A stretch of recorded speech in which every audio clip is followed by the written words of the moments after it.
Okay, I think we're ready. Sorry about that, guys. Just had to quickly clear my throat and whatnot. Welcome back to the Midweek Musters. Hello, hello. It's been a hot few seconds. Man, I look dead. I look as rough as I feel. I should have went with shades, cap, and something else to cover my dead. But yeah... Hopefully I don't sound too rough. We're probably going to be looking at like a 5 or 6 hour stream, so I kind of hope I don't sound too rough. Let me unload the King of Civilizations logo as well. We won't be doing the LAN breakdown today. So... I haven't been able to set up the scene. I'm gonna like have an actual organized flow through things. And what is up, Chim? Thank you much, mate. Love that gif. Hell yeah. Summarizing my mood right now. Thank you, mate. Appreciate the sub. But yeah, I've got a lot to say on the LAN. I won't go into the full depths on this stream. I'll either aim to do that tomorrow, or more likely, I would expect Friday. There's a lot that we need to dig into.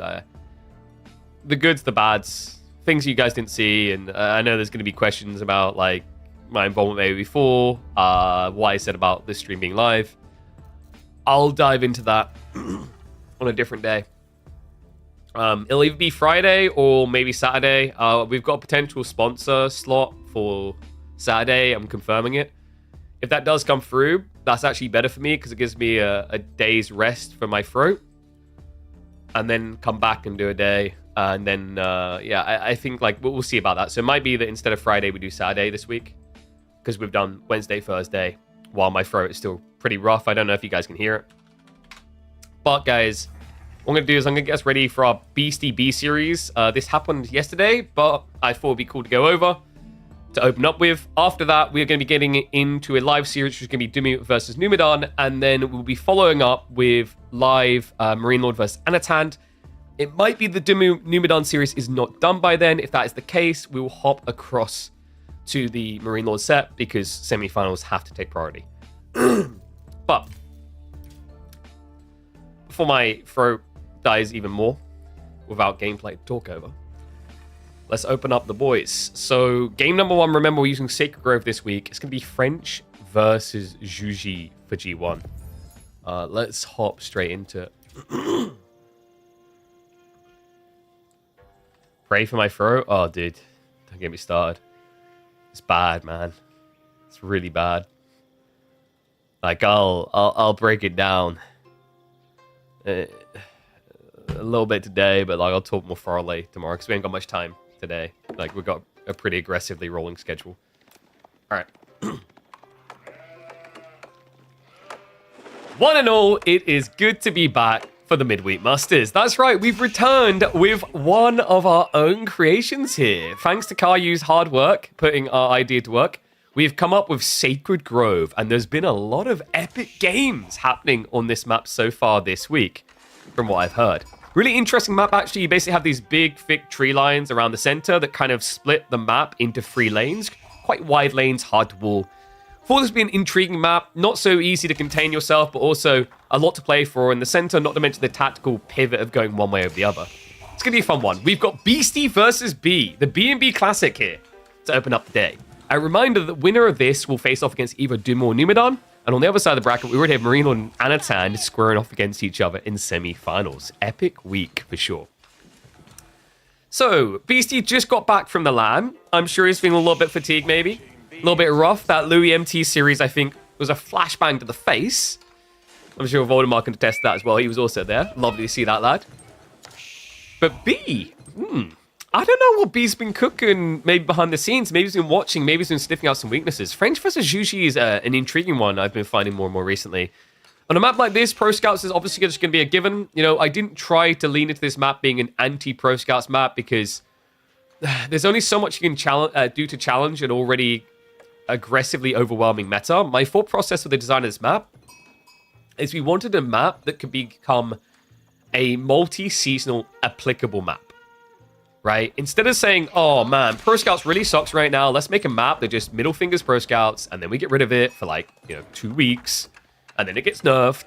We want to take a different approach, right? Because it probably will be 2 weeks. We've got the announcement of when the DLC is going to come out. I imagine Pro Scouts be nerfed alongside that, 8th of April. So with that in mind, I felt like I'd rather focus on us designing something that could stand the test of time and be a viable go-to map for potentially years to come. I think players have been happy with it so far. And I think Beasty might be happy this spawn. Double gold plus the stone, really nice against the French. Gives you the ability to get the hand cannon slits as well as the gold to rush towards those tech decisions. So, expectations here on the openings. We're going to go between 2 and 1 times speed just for the first few minutes. BC should be going into a Rax beginner here, so he can defend himself against the incoming knights. B is likely to open up with a single knight. Typically, one of them follow up with scouts straight away. You actually need to do this, because if you don't, what ends up happening is the French will overwhelm you just by going scouts and gathering. Remember, French do produce slightly quicker with their School of Cavalry, and all stables as a result of that, but they are inherently going to always be slower than the Chinese / Shuji. Now, this is interesting. Beasty has decided to not go for the Rax at all. Is it because he's going to do it on a delay? Is there a world in which he bypasses Rax altogether? I mean, he's got the village set up on the tree line, so he's protected there. At this point, you can keep all of your people safe. And because he got the double gold on the Meditation Garden, he might not feel like he needs to necessarily get more gold actively. That's very interesting. Actually very smart. Considering he's got the 4 deer spawn, it would mean that he would actually have to take a big risk coming out here on a delay. But unfortunately for him, B has already intercepted him, and he's already moved across. Check this. He's shoving the deer away from him to make it even easier to snatch and run. Okay, so we said this seems quite smart. can't be feeling quite clever right now. Yeah, he comes in for the rack, so it was the delayed approach. I think this might have been more reactionary, but... Ha, get it? Reactionary? Oh, God. I hate myself.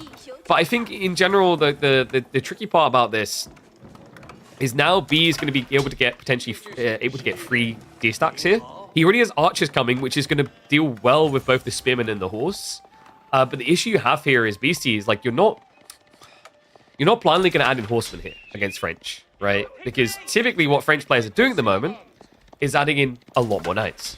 Even when they see spearmen, it's just knights, because they can out-rotate you. So unless he now sees the archers, he's going to assume he's up against just cavalry. And as a result, probably only spam more spears. So it looks like they do end up splitting some of the remaining deer here. But remember, on the other side, B still has his full stack of 7 twice.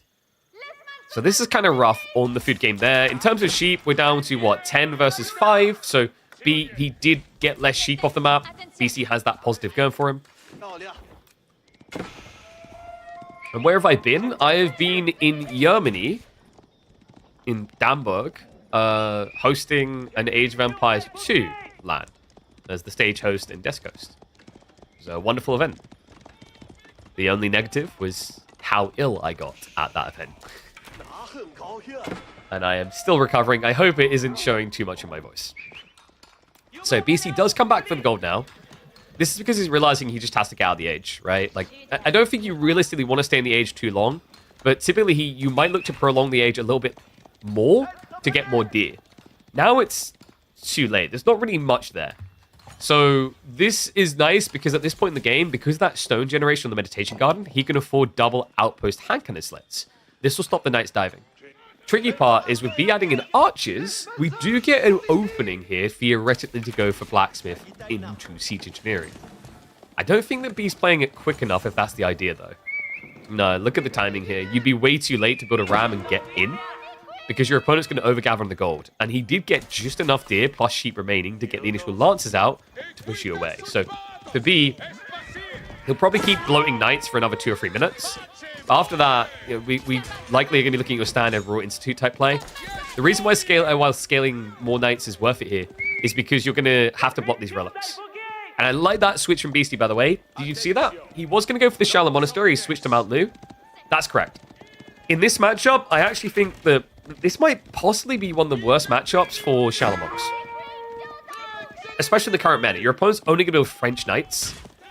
The best thing to kill those monks is high damage units, not like high DPS, right? Like if you're a Zhuge Nu, you're gonna fare worse.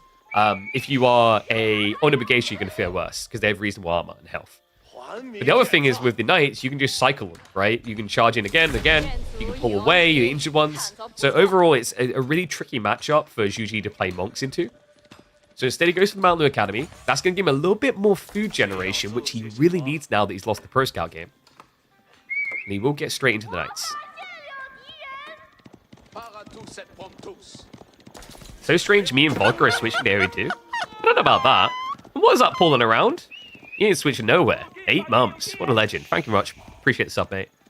No, like, you're kidding, right? You know Vodka, like, he started in AoE 2, dude. He was a professional AoE 2 player. He observed in AoE 2 first.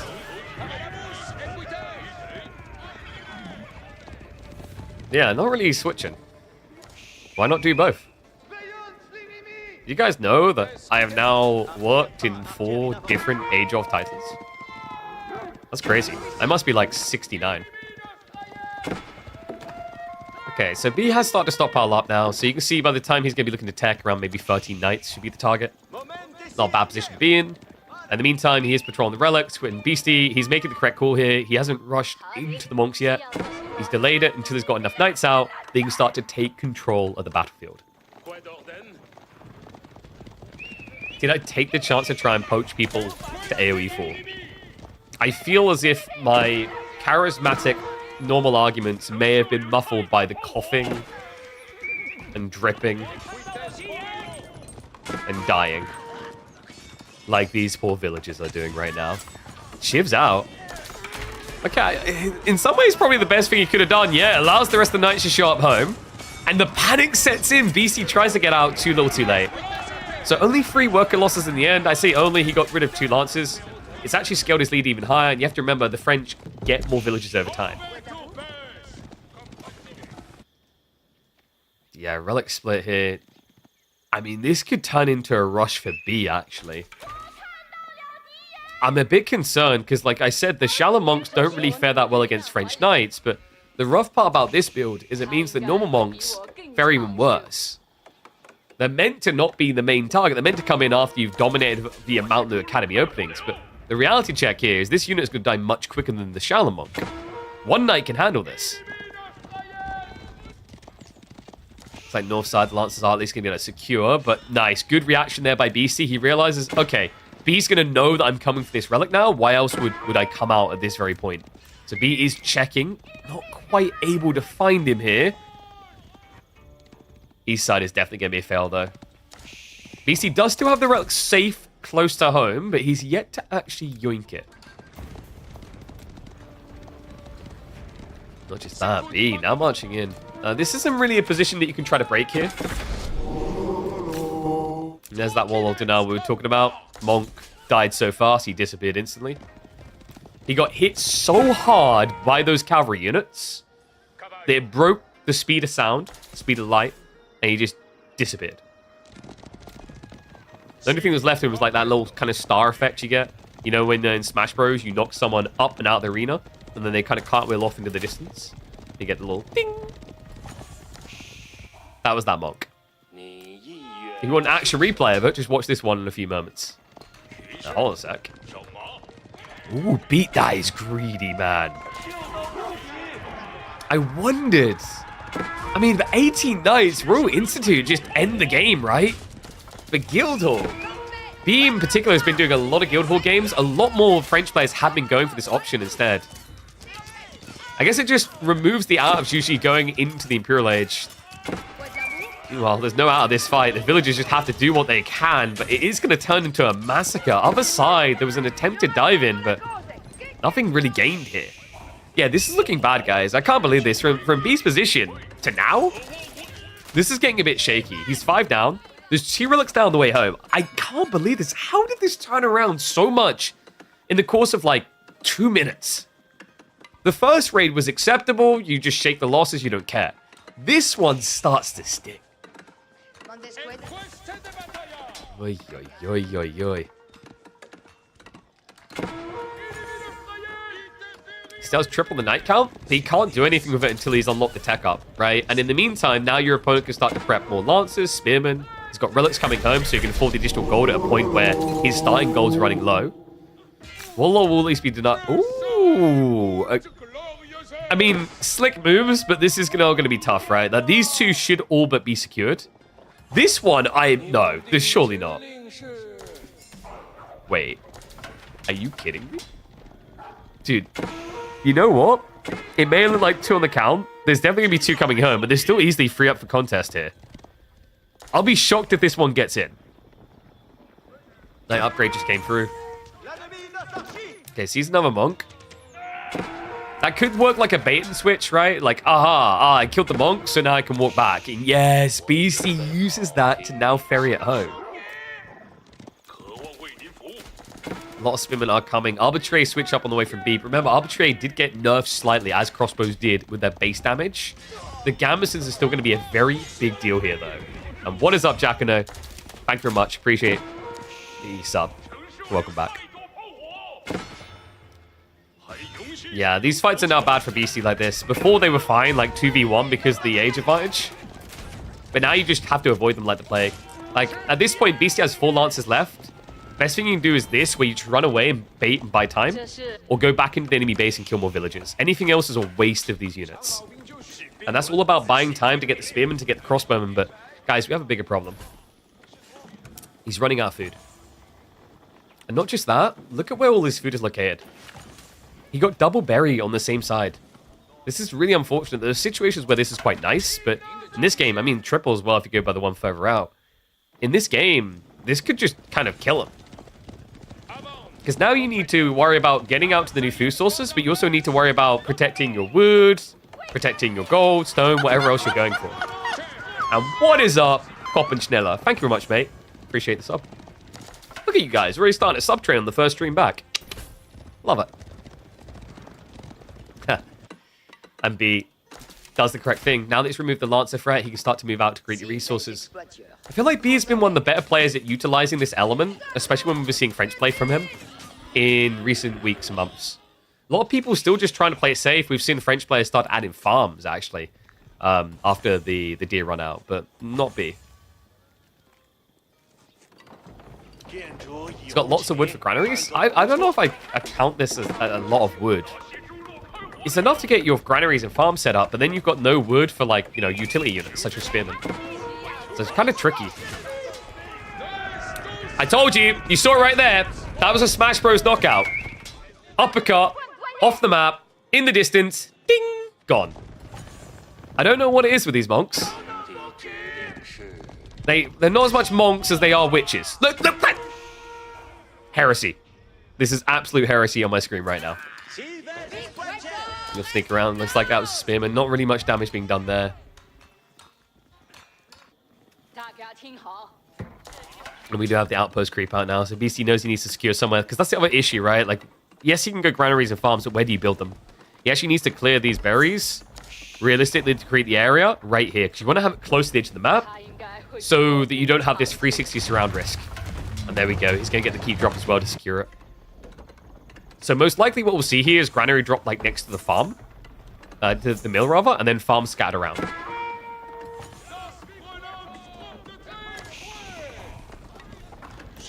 By the way, guys, big reminder, we are working with AMD this month. Click that link if you will. We're doing an awareness campaign about the new 1970s. They will shock people, actually. The bang for buck value, like the dollar per frame, completely exceeded everyone's expectations. Just like I think B is on this opening game. I mean, Beasty, I'm kind of surprised he's still alive, right? You can argue in a way B's kind of playing with his food. Like, when you look at the military count, it may not seem far apart, but the quality is day and night difference. Wall's now going up, so B looking to secure for the long card. Remember, he does have the guild halls, so now delaying the game doesn't really hurt him that much. You can even start thinking about sacred sites. Now, the sacred sites are slightly staggered. A win condition is definitely viable here. The goal wasn't to give full neutrality, but to kind of like, you know, balance it out up against the trade posts. I worked a lot with the thought process of like, I want trade to be viable but risky. And I wanted sacred sites to be winnable, but not completely 100% neutral. So the logic being, instead of being like you get castle and you'd immediately go for a sacred site victory, you'd have to think about castle drop to go for a sacred site victory.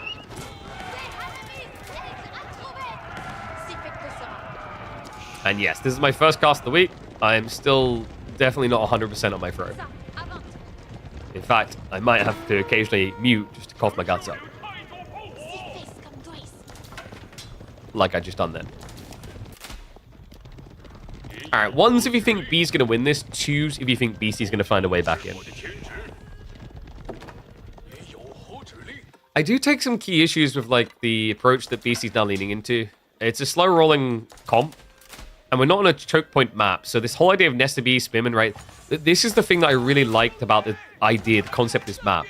Is when you try to take this strategic approach where you are hunkering down and not coming out, look at your base setup. Your base setup is very merciless.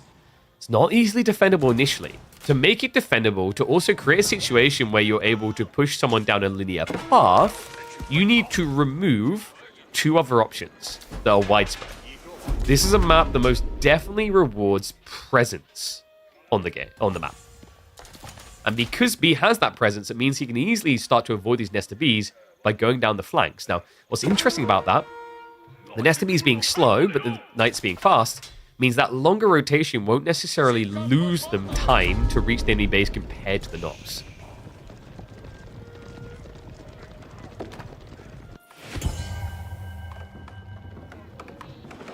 Beasty's already found a way back in. He is an eco lead has made the castle. Oh, sweet child of mine. He is in a better spot than he was several minutes ago, yes, but B has more farms than him. B also has a guild hall that almost has 2,000 food in it. Now, Beasty does have a relic lead, but B is now getting the Sacred Sites to even it out.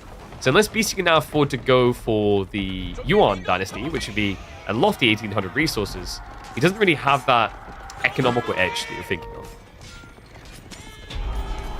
A little bit of clash here around the board. The ball that has almost been tapped dry, right? And he's already shoved across to the west side as well. So even more food for him to just elongate his game with. And yes, good eyeballs. B does indeed have the keep, which is giving bigger discounts here as well. Not just that, but it's also which comp will scale better into Imperial. Is it Beasties or Bees? I mean B the player, not Bees that Beastie has. Beastie wishes he could own this B, because this guy is vicious. But these things tend to lose their volatility in Imperial Age, especially against Mass Knights.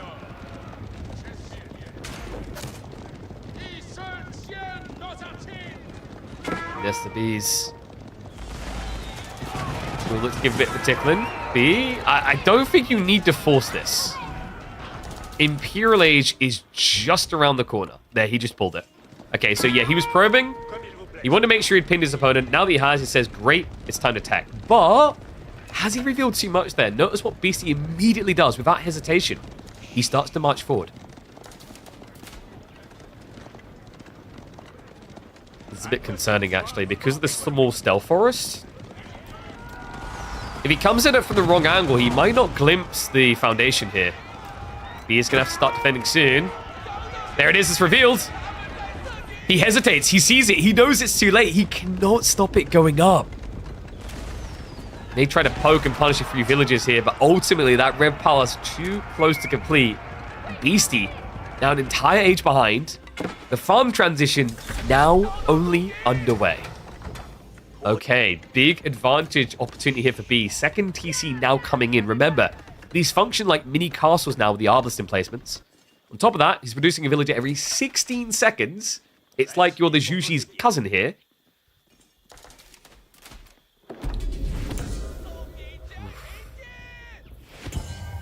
So where does Beastie go? If he goes into Imperial, I mean, the obvious play is you need to get more spearmen. You don't really want to be playing crossbows and arbitrary. It does feel rough as the game goes on. Now they're going to have things like the crossbow stirrups. And of course, you don't have handgun things. Honestly, I quite like the idea of like gradually getting towards something like the Yuan Raiders. It's really far down the line though. Like a big part of BC's defense strategy here is going to be spears, spears, spears. If you have that annoying fast MAA, you don't really want to be spamming Palace Guard into Mass Knights though, right? You need to defend against this threat first.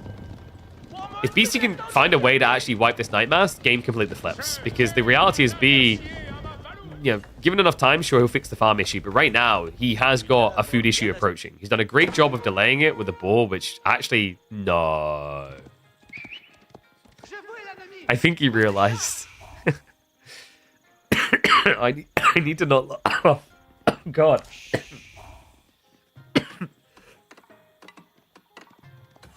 Sorry, laughing is not good for my throat right now. We've all been there, guys. I think, if I'm not mistaken, what happened there is he didn't realize he didn't build the mill. So, long walk back, and then had to return.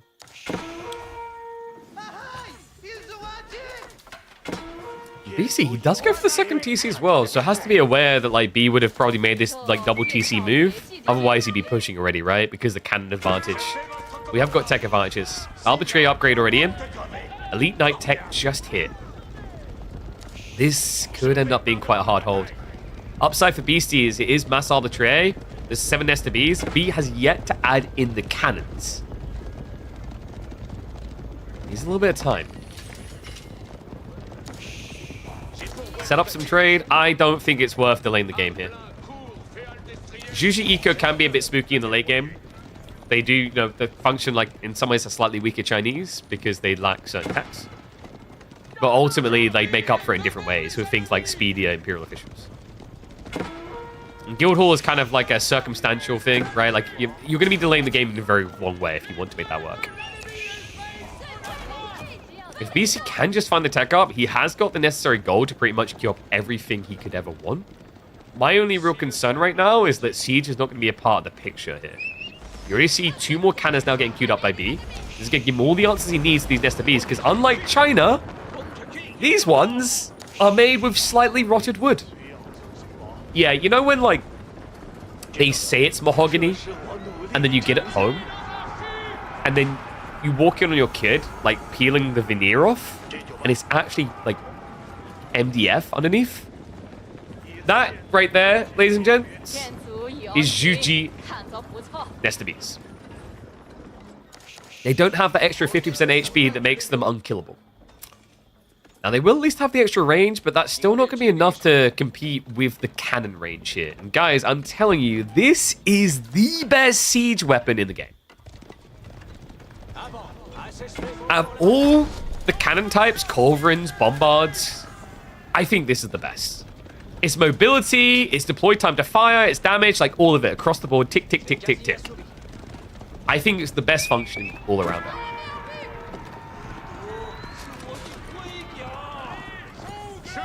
Crossbow stirrups now on the way to make sure these arbitrary are going to be the best functioning in the late game. Beasty, he went Temple of the Sun. It's going to give him that gap close. My only concern here is we've seen how, at this stage of the game, Arbitrary can essentially frontline for you, if need be. Gamson's deck goes hard at this point in the game. You can already see it. 7 melee armor.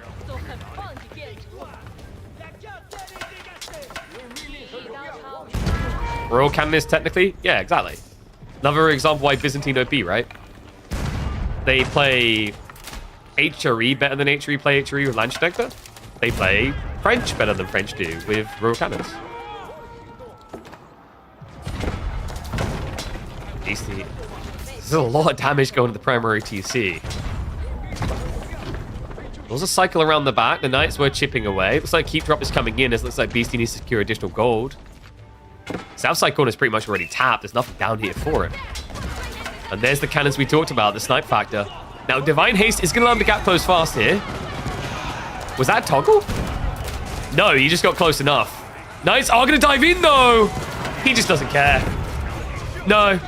He doesn't even have Royal Bloodlines yet. It just doesn't matter. Beasty. Where's the rest of the army? Oh, my God. They're guarding for the Keep Drop. He did not put everything into the one fight. And B called him on the bluff. Absolute disintegration. I mean, it felt like the spear count in Seoul may have been a bit low, but now you know it definitely was when they weren't even showing up to the fight together. Unusual error by Beasty. I think he just got in his head. B with that rotation earlier, forcing the error by showing up here. Meant Beasty felt he needed to defend. Then B goes in for the pile driver, taking out the primary TC, forcing reaction in the center. At that point, Beasty's mind is on 2 different fronts.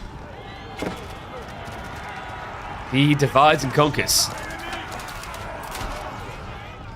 And notice that Beasty's rushing back into the fight. It's not just because the numbers are close again, it's because if you now wait, these Knights rejuvenate. And then any damage you did get done is gone. On top of that, the bombard count is getting scary, guys. At this stage, these things kill the infantry efficient. Look at that damage. 115. Almost a one-hit.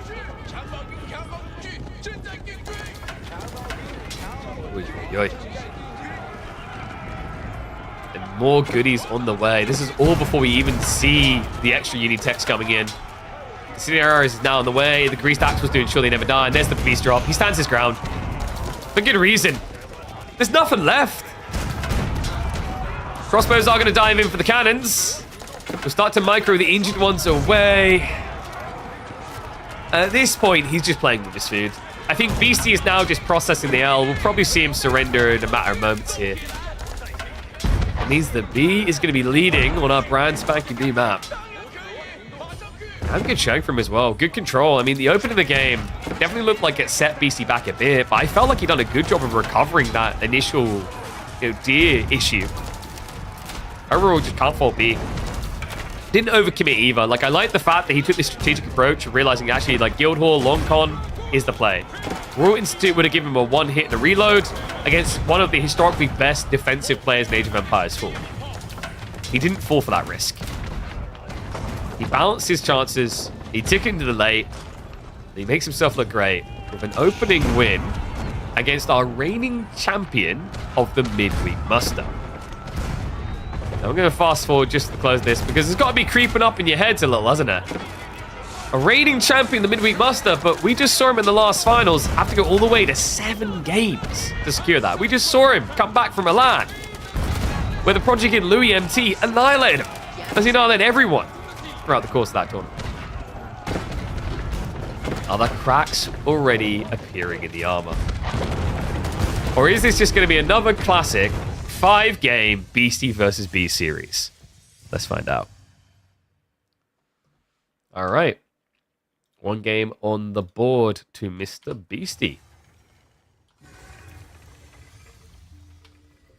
To Mr. B, rather.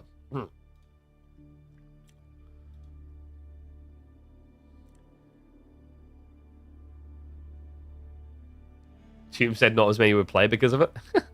Oh, sweet child of mine. Hold on a sec. Let me just quickly disable one of those Nightbot commands because I just realized we actually do have a timer already in for that.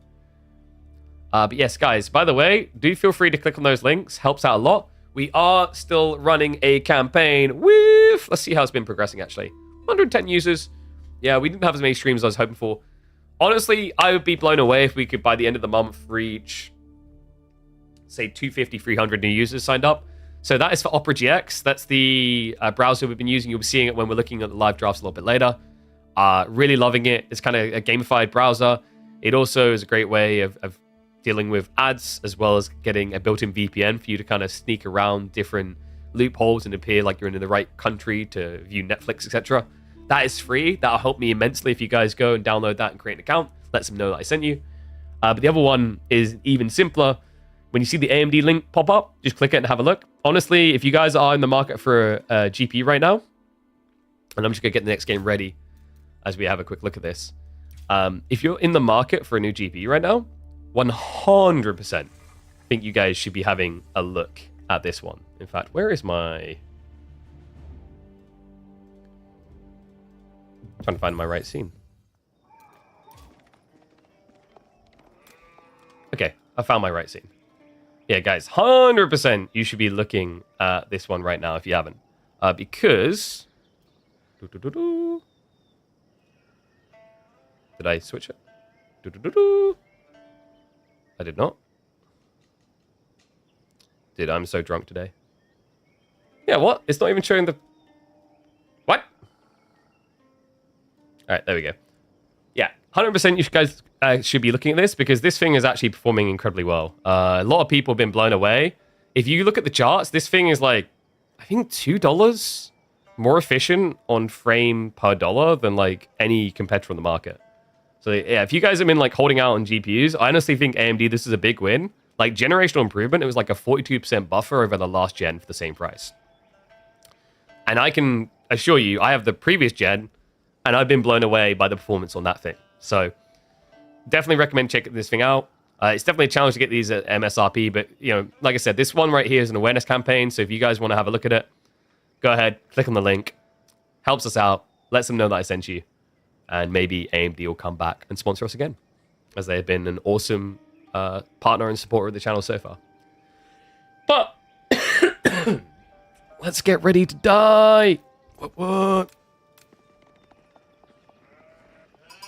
Hey, Immaculado, thank you very much, man. I'm glad you enjoyed it. It was a pleasure and a privilege. Yeah, no, absolutely. It was a pleasure and a privilege to be part of the O2 scene. Who knows, maybe we'll be able to do more in the future. Everyone was just so welcoming, so kind. I had a great time. Minus the getting ill. That was a roller coaster, and still is. But man, this could be a roller coaster of a series. Have we not seen this matchup before? Was it B on English and Beasty on Japanese last time we cast these two here? History could be repeating itself. Okay, well, let's see how Beasty's going to strike back, because I believe it was a game where he got pushed onto land. No, that was right. You guys remember, it's where B kind of forfeited land, went for a treb all in, and Beasty clawed his way back in. That game was an epic one, by the way. Almost able to thread the needle, but in the end, Beasty did take him down. Let's see what lessons were taken from the last appearance. So, interesting one with this is like English versus Japanese on water. Economically is comparative. And what I mean... Okay, that was janky. What I mean by that, we're on 2 times speed just for the first few minutes because water is usually a bit slow to open up. What I mean by that is that while the Japanese save a little bit of wood per ship, right, 19 wood, the reality is you save 7.5 as English. So you can see the difference is already very small, but where it gets economically better for English is then when you look at all the other boats, they also save 10% there, something that the Japanese do not benefit from. So for Japan to really get the edge on water, they need to do a twist on the land, and the twist is always going to end up being the same thing currently. That is going to be to play into the Shinobi.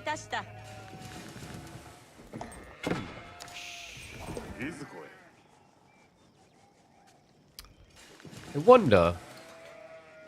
Okay, yeah. I was wondering if we might see a longbow build.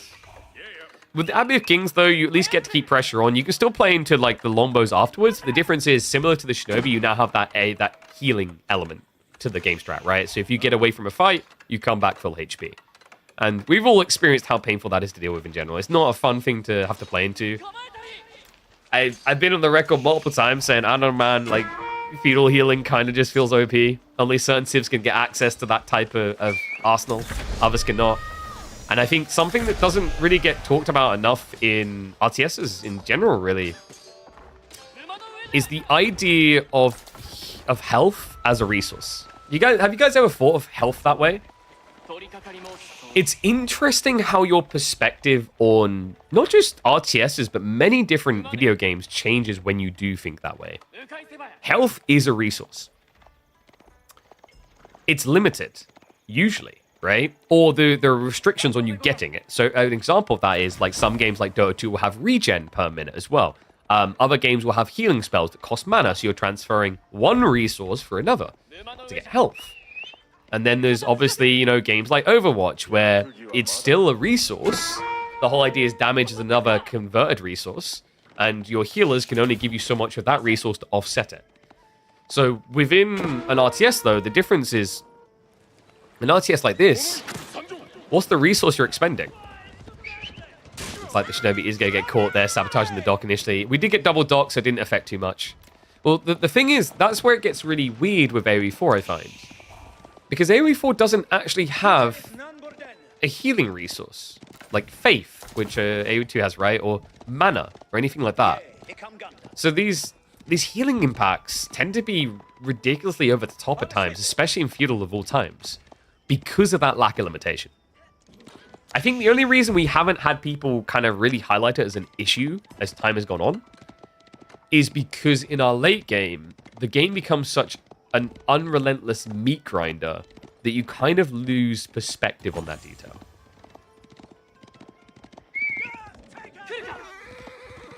Have as many healing units under full health. Yeah, like that's actually a strategy. Like that's literally like from day one that was a strategy, right? That's what people do French Knights. Cycle in, injured, pull away. Need to pay resources to build monks? Yes, but then they can provide potentially infinite healing.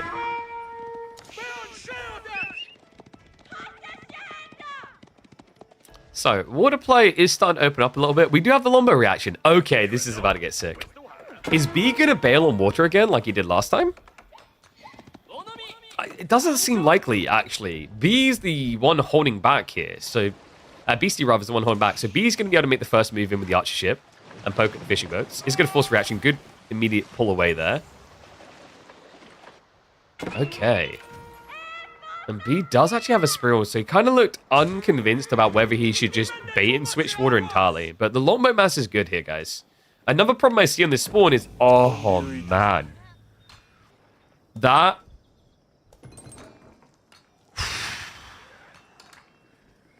You must have said something mean about a god when you were a kid and got cursed.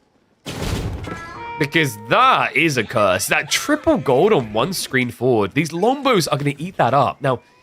Beasty, he did do the right thing, setting the outpost up here, but it doesn't actually stop the longbows reaching if they go around to this west side. He needs a second outpost to protect this. Oh, this is bad. Especially now with the king here as well.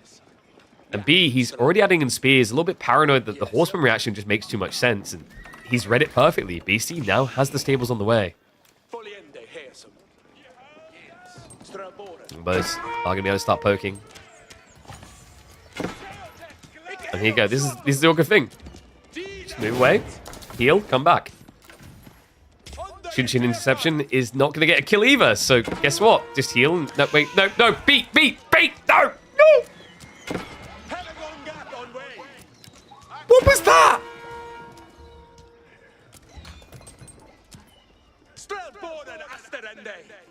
B's like, KP, hear me out.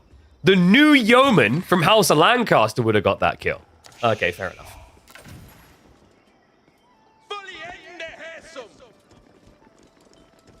Didn't know I casted AoE2? I didn't cast the AoE2. I hosted it. So, different role. Different set of skills required.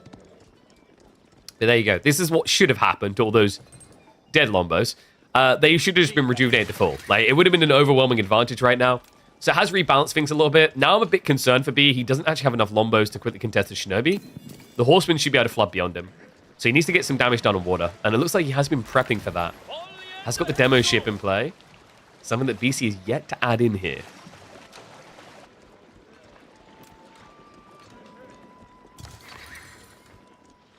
Good eyeballs. Okay, they were fighting on water. Sorry, I'm a little bit slow today for the fact I am, I'd say, less than 50% of my usual self.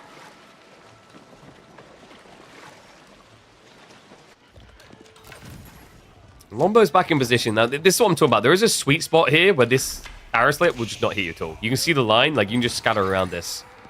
If there's more than, like, 3 villagers here, you'll always hit something. And here come the Shinobi Rush. Has to be careful those spears. You lose them, you lose everything here. It starts so far. Spears are going to break off to deal with the Horseman chasing. I love the fact the King is just trying to muddy the fight a little bit. But the Longbow Ring of Roses getting relative value, but the outcome undeniable. Beasty will be able to hold, and there was no distraction this time. No fight on water at all. So Beasty, position improving, man. And all of a sudden, your mind goes back to that game where B forfeited the water and tried to go for the all-in. He doesn't want to fall for that mistake again. You see what's coming. Admiralty is going to be a double-down water side, and this is scary, guys. He has more Springle chips. He's got an archer ship to protect against Demo Pump.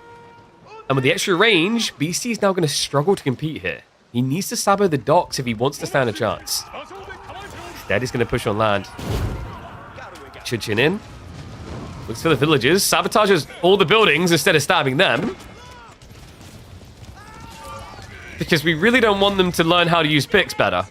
They might attack us with them, which would actually make English villagers good against horsemen. Okay, so he sabotages everything in the neighborhood. Gets no worker kills, but now in return, Clash is underway. This is ambitious, though. B is overextended. The extra range is irrelevant at this stage. We got way too close. So we'll have to back away. However, after that dive, you know, although Beasty looks like he's in good form on water, that B didn't get anything out of the Admiralty timing. Well, B may have just been given is the land again. Beasty started to pull away to try to go towards Castle Age, but without the Shinobi threat, B knows where to target, remember, guys. Trip gold on one screen. There's only one other exception as far off the north side. Feels way too risky to go to at this point. So if he can just find that strangle point, the Castle Age kind of becomes irrelevant.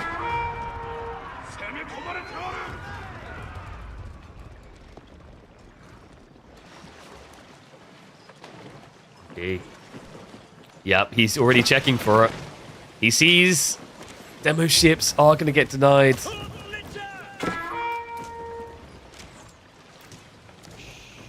It's so difficult, man. Like, in the early days, that was a move that worked way too often, but players long time ago learned.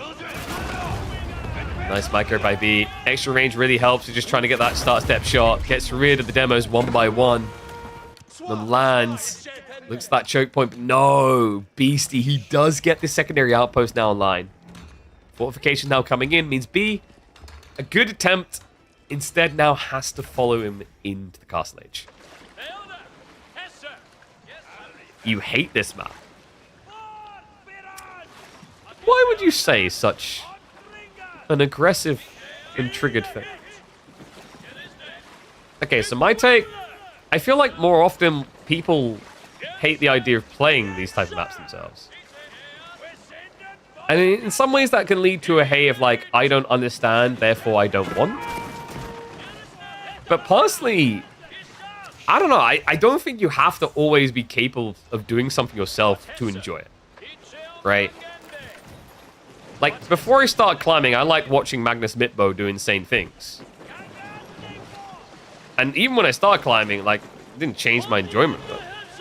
There's some things I could appreciate more for sure, but there's still plenty I can't do, right? I think as you understand water yourself more and more, your appreciation of the complexities becomes different. It's kind of like for me when I went to study game design. The way I looked at video games fundamentally changed in a way that's irreversible, whether for better or worse. I think for a lot of people, what they don't like about water is they don't understand it because they don't want to engage with it. It's not a forced part of the original gameplay, and there's already so much overwhelming to them. But my advice would be just relax and just try to enjoy it for a cinematic element. Quite often we spend too much time looking for the understanding of the build order and the way that we could replicate. And because most of us don't want to play water maps, we don't care about this element because, bleh. But from a cinematic standpoint, from an entertainment standpoint, this is still the best water map in the game. And the best part still, guys, is that more and more players have been finding ways to basically win without water. And what is up, Better Than Surge? Appreciate you, mate. Welcome to Swarm. 6 months in advance. What a legend. Man, you're set up for all the KPMM and beyond. Appreciate it. Oh, yeah. Remember, King can't die to a Wallow. Whoop. So nice denial there. Both now teched up. I wonder, do we see B? Yep, rushing for the monks as well. So it's going to be a relic race. Demo detonations in the center. Both are going to be whiffs. Why always OT to the losers? I don't think they always lose. I think they got a better win rate now than they had before. Horseman raid coming. Okay, this is like depressing. Sometimes I wonder if you ask like English players if we took away their short bows and gave them shivs, would they be happy? They'd probably say yes these days. Early days they didn't care because no one built horsemen, right? But nowadays, oh my god. There's at least Spim in here. Because if there wasn't, these guys would all just be dead. So we're going to clear up. It was a white tower build. We've seen this before from B. I'm growing increasingly worried he's going to lose in almost the same fashion as last time. The difference this time around, though, is he's still on the water. And the lead is building, folks. It's 16 hulks now to 9. And he has 8 tower range on these bad boys, making it almost impossible for demo ships to sneak up on you. How's my foot? It was pretty inflamed from like all the walking the last few days. I think it's calming down a bit now, though. I just don't really have time for physio. I mean, I'm streaming so many hours, I just never find the time to do physio when I'm at home. So yeah, it was a workout.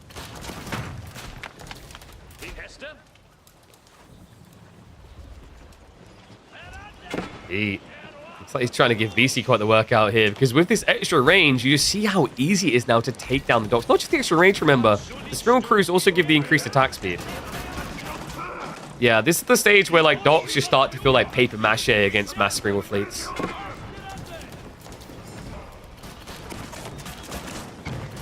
Need time for physio? Oh, I know I should, but here's the unhealthy brain and life of a content creator. You never really feel like you have time.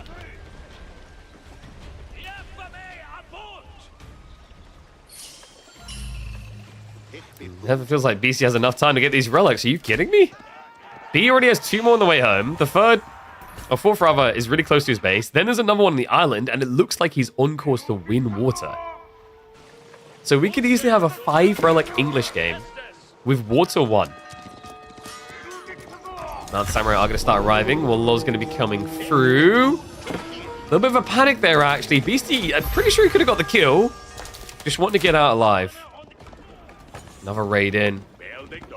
Not that much damage done with that one, though. Good quick reaction. Solid coming out from B. And also crossbow mass now. So he can just kind of hunker down and let Beasty panic, throw himself at him time and time again. Beasty, he's got one big load to throw at B. It's like they throw themselves at you and then they open the vest and reveal they've got paint bombs everywhere. That's a lot of demos. 10 plus. And the approach, archer ships are getting the early shots out. The extra range is mattering so much. I don't think he's going to be able to touch it. Beasty just kept fully in check here. B doesn't even focus on demos, guys. The demo play is something that someone who's behind has to lean into.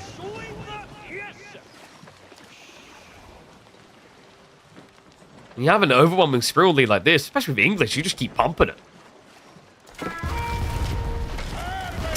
Bit of a waste on the demos there, but okay. Meanwhile, Lan's already walking up. Doesn't have much of a front line here. I'm surprised, actually, he's posturing this aggressively. And again, things we can see that he cannot, right? And wait. Oh my god, does he see? There's no defenses out here. It's going to force the reaction. Okay, I kind of like this. The melee units are just getting rid of all the protection armor. So the crossbows can focus fire down. The King's absorbing a lot of blows. Men-at-arms one by one as well. This is working. No, this was not ideal for Beasty whatsoever. He gets wiped. And now on the water side, he's distracted. He's keeping his attention here. He is attacking onto the buildings right now, but if he moved just to the west, this would end the game. It might end it anyway. Look at this right now. It's 19 to 11 Imperial ships. Beasty's barely been holding onto the water. Sure, he's had the fishing behind, but the reality check is, when it comes to these fights, it's always been a growing lead. And now it's getting insurmountable. B, break between the engagement and water means he can now move to the west side. He knows where the gold is. The fishing, about to get reached. And B, about to go up to match point against the reigning champion here in the quarterfinals. Whoa. Hold up. Can I get a vibe check?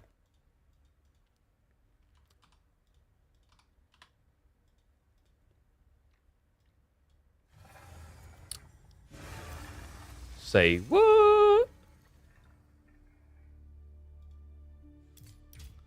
I mean, it's not over, right? Well, we never talked about the draft.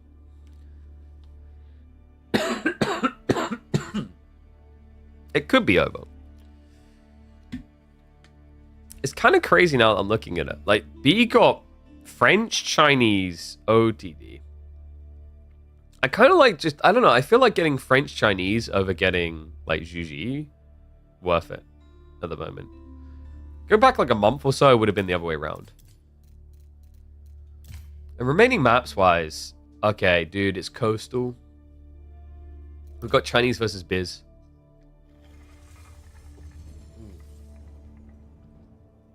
Holy crap, my throat.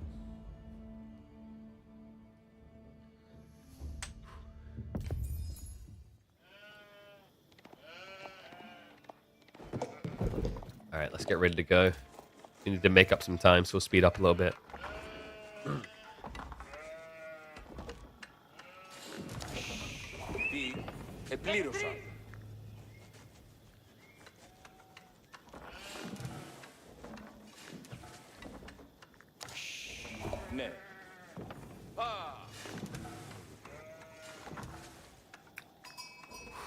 Dude, I'm so worried my throat is not going to hold out all day. We'll try. Oh, sorry, I just realized we need to flip it.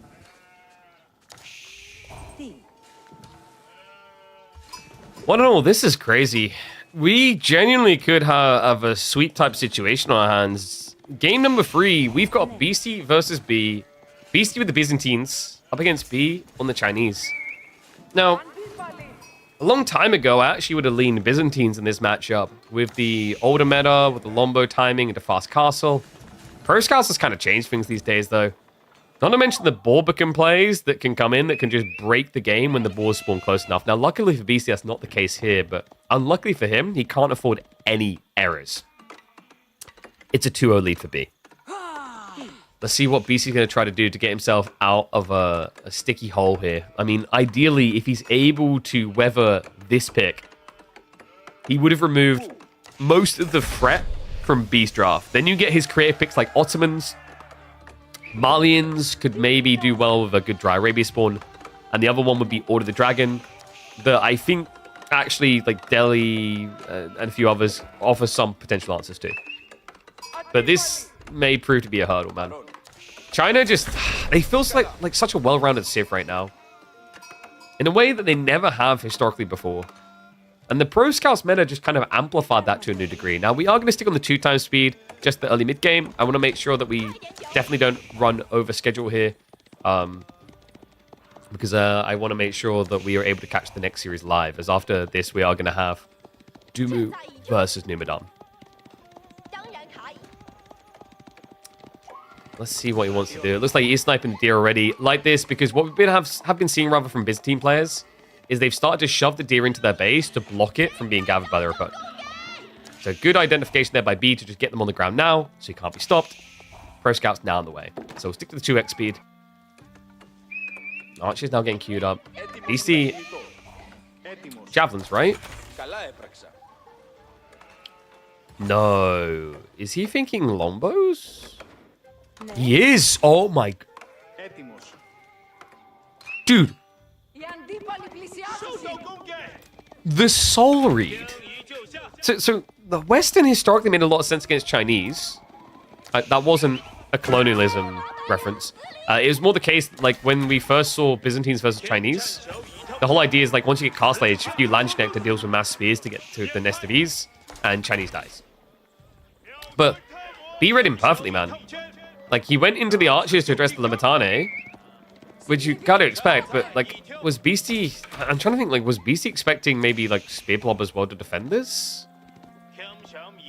Because we have seen a lot of Javelin play with Limitane, right? And you can technically just blob lots of Spearmen to contest that. Now, it's interesting because B is still going Spearmen in the end. So BC still will get his comeuppance by playing Lombos. It might be part of his thought process is he just wants to sit here. If he sits here between both deers, Lombos can react much better than Jabs because of the extra range. And just snipe out both sides. Horseman now coming in. So we are going to get the full 1-1-1 build. No greedy rush towards Castle Age here. BC will be much the same. He's going to have to play a long funeral. If he thinks about getting Castle Age, you're going to need probably about at least 20 Olive Groves to feel comfortable with the idea. Because if you go sooner than that, you're going to run into this issue against Pro Scouts where your opponent could just all-in you from feudal.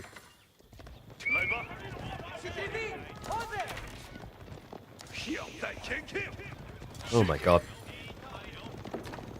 I've only been live an hour. My throat is so bad. Apologies if it's showing, guys. We'll try to survive.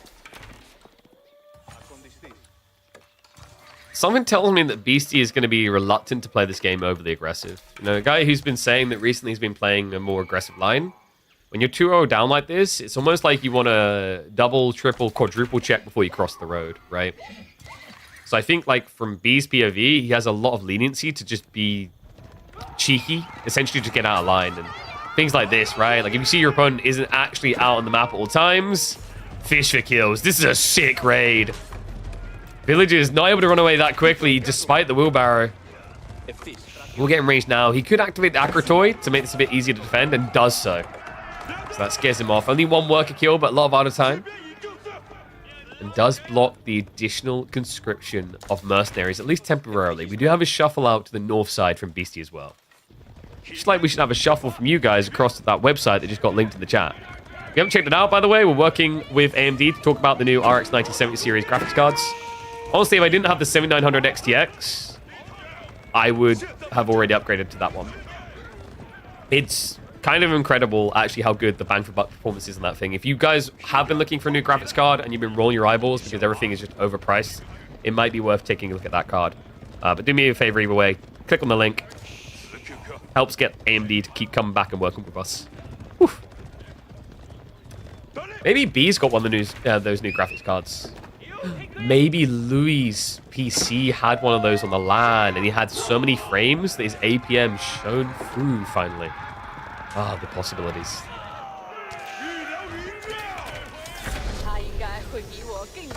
You know what isn't a possibility? A B Chinese game that doesn't feature Nest of Bees. I got a feeling we'll eventually get to those, especially on a map like Coastal Cliffs. Beasty on the other side, probably going to be your standard Golden Horn Tower build. I don't really see as much value in Gulpers here. The timing isn't right for it. the map isn't as open and wide. An olive grove count. He got forced to go for the tech up in the end. It is only 9, so he didn't get to that kind of preferential 15 to 20. Realistically, what happened here is B forced his hand. B just in a very good position here. Already now looking to rush out the monks. I think we should probably have supervision for those bad boys. We do indeed. So every 12 seconds they're coming out.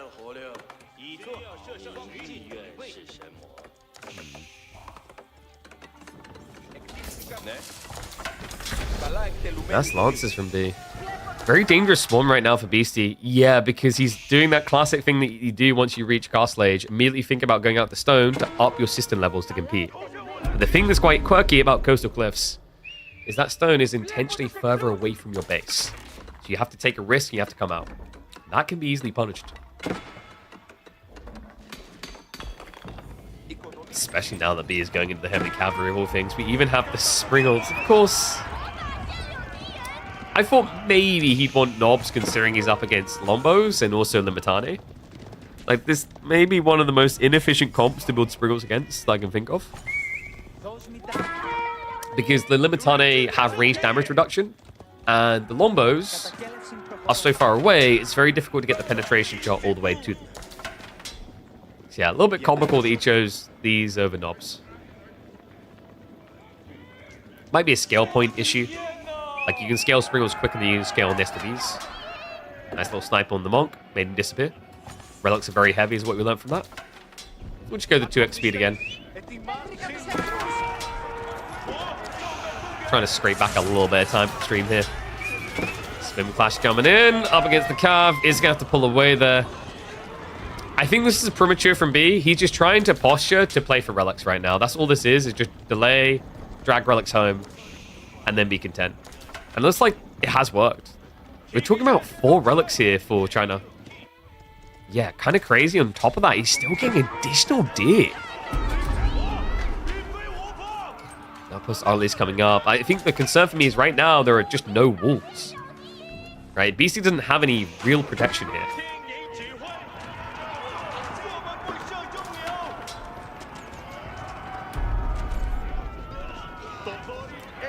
Beasty is washed. I'd hope so. Being in your 30s is probably a good idea to have discovered hygiene by that point in your life. Do you not wash?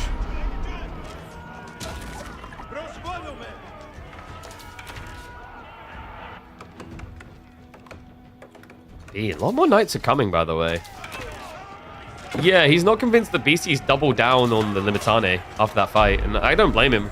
Right, the count doesn't actually look that scary now. This could start to brute force through.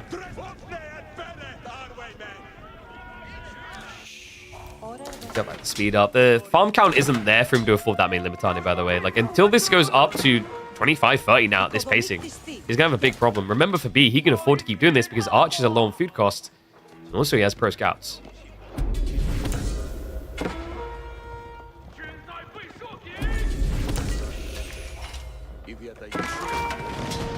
Second TC now coming in. So BC is going to have to play the long con. I had a feeling we're heading towards this.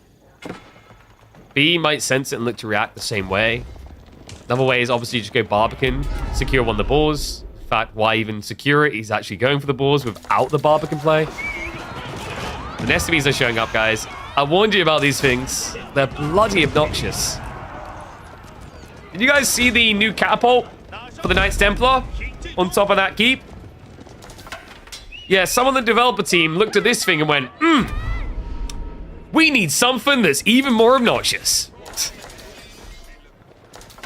That thing looks like it hurts as well. We watched a clip where it basically one-hit a Mangonel.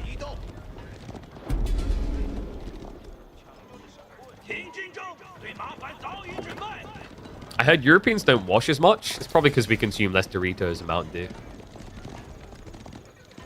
Whoa. Barbican now on the way on the west side that we talked about. So that's giving the Song Dynasty. That's going to protect the economy state a little bit. On top of that, wouldn't be surprised if he's looking at 2 TC as well.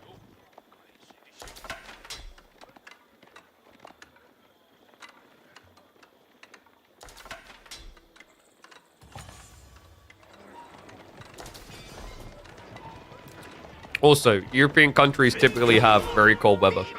We don't sweat.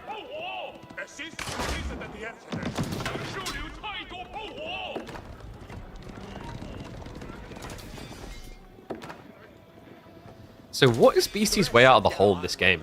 Like, how does he envision his comeback?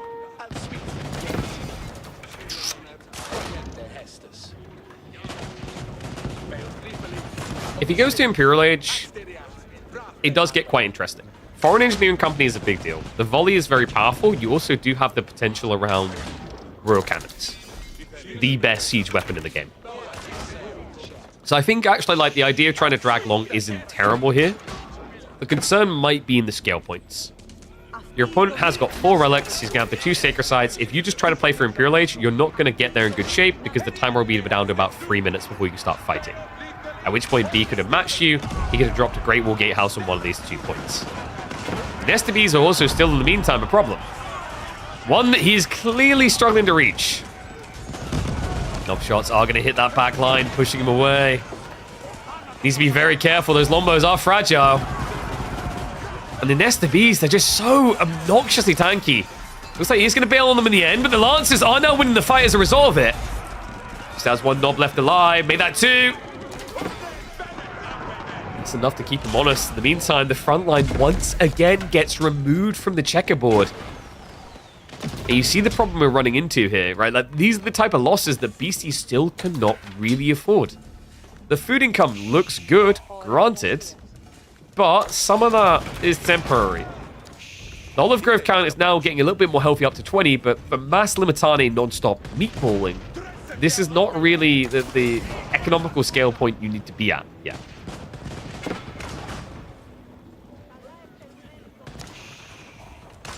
Next series is going to be live. So we've got 2 live series today. It's going to be Doomy vs. Numidan and Marine Lord versus Anan. Love this. Just slowly now seizing down. The Nesta Bee saturation damage, it makes it almost impossible to repair this. Now it's just going to be a bum rush in. And guys, we look at that. Point in the game where B was starting to run out of food. Oh, wow. More food. Life is good sometimes. Walls also going up just in time, so no cheeky, easy decap. Beastie has to be feeling that sensation. He needs to make a move sooner rather than later. A Horseman switch now on the way, but this is into Lancers, remember. Unideal position to find yourself in. Yeah, it's kind of tricky. Like, you kind of want crossbows to deal with those Lancers, but you've already got Lombos, right? So if you go crossbow Lombos, you've got 0 frontline defense, and also Nesta Bees already counter you on one of those units. They'll count you on both. So you're kind of stuck in a way.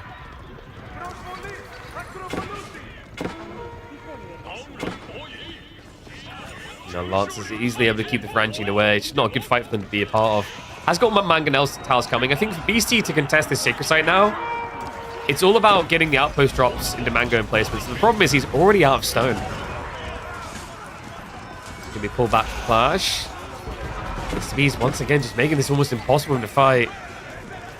He's looking for that one solid shot. That's all it would take here. And the front line's gone again, man. Like, this is the thing. Even if the Knobs don't get to shoot, it means the Lombos don't get to shoot. So what you're doing in this fight is you're removing, what, 15 of your population to remove 46 of your opponents. That is a 3-to-1 population removal effect. Now, neither dies, but next time you come to fight, the issue remains. We are finally seeing Beastie look towards what is probably his best opportunity to snipe them out, which is Cataphracts. Unfortunately, there's so many Nesta Bees now, you're going to need substantial cannon count to do this. And I'm worried, is his gold okay? He's got 1,400 here. He's going to need to secure this one over here for the 4K. Looks like he's already prepping for that. Very hard area to wall in.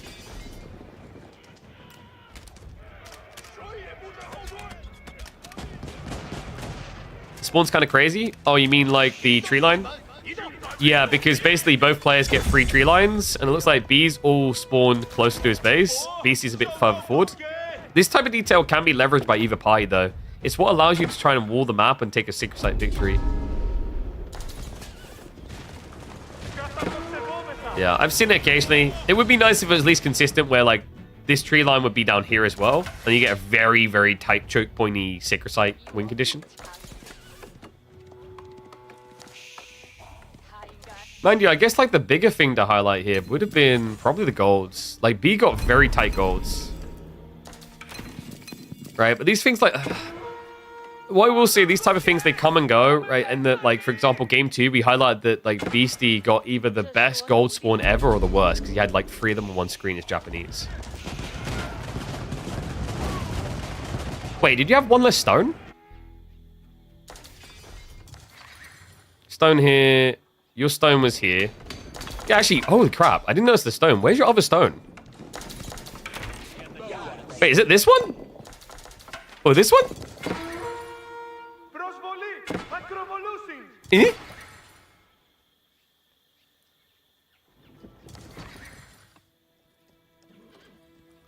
There was 5 stones on this map.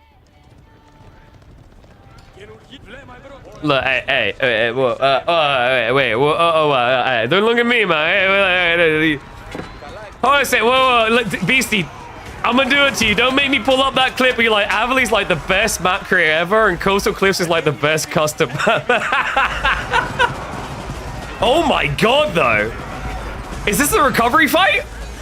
Yo! He may have got it, the cataphracts. They did trample a little bit short. He's starting to break through. Beasty with the hold. Good split on the lombos. Front line gone.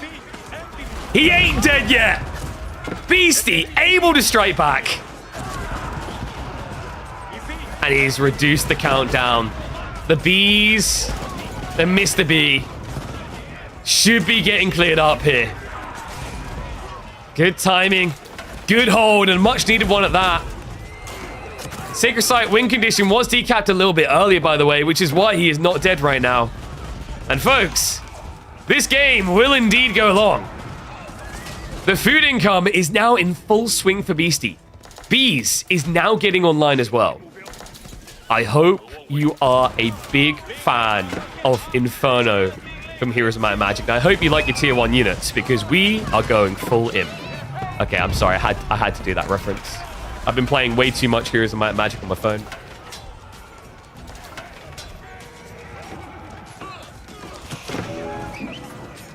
You guess the 2 in the center are meant to be neutral? If 2 stones in the center are meant to be neutral, that's the math still doesn't support. Gully, I'm concerned for like Germany's education system hasn't quite taught you to count to 5.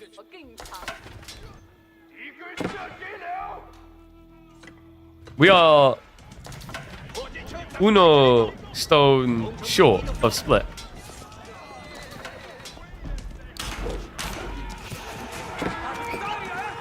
Oh, got it. So we shouldn't be criticizing your education system. It should be more your eye care system. Avali will hear from me. Oh god, stop making me laugh. Jesus Christ, I'm dying.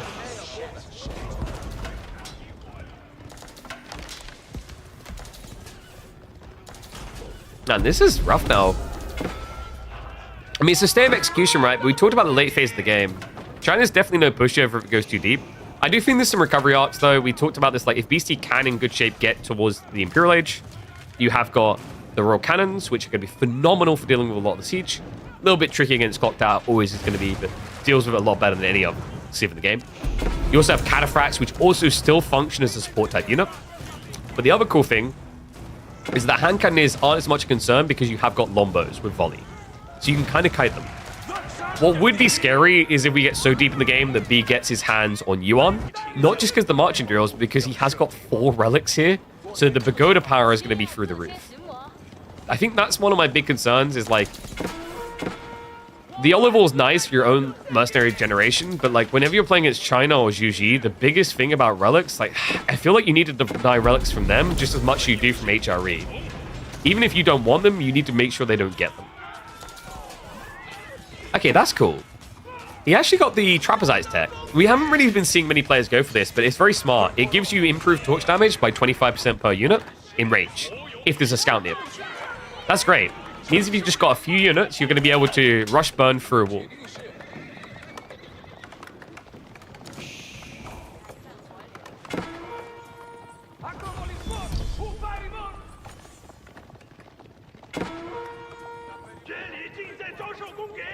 Wait, what just happened to Beasty?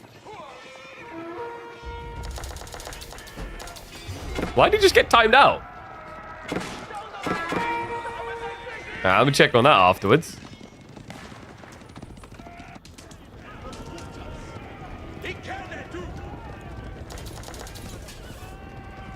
I just looked across, it's like, where did he disappear to? A 2-minute timeout. I mean, yeah, Beasty, get back in the game. Focus on the... Why are you not playing the game right now? Come on. This one ain't over yet. Kyro Siphon's coming in. So, quick way of burning through the walls. Pretty cool, actually, on these choke point fights as well. If you use them on the gates and you force your opponent to come and defend on that choke, it also will stop him from repairing on the other side, which shouldn't really be possible due to Lombos, but due to Nesta Vs can happen. That is an interesting wall. And this is going to be an interesting moment in the game. Foreign engineering company is now on the way. They've got horseman raids into the farms. That should get mostly mopped up. Only a little bit of chip damage to be done here.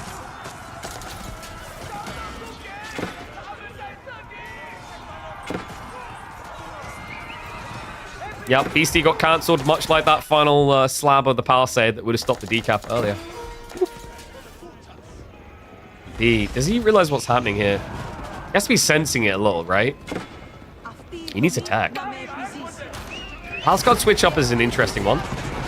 Lombo's a little bit better at dealing with that, actually, due to the lower ranged armor by default on PG and the higher base damage on Lombos, which you're now seeing in this fight. Even Landschneck, they're also getting added in. Another good fight for Beasty. But you always reach that stopping point. It's the Nesta Bees. This is so toxic. Every time I see this.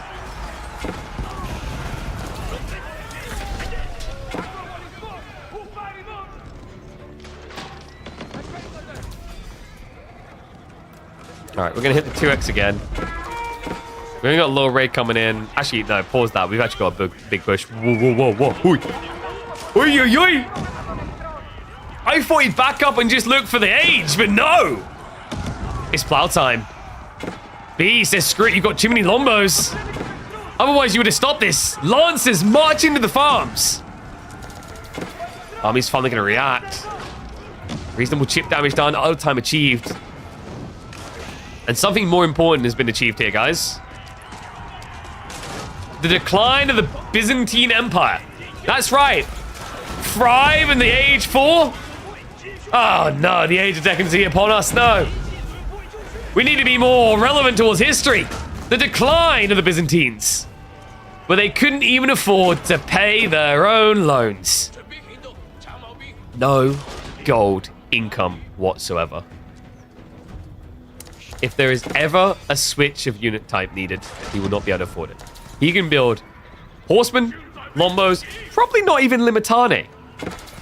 No, he never got the elite for them.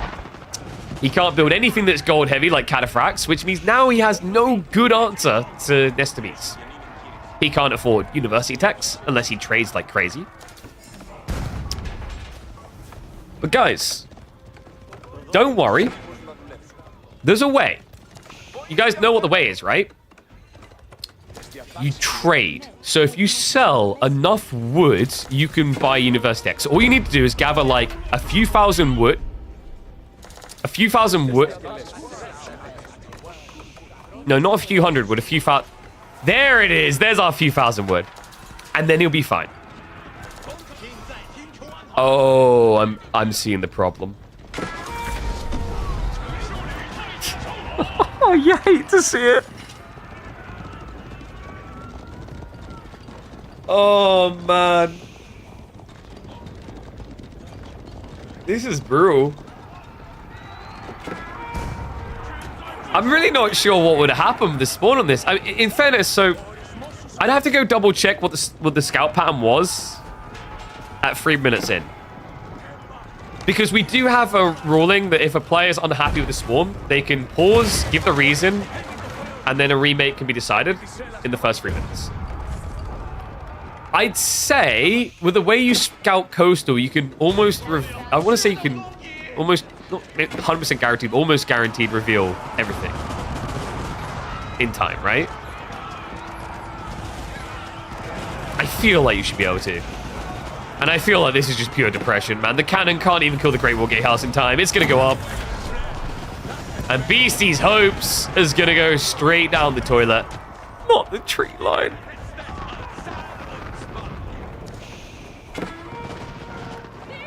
Horsemen are going to make their way into the farms again. But I think at this stage, B's probably just going to like double keep drop this side and then just force fights to run the timer down. We'll hit the speed up. Let's have a look and see if there's any developing plans here. The good news for Beasty, if there was any Civ to be no gold with, this is the Civ. Right? You can get premium units without gold in a way that other Civs can't because of the olive oil. Not just things like Lombos, Landsknechte, well, Lombos obviously food and wood, but Landsknechte and Streltsy, but the siege. Nesta Bees, cannons, like this is the interesting thing about Byzantines, and sometimes it can make them feel uber busted as they can function economically in a way that other Civs just really can't at this stage without gold.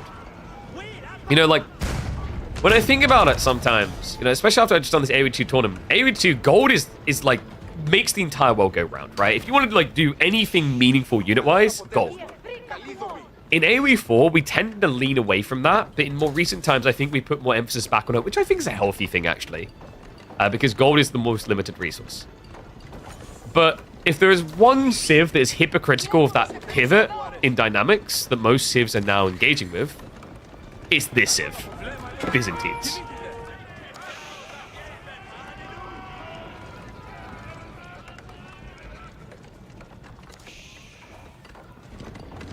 And this is about to get brutal, folks. We've got pyrotechnics.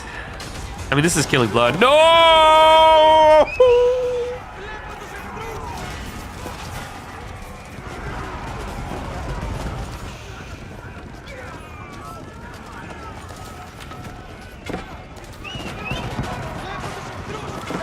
In Beasty's defense, had these tree lines spawned symmetrically, clicking here, these cannons would have went down here, because there would have been a tree line here instead. And that never would have happened. Oh, but in all seriousness, that is just brutal.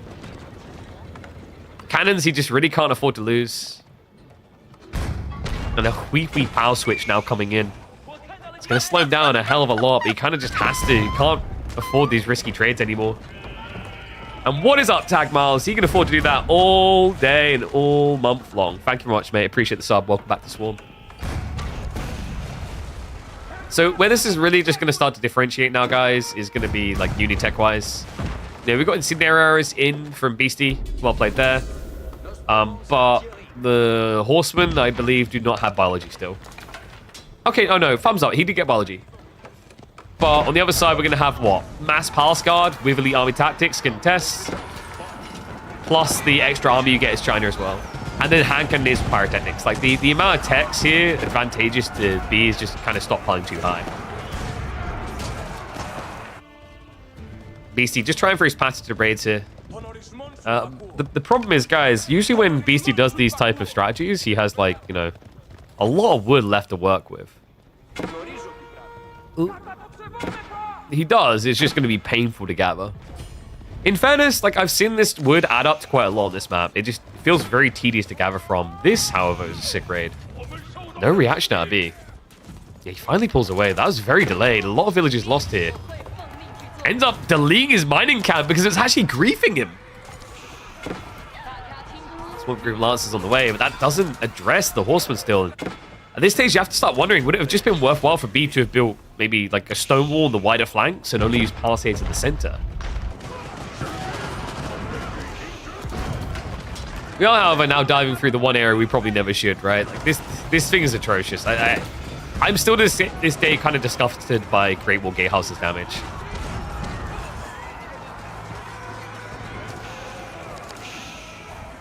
Rely on raiding for gold over Horseman upgrade?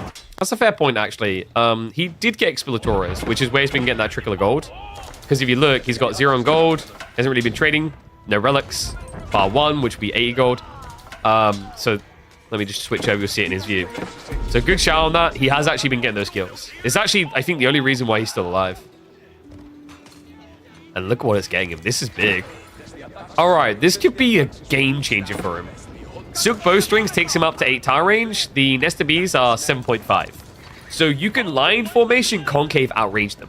That's big. With volley, that means you can start sniping these things down finally. Still going to be challenging with Clock Tower with the 50% extra health. Not to mention the fact that your opponent can still go Siege Armor, but it does give away. We already have that raw cannon threat. They can always snipe you as you come in. Another thing to keep in mind is just makes the life of the hand cannoneers horrible. But the growing concern here is that time is not on your side. You need to move with urgency. We're down to 3.5 minutes. Horsemen are going to go for the Raiden. Destiny's looking to be sniped here, but Smimman quick to protect the secondary. And it looks like B has completely forsaken his Nest to B strategy here. Only one remains. Now it's all Palace Guard. Okay, he's turning this into a body fight for Sacred Site control. Beasty doesn't care though. Are you kidding me? We've got 3 minutes to go and you... Yeah, come on. Yeah. Hold up. Like, but we want to go get some gold, man.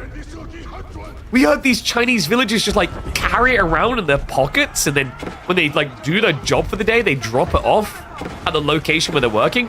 Don't question the logic. It is kind of what they're doing, though. So PG will at least eventually clear up the raid. Both of them have been suffering on economy, but I believe for Beasty it's been more a case of just deleting villages and not replacing. He wants the army as big and as bulging as it can get. Folks, I do believe we might get an extra game here. I mean, unless... Wait, where are the horsemen? No, is he trigger rated again? The Lombos are unguarded. He has to back away. I can't believe this. Yeah, he split up too much. The army's big on a map-wide element, but in this fight, the squishy underbelly is left unguarded. Palace Guard just able to find the weak point, chases it all the way home. He has to retreat, can't afford to risk losing the cannons at this stage. And the timer continues to tick. Horsemen now going to shot for the Sacred Site decap. Bombards are going to get sniped as well. Hand cannoneers alongside them. Spearmen are now getting queued up. The Palace Guard spears have reached the Lombo mass. They've been completely torn asunder. No backline. It is full melee against Palace Guard. All right, we've reached nightmare form here. I can't believe this. Beasty, it was looking so good, but he never had new Lombos queued up because he was focusing on just getting as many raw cannons going as possible. He even had Streltsy coming through. But that decision to go north with the horsemen to not have that second rotation coming in quicker, I think just cost him the game. I mean, in fairness to him, if he hadn't sent the initial group up here to bait the army back, he wouldn't have got that dive in the first place. But this does feel like a grim way to go out in the end. PG will just show up to guard again. And the issue is, like, at this stage, especially with the loss of cannons and whatnot, you just can't go for this one over here, right? This Great Wall Gatehouse will just kill you all day, every day of the week. Even the raw cannons. The west side was really the only easy option in this game for Beasty. Which, it's kind of comical because the easy option also involved him playing away from his third tree line. Oh, no. I'm not gonna... Sorry, guys, I'm still dying. I'm not going to focus on it. We're not focusing on it. How much golden trade? On this map, not much. You're usually looking at, like, somewhere around 30 gold, I think it can be.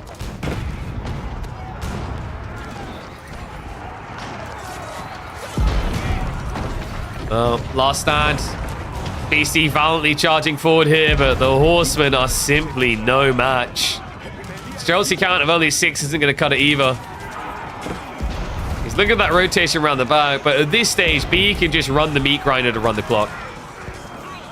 Keep drop now coming in. I mean, maybe, but Beasty, the problem is it's not quite close enough. He can't afford a second one. If it was here, that might give him a contest opportunity. Bombards are going to be wrapped on, but the villages are there to repair. Will be protected. The B will protect his clean streak. A 3-0 victory over the reigning champion of Midweek Muster. You've heard that correctly. Despite our high expectations of him, it's been a rough month for Beasty in March. First, the finals of the Garrison. just to come home and experience the nuisance of B 3-0. Maybe the nuisance of Beverly as well. Oh, no. Let me know what you think of this series, guys. I think we might upload this as a one whole together. Big shocker? Big expectations? What do you want to see in the next weeklies? What do you want to see in the upcoming tournaments? Has this changed your outlook for the rest of 2025? Or do you still think it's going to be a dominant year for Beasty? Let me know what you think, and I'll catch you all in the next chapter. All right, guys. So that actually aligns us perfectly for our next series, which is going to be quarterfinals. We're going to be having Dumu versus Numidan.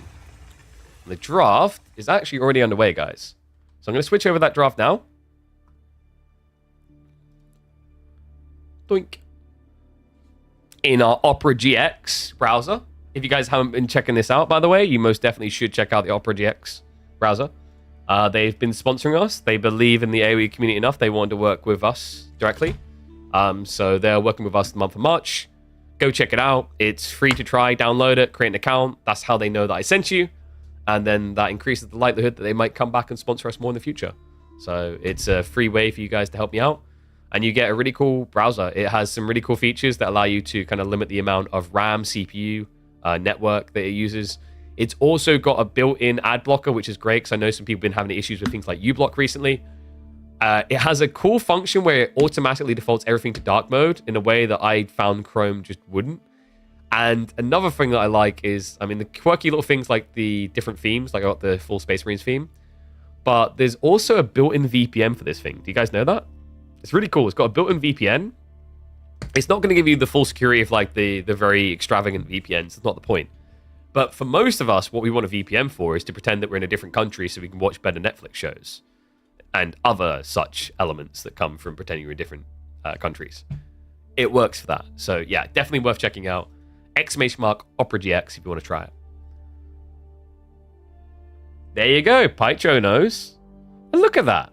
Man, this guy's got good taste. He's like, it blocks Twitch ads, and yet he's still subscribed to the channel. Love that support. Does Chinese Bombard have AoE? So I believe I was talking to someone about this. The dev, I think, mentioned it's very interesting. There is a very slight... Sorry, I need to add in the drafts, don't I? There is a ever so slight AoE on Bombards. So if units are no-clipping each other, there will be... it will happen, basically. So it's not like an intended listed behaviors type thing. It's almost like the shot has a slight hitbox to it, and if units are no clipping into each other, they will clash. And as a result, take the damage together. Okay, so looks like this getting set up for the game now, by the way. We are waiting to hop in. I see Numidan here waiting to join. Reminder, BO5s, so that's why we've got 6 civs drafted. Winner of this will be going up against B. That series will be happening tomorrow before Grand Finals. And let me update brackets for you guys as well. And then, so one thing, by the way, in about an hour and a half, we're going to have Marine Lord versus Anatan. We will be hopping...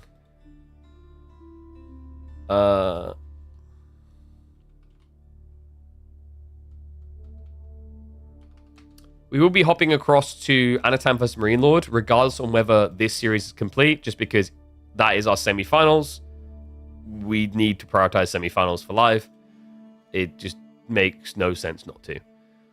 So let me just update this bracket so you guys can see the most recent outcome.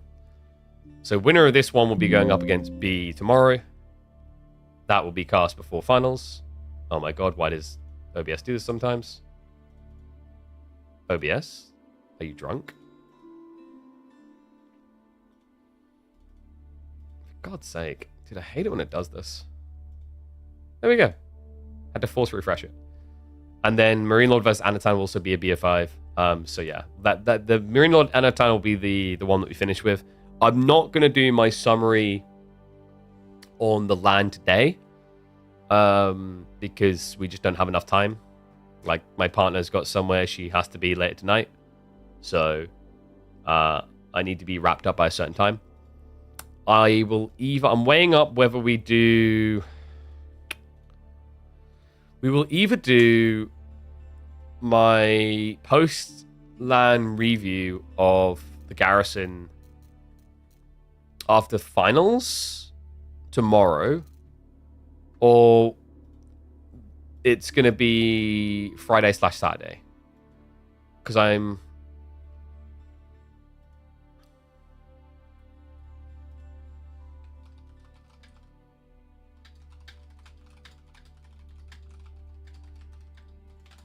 send a message about it now. Because I was thinking about it, like, doing 3 days in a row might just kill my throat. So it might just make more sense to do... I think they're getting game, by the way. It might just make more sense to do a stream on Saturday so my throat gets a break, and then we catch some of the round of 16k PMMs. And then also, we might have a sponsor stream for that day as well. So it'll be a nice long stream, loads of cool content. Alright. Bloody hell, I wasn't waiting that long. Was the freaking lobby... Okay, it's 2.5 minutes. We'll hop in. Can we get predictions rolling in chat, please?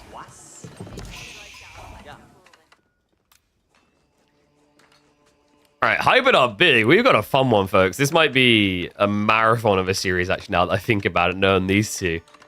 Welcome back to the channel for Dimu versus Numidan. Yes, Dimu with Jean to open this up against Numu on OTD. OTD that have looked surprisingly effective up against Jean. Perfect at resisting her wiling effects of murdering things for having low HP, as everything on this Civ just seems to be overly bulky, apart from their scouts. We are going to be on Sacred Grove. This is, of course, a concoction of my own brewing. Thank you to Caillou for bringing it to life and filling in the small gaps. This is an interesting map. We've seen it once today already. I honestly like the dynamics that it actually encourages. I think it has a nice little bit of proactivity onto the map about it. It's a cool way of temporarily separating the map and allowing you to cut through in the end. You know, one thing I will take away from, like, AoE 2, I kind of wish we had more terrain types so that we could get a bit more creative. Because, like, originally the way I envisioned this map is for it to be tighter on the cut-throughs. But something that they have that we don't, I don't know if you guys know this, is they have a terrain type that you can't wall over, but you can run over. Why don't we have that? I think that would make it very interesting with map design, because then we could get these kind of almost mazy-like maps that you could run through that you couldn't just simply cheese and wall off. But yes, I'm impressed with this map so far. I think a lot of people have enjoyed it. I haven't really seen any negative feedback about it whatsoever.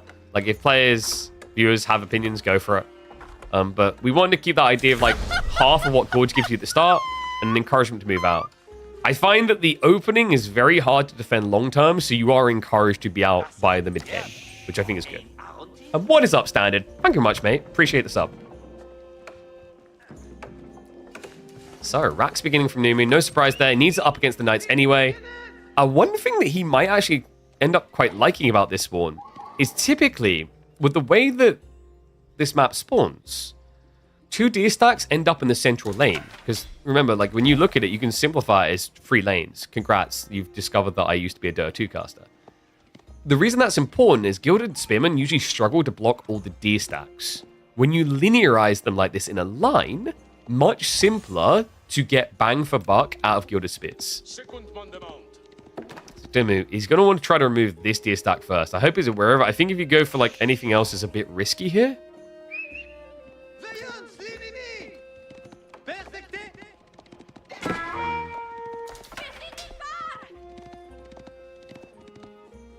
Is there a world in which he just goes deeper, is what I'm wondering. Oh, yeah, he's looking for it. Look, wait, no, he's scouted over here, so he knows about the deer. I guess he's just looking for a target for his knights. Trying to get a feel for what his opponent's up to. But we can see Numidan, the intent is clear, right? It's going to be pro scouts on pro scouts. Spearmen are trying to intercept, just get a freebie here or there. But Dimu is quick on the fingers. We'll be able to dodge the issue. Okay, so how did you guys predict? 65% for Dimu. I actually thought it would be a little bit tighter than that, to be honest with you guys. I think sometimes people sleep on Numidan at the moment. The guy's quite impressive. And, like, from a playstyle perspective, I don't know, these two can have very unpredictable games, I want to say. I was discussing this with Chim, is like, this could be the longest series of the week, theoretically.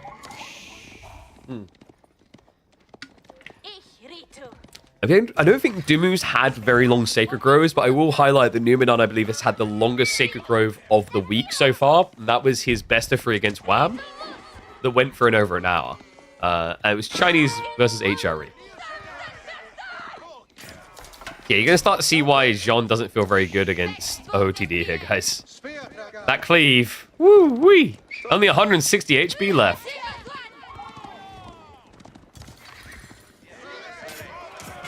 Oh, wait. Oh. Okay, he was a little bit split on the decision there. He wanted to try and deal with the Knights, but he was tempted to chase down Jean. He could turn around for some free stabs. Remember, the damage is pretty heavy hitting here. 1 stab and already 49 health gone. Yeah, these things are really no joke. But good thing for Dimu, this is a great start. He got the safe deer that we talked about. Now you can play flank deer. And that's where things get tricky. So Numidan, do you defend here or do you defend here? Because now what Dimu can do is he can take the longer route around to the west side to get a 3rd deer stack. So Numu is just on the clock here. And the issue is he spends so much on Gilded Spearman, he actually doesn't have much in the way of scouts. Good pinch there, though. Numu. Oh, hello. He's got to be careful, actually. With body blocks, that could have been a kill. A little bit of hesitance does set in. It looks like Numidan did scout the incoming archers, so we'll look to back away.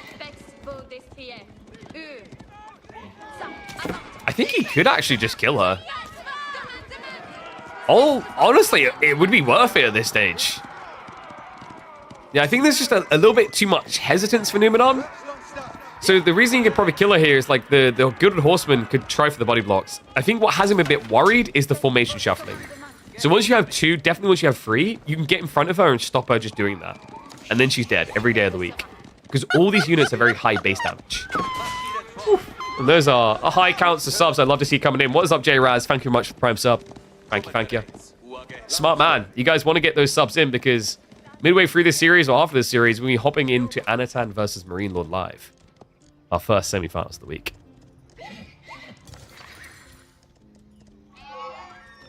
Okay, it's fair to say Numidan lost the Scout War here. Although Dimu's going to give him a slight refund. The question now is, what's the follow-up strategy? Is there a world in which Dimu just tries to full-on aggress? I actually quite like that idea. Spear, Knights, Archers. It's a bit scary if you allow your opponent to overinvest in Gilded Archers. I feel like Gilded Archers are like kings here. So with that in mind, for Dimu, I think the idea would be just skirmish until your opponent goes to that 3rd layer of the cake. And then make sure you've been like keeping your Knights alive as time has went on. Move to the next stage. But the reason why he's more willing to play Age 2 here is because Melee Jean. Melee Jean benefits immensely more than Range Jean from getting level 3 in Age 2. Divine Restoration gets forced. You see what I was talking about? The high base damage on all these units. Undeniable, she's going to have to die. And you're seeing how tricky this is, right? Like, look at the health bars. What is the realistic XP gain here for Jean so far in this game? It can't look good. You know, usually you can, on average, expect Jean level 3 at, like, what, 16, 17 minutes with some ball kills. I'm dubious. I'm skeptical to say we'll even see that at this rate. And you just got this situation where low HP units are starting to get purged when Jean isn't there. Oh, man, we'll do a switch over and you'll see exactly what I'm talking about. This poor gal is not having a fun time. 134 out of 500. But this is worth 16 XP, and this is worth 24. Yeah, but they have so much health, they're rarely ever dying when she's around. I think the best way to kind of describe it, you know when you watch someone playing Mass Knights, they take a fight, and they just pull away injured Knights one by one. And you're like, damn, that's really good. And then you try and do it and go, what? How'd they do that? It's so fast, I can't keep up with it. Playing Gilded units against Jean is kind of like doing that micro check at half speed. Where you're like, Knights really slowly charge in. They really slowly get stabbed. And then you click them at your normal speed and click them away. all of a sudden the game doesn't seem so daunting anymore, right? That's the thing. Like, this Civ kind of has a very big safety like band. Because, sure, eventually these might get reduced to no HP in their dead weight. Just go stick them at home. Right? Or run them somewhere Jean absolutely is not going to be, and then have them do something. Sure, you're still using a unit up in the end, but you're not giving Jean her edge. And that's the important thing. And yes, Burger. So, we've been seeing Burgrave more and more. I think for Numidan, he just doesn't want the game to go as long as you'd think. I know Numidan has a reputation for wanting long games, but I just don't think he holds true to that in the first 20 minutes as much. He actually has some very aggressive builds we've seen. But also, the other concern is, like, your opponent is going to have to double down now, right? So by going for Burgrave, you can insulate yourself against that threat. And with the savings from building the Spearman here, he already has started to queue up the Gilded Crossbowman. Gilded Crossbowman, which, by the way, will keep Jean forever in level 2. I am not even remotely over-exaggerating that. Even before the tweaks, the nerfs, etc., like, the #1 best Civ, I think, that of dealing with Jean, and dealing with Jean directly, the unit herself, was OTD's Gilded Crossbow. 6 tile range, insanely high damage, good attack speed, doesn't die easily. What more could you want? So Dimmu, he's looking for that contact point, trying to get some pressure on here, but it's just difficult to worm your way in. He's at least denying out the goal temporarily, but Numidan has already moved out to the west side. Something that Dimmu is entirely unaware of.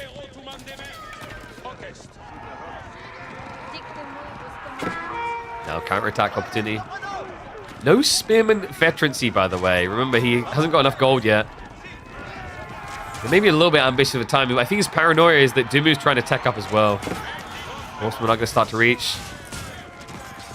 Jean's going to be front-lining. Gilded Crossbow, we need to target her right now. I don't know what they're doing instead, though. Numidan, what? They're like, hit me. Why are you guys ignoring me? What? But I'm just... What?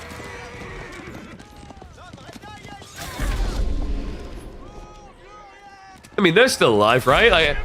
I don't even know what to make of that fight.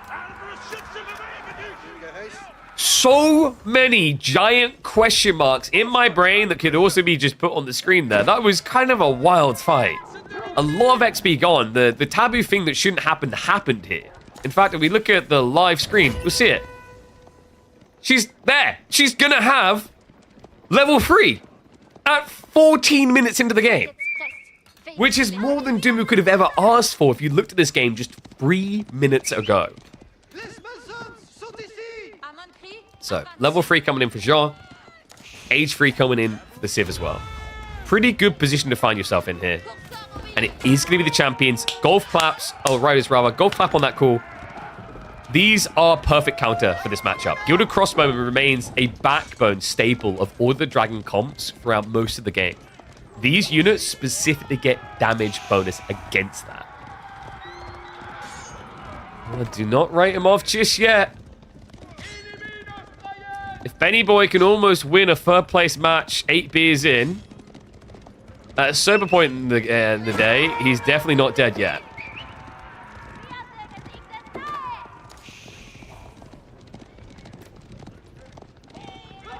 Good constriction as well. It's just kind of preventing any sneak out into these pocketed resources, forcing Numidan to now go down the path of going into farms. And maybe an earlier point than he would have liked. I think he kind of expected this to be inevitable, though, against the French. With French cavalry everywhere, you're just not really able to take the risk of going out into these pocketed resources. You know, the kill threshold doesn't change drastically. These knights can still kill you really quick.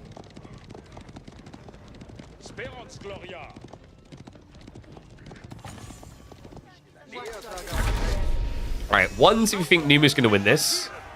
Twos if you think Numu's going to take it.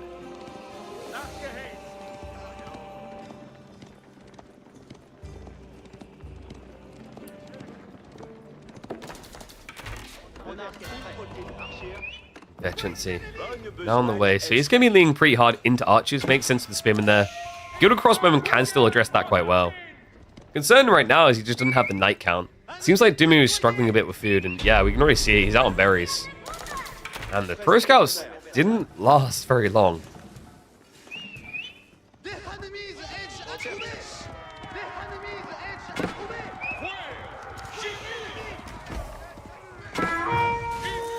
Why brag about being faster than gaming? It's a skill, it's a talent.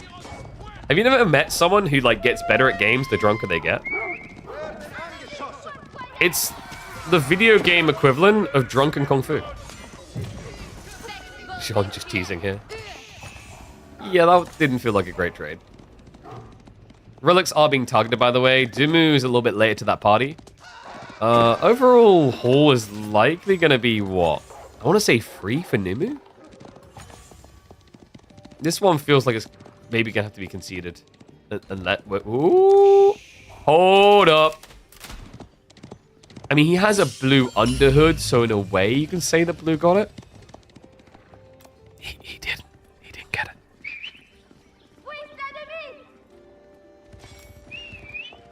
Meanwhile, Pride is kind of interesting, actually. They've just gone raiding onto villages instead. Wait, is this Gilded Knight actually going to clean up with, like, no HP? What a Chad.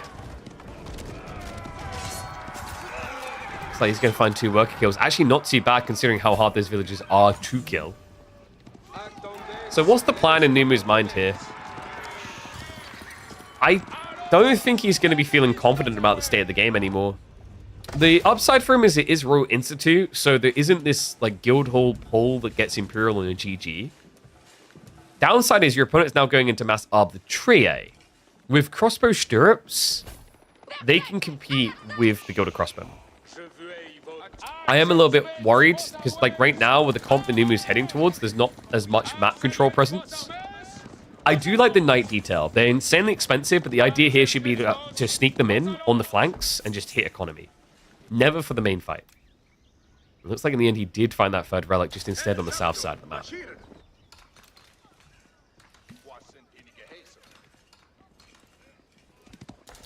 That Gilded Knight needs some repairing. That's what this game is missing, guys. We just need mecha repair. That's cheeky. I'm not sure if that was entirely intentional, but we do have an agent sheep here. That could come in clutch later on in the game, actually. Because of this, there's another gold even further out. There's berries out here. So when you see more villagers running out, it's going to be a key indicator of what's happening. That's sick. I don't know, like, it's possible Ben meant to do that, but, like, the way the scout died, it didn't feel intentional, right? It just may have been incredibly fortuitous.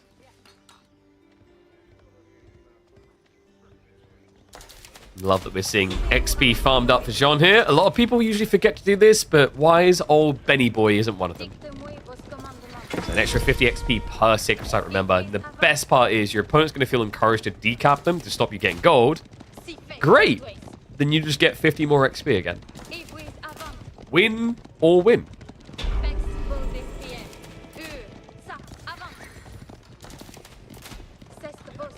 So it looks like the cavalry marching in. The riders did survive, so now we've just got additionals coming through. In fact, sorry, no, he's actively adding them in. Okay, this is very unique. We've seen this, like, only a handful of times before. We actually saw it in a game between, I believe it was B and Dimu, where he done it against the... Oh, sorry, no, it was Dimu doing it against Onamusha, remember correctly, and it didn't work out very well. So it's usually Ben who's been trying this. The results have been very limited, at least from what I've seen, where it's worked. Which is unfortunate. It actually kind of guts me a bit, because I've been a big believer that I think there is a role for Jean's riders to fulfill. It's just very tricky to finesse because of that weird tag of being crossbow counters. And being quite expensive, actually, guys. Like, these things, look at it. They cost the same as a Keshik. I think the biggest problem people run into is they want to kind of raid with them, but they don't want to take Jean with them. If you don't take Jean with them, you miss out on the companion's equipment, the extra armor and damage. Armor and damage that's also going to be on the other side. OTD, the Inspired Warriors buff, big clash coming in. Beast drop's going to be there. But Jean's gone. Counter is those crossbows. Clear as day. And that is going to be the immediate break on the fight. Dimu unable to stand his ground. Star steps away. Maybe it's too little too late here. It's going to be a reset from Numu. Doesn't need to throw away the melee anymore. The Gilded Crossbowmen have got them on the run. I'm going to try to turn for an engagement, but this just gets a little bit ugly. Remember that you can easily get stutter-stepped and shot down here with the extra range from blue crossbows. Yeah, I don't like this fight. Dimu, like, the longer he commits, the worse it kind of feels like it's getting now. At this point, he's trickling troops. Sometimes it's deceptive. You can, like, misread these fights against OTD because you just see so little count that you think you're good for it. You have to remember, this is like having 2 units smoshed into 1. Definitely felt like it after that second wave of engagements. Dimu, now the Royal Bloodline's on the way. What does he think? Is he going to return to the champions again? I mean, it should work a lot better than a Horseman in reality. I think one of the challenges is that Horsemen don't cost anywhere near as much food. And sometimes it's not about the quality of a unit, it's about the quantity. You guys get what I mean? Like, if you ever experienced that, we're like, wow, this unit will do great. And you realize, oh, well, it would have done great if it could reach them, but it died before it got anywhere near. I find sometimes that's the issue with scaling Jean's champions over scaling Horsemen. You just have substantially less. Jean comes back too quickly. Not convinced of that. 2 minutes is quite a long time at key points in the game. Like the other game in particular.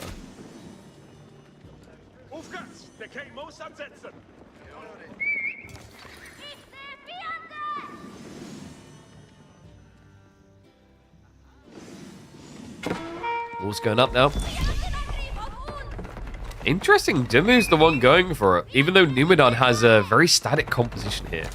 But you can kind of tell what the intent is. He's going to play very wide now with villagers. And he's paranoid that he's going to get hit down the center, so he can't afford to defend flank and defend base. Yeah, you can either pay for Jean or wait. If you pay, you do trigger a buyback cooldown of, I think it was 2 minutes.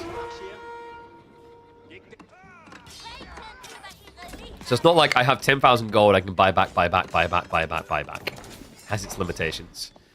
You know, in the early days, we saw some phenomenal games where people manipulated that, played around. I believe there's a great game between, was it Lucifron and Voldemar, where Voldemar got baited into killing Jean, and Lucifron bought her back, bring her in again, and Voldemar was like, well, that's GG if I kill her, dove the TC to kill her, did kill her, but lost his entire army, and Lucifron just rolled him with a normal French force.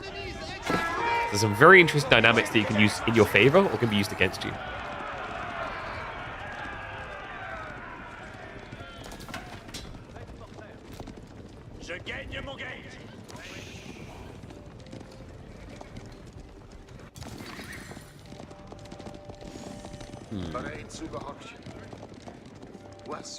She's a named character, though, not a nameless kid. Wait, so what are you trying to argue she comes back too quickly for? Reincarnation to make sense? I'm not following. What does that have to do with her coming back too quickly?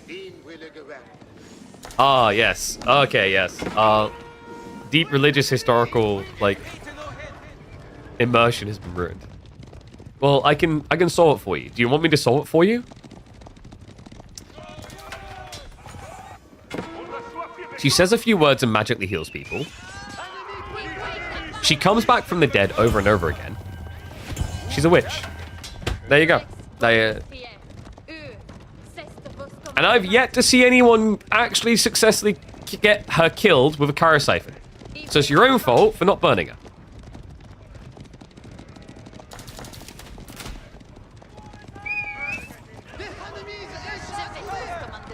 It's like a zombie freak. Like you know, you club a zombie over and it gets back up and tries to bite you again. Oh god! Why didn't I just club it in the head? Well, yeah, why didn't you? If you want it to die, kill it the correct way.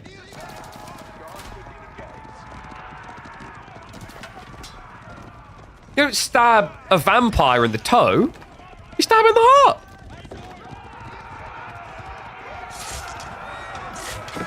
So we still have this commitment into the Jean's Riders. It makes sense. Like, this is an insane crossbow count. Even by OTD standards, this is getting pretty lofty. We're up to 30. He's 126 military. at some point, Numenon's got to sense the ability to just win this game, right? This can sometimes be Numenon's biggest weakness, is he has been known to be a bit of a slower roller than other players. But even with that in mind, like, this becomes almost undeniable. I think the one weakness in Numenon's play here, his failure to wall the sides. If he walled the sides, he wouldn't even be hesitating here. But he's acting like lots more damage can be done to him than can be done in return. And I think a big part of that is the Jean factor. The Jean factor will die straight away in this fight if she gets anywhere near those crossbows. Base the police drop. This would be a good time for Numa to just disengage. I think he got a little bit too close there. Once the Pavises came down, you just pull away, right? Minimizes the losses, and then all of a sudden, this big critical ability is on cooldown.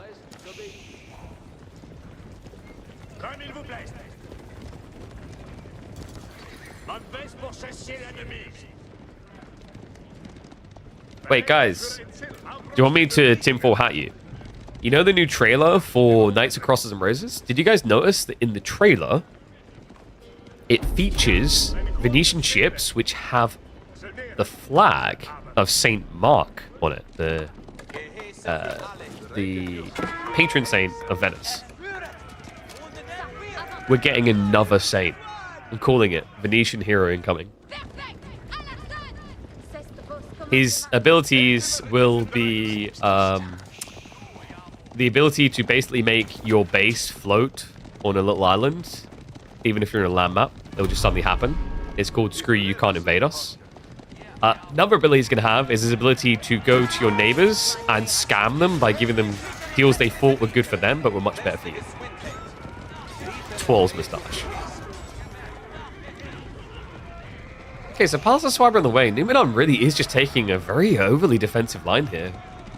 I mean, he's inviting a way for Dimmu to get back in this game. Like, he's got to be sensing it. He's already got farm set up. Dimmu's going to shadow him into Imperial Age here. And I don't really like this Palace of Swabber. Like, what do you get out of it? There's nothing. You've got 71 economy. You're popped. You're at 199. Even if you're like 20 away from where you want to be, you're close enough that it just makes no sense. You could argue an Elsbach doesn't really help him here because it isn't like a focus sacred site. This is kind of wild, man. I don't know. I think this is Numenon's classic hesitance. Perhaps being about to cost him a game. Because ain't no doubt about it, Jean has no pushover when she gets into Imperial Age. For multiple reasons. Right? From the effects of eventually getting that level 4 with the attack speed buffer. The elite techs and how they stack up to make arbitrators just unkillable beasts. The Red Palace itself is an awkward, impenetrable defense. And also you're on a map where trade can actually be pretty good.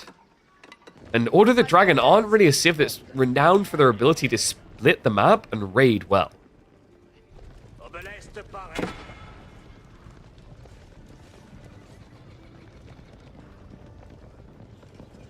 And yes, it does look like, according to the trailers, the House of Lancaster will have a hero. I've done 2 videos on this. I highlighted both. What's not known is the extent to which that hero interacts. I hope it's a hero that you have by default, and that he has some interesting support abilities. That would be really cool to see. I don't think they're going to do an XP-based one like Jean necessarily. I'd imagine it'd be more like locked towards age, kind of comparative to Khan.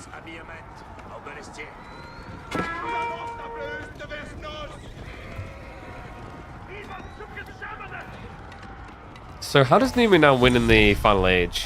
Because gold is going to be key here. He has still got, like, what, 10k gold? There is a plan to Gilded Hand Cannoneers here. Instead, he's leaning the other way. He's going Mass Horseman. And wait. He's 2 in the Classic. Is he just going to go Mass Mangoes? I mean, Order of the Dragon, they have huge population issues, guys. Like, you know, when you pay 2 pop for everything, you might as well just pay 50% more population and get Siege, because Siege is OP, right?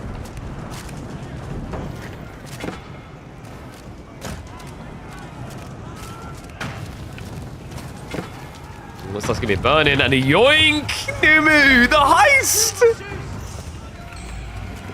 He's taking all the booty! What a Giga Chad. All right, I'll walk these home, Ben. You won't need them anymore, he says. Your time is almost up. Dimage trying to buy time, waiting for those tech upgrades to come through, but the Mango does bait him in range for a fight he didn't yet want. Elite Techs just kicked in fully for Numidan. He was waiting on the Horseman. They're about to kick in for Dimmu. He's ran out of places to run and hide. He's literally hogging the edge of the map. There's nowhere left to go. Charges in. Has to condense to protect the Mangoes. Tries to snipe Jean. Doesn't quite get the hits there in time. Arbitrary are being counted out by the Mangoes right now, and they do also have the Inspired Blessing on them to do even more damage. The Ring of Roses effect. The Jean's riders do start to break in. The crossbows have to break off. They're not a good unit to defend this. And Jean de Blast has arrived.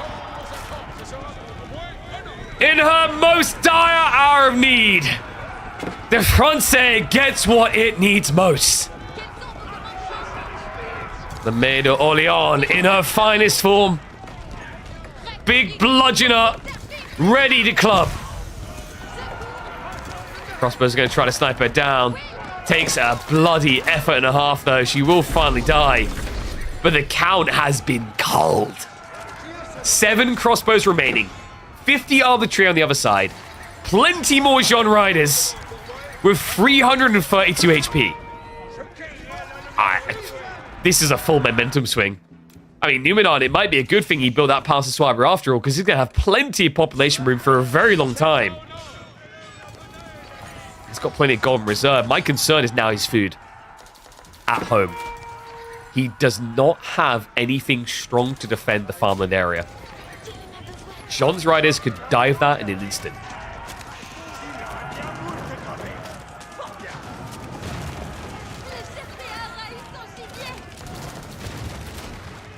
Oh my god, the copy passed earlier. Chill, guys. And yes, guys, if you're looking for like a bit more deep dive dissection of the trailer, we literally released a video yesterday going over the trailer, highlighting some things that maybe did not get noticed. Like the inclusion of the Venetians and the hybridized hammer units, as well as the introduction of horseback skirmishes for the first time. There's a lot of interesting subtle details in there. Number one I don't think people thought of with the House of Lancaster, by the way, is the fact that because it looks like one of the landmarks is a university type building, they actually might get the French treatment and get the Royal Institute type thing. Because if you check House Lancaster's description, they're talked about for being advanced in arts and sciences. I wonder what that could mean. I know what this means. A win for Dumu. What a hell of a way to do it. Numu, lucky at him on the ropes. He got the relic heist going, but in the end, that pushback, the timing, you could not have threaded the needle better there. Dumu had not an inch more of map to retreat to before he fought. Insane opening game. Sets up for a promising series. Woo-hoo-hoo. Very cool game number 1.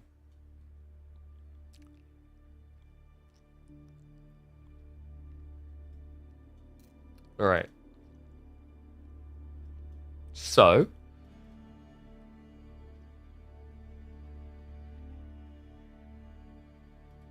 let me have a look here. Scoring. Do me for map 1. God, I really hope my throat holds out.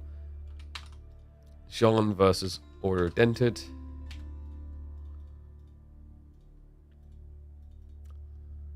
Where will Numu go next? So he's got his Chinese pick. I don't know if you want to throw it out this early. Oh, dude, he's got Malians.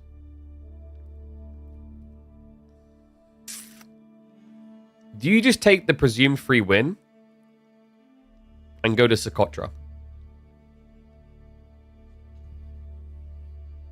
That's what I'm wondering.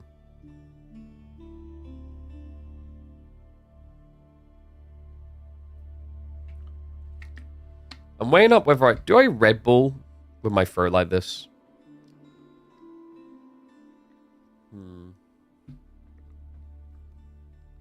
And yes, the Men-at-Arms unit seems to have that Donzo effect, so there will be a hybrid attack. Yeah, you can check out my video on it. I should really add a command for it. But just check my YouTube channel, like it's down in the panels below. It should be the most recent upload. Should have kept the relics of the wall and he could have won. Tricky because there was a lot of arbitrary there. I think he still just loses them straight away. But you're right in that he could have kept like staggering wall lulls in theory to increase his chances. I think his win condition was much earlier though. It felt like Numidan hesitated a bit too much. I think he looks for the safety reset quite often, right? Like it seems like Numu's historically always been a player very comfortable in the late game. It's weird because when he's not up against like a top 8 player, I think he plays a lot more aggressive, actually. And what's up, J2 Shots? Thank you much for the resub, buddy. Welcome back to Swarm. Thank you, thank you.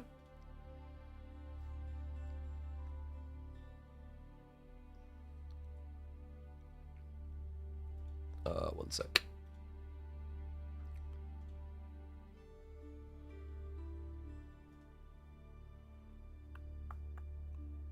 Need to send something to someone.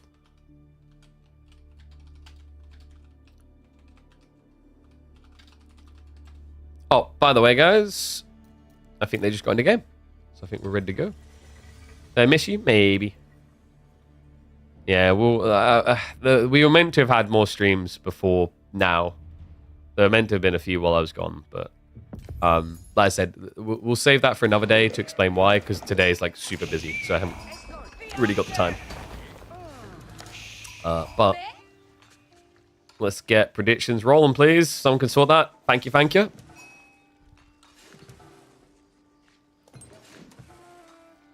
I enjoyed my trip, apart from the getting insanely ill.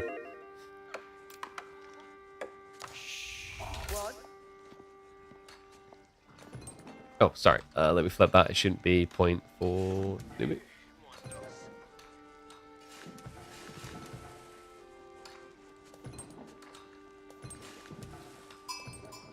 Game number 1 seems to have Numidan thinking, oh, wow, those friendships are pretty good. One and all, welcome back to our quarterfinals between Numidan and Dimu. Hell of a series already after game number 1 on our brand new Sacred Grove. We head into something more familiar, Coastal Cliffs. Dimu with the HRE up against Numu's French, but this, oh no. This could be a disastrous one. He has at least realized it though. Well played. He scouted early. He pulled 500 gold. So he will dodge the bullet here. This could have been a disaster. Look at the gold locations. The third one being further out from TC. There could have just been a complete starve off here. So yeah, the Dark Age, Rax Rush will at least find a little bit of pressure. Maybe forces Numidan to pivot things a little bit, but the 315 gold should be enough for a night here. I don't think that's enough for Pro Scouts, though, by my maths. Okay. Am I, like, mathing incorrectly? Like I said, my brain's foggy at the moment, but, like, I mean, you know, Pro Scouts is going to cost you... They upped it, didn't they? It used to be 350, now it's 400 total. There's 300 gold, right? So you need 200. About 200. And he needs 200 for tech up. He doesn't have enough gold. He's going to have to go for more. Unless he ignores Pro Scouts?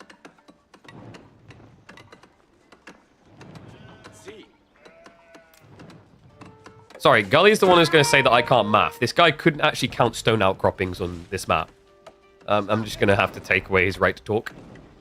Which isn't difficult to do at his age. All you have to do is stick a dummy in his mouth. But yeah, we are going to see him have to do something different here. Only 11 sheep. This is going to be rough. He's going to have to creep out real quick. And you see Dimu's already guarding with the spearman on the east side as well. So he's aware of it. What's crazy is Numidan's even allowed the mining camp to go down, despite the fact it's definitely obvious that you need more gold.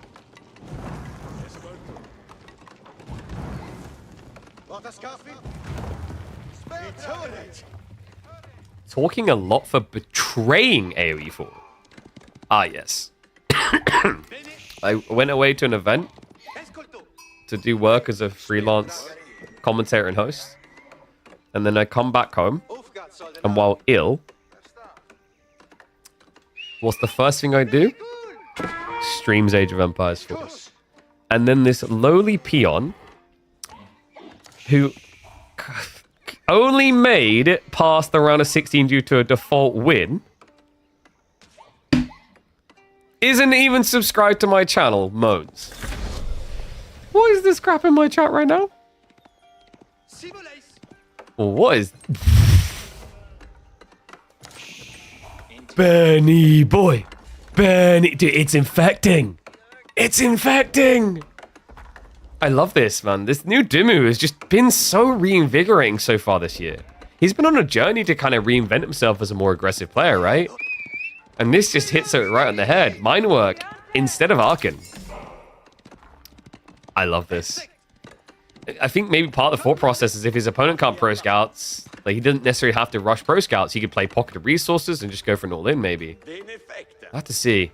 It might just still be worth pulling them home with the PS, and there we go. He has got the meal on the way, so he should be seeing pro scout still. I love this. It's interesting, right? The spearmen are going to be more impactful than all pikes. You can kind of just surge to overwhelm archers. Your horsemen are going to be very good at finding kills. It does feel like maybe there needed to be more spearmen to guarantee there wasn't going to be moved back into gold, because it did come anyway. I love this. There is another possibility. Instead of being about all-in feudal, I wouldn't be surprised if this is like a play into castle to just get the fast castle into steel barding build, which gives you a lot of effective HP. I would say that that build, while generally quite impactful, probably suffers a little bit up against French in particular due to Royal Institute.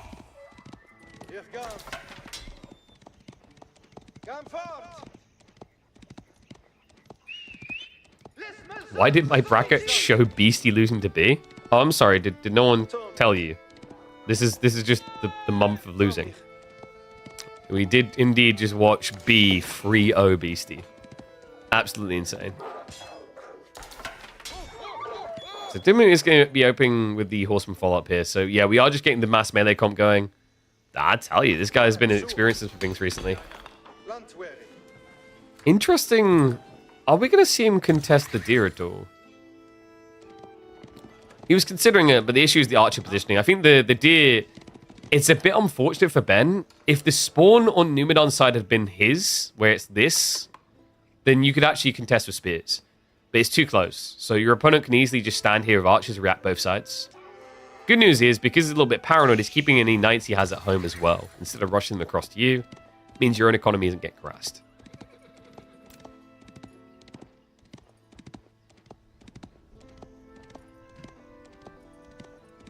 Who is stronger, Royal Knight or Mindwork Knight? Royal Knight. So, a Royal Knight, you get cantled saddles alone. You get an extra 10 damage for the first 5 seconds of fight, right? So you get an extra 30 damage. So, a Knight in Castle has 230 HP. You have 4 melee armor base. You go up to maximum 8, right? So the strike damage on a Knight in Castle Age is about, I think it's 24 base. So you can get up to, say, 26. So you move 8 down to 18, right? But we're adding in an extra, like, 10 per hit. So you're now at 28 damage. So in the first few strikes of the battle, you've almost taken off a third of their HP. Even after that, when you're reduced down, yes, removing 2 armor is quite impactful, but the amount of extra strikes involved doesn't really make up for the lack of like cantled saddles and chivalry. And then if you go Roy's 2, the most obvious one that just makes it one-sided is Royal Bloodlines. If you can avoid cantled saddles, i.e. you see your opponent charging, you pull away, then turn on them afterwards, different matter. That's when, no doubt about it, steel barding is better. So like I'd say at like a low level where you want to minimally micro, where you just A-click in, I'd favor French Knights. At the semi-high level, I'd kind of say the steel barding feels better, but at the hyper-high level, when you're talking like these type of caliber players, I'd lean it back towards the French, because you should be paying that much attention to your knights. You shouldn't be letting them get caught off guard diving in too quick. Now, the thing that could flip it is an HRE economy any day of the week. But with mine work, things get a little bit more muddied usually. That's where this Pro Scouts keeps things centralized in a very efficient manner. And the scary part I find is like usually where this Knight Barding build looks broken is when you rush Castle Age.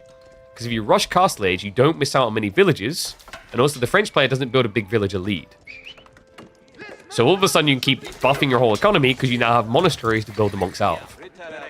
It's a very important differential.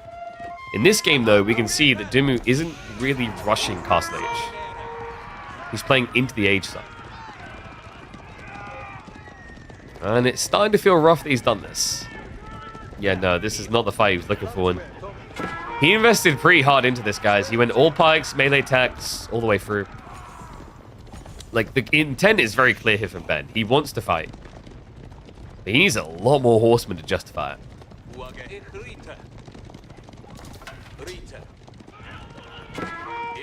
You don't think you count chivalry because Atri has prelates? Which one is easier to use?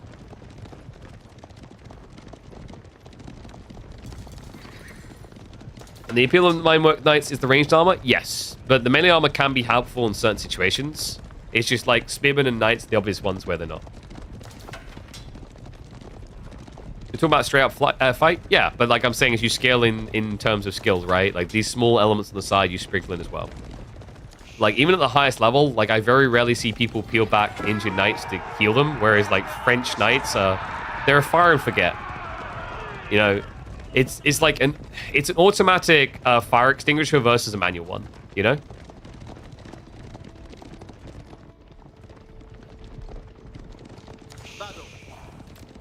Yeah, the best way to think of the armor barding, it's basically like having armor clad from the English, but for knights.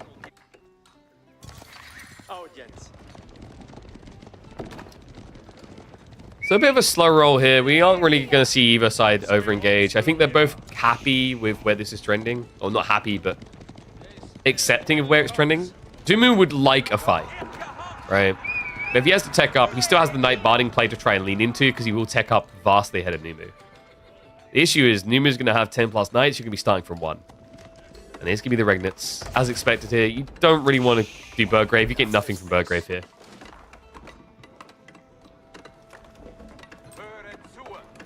Like, at this stage, you have, I want to say, what? 1, 2, maybe 3 deer left? And practically no sheep. Yeah, he's already moved out into berries, so, like, you would not justify Burgrave here. You already had Raxus for Spearmen anyway. You've already got 16 spears. You don't need more spears. You need more resources. And the whole idea, this is where, like, the play can be really broken, is typically you scale more monks at this point in the game, so you can pull for more relics. He's only scale 2, but it does mean he's going to already be in position here to return the goodies.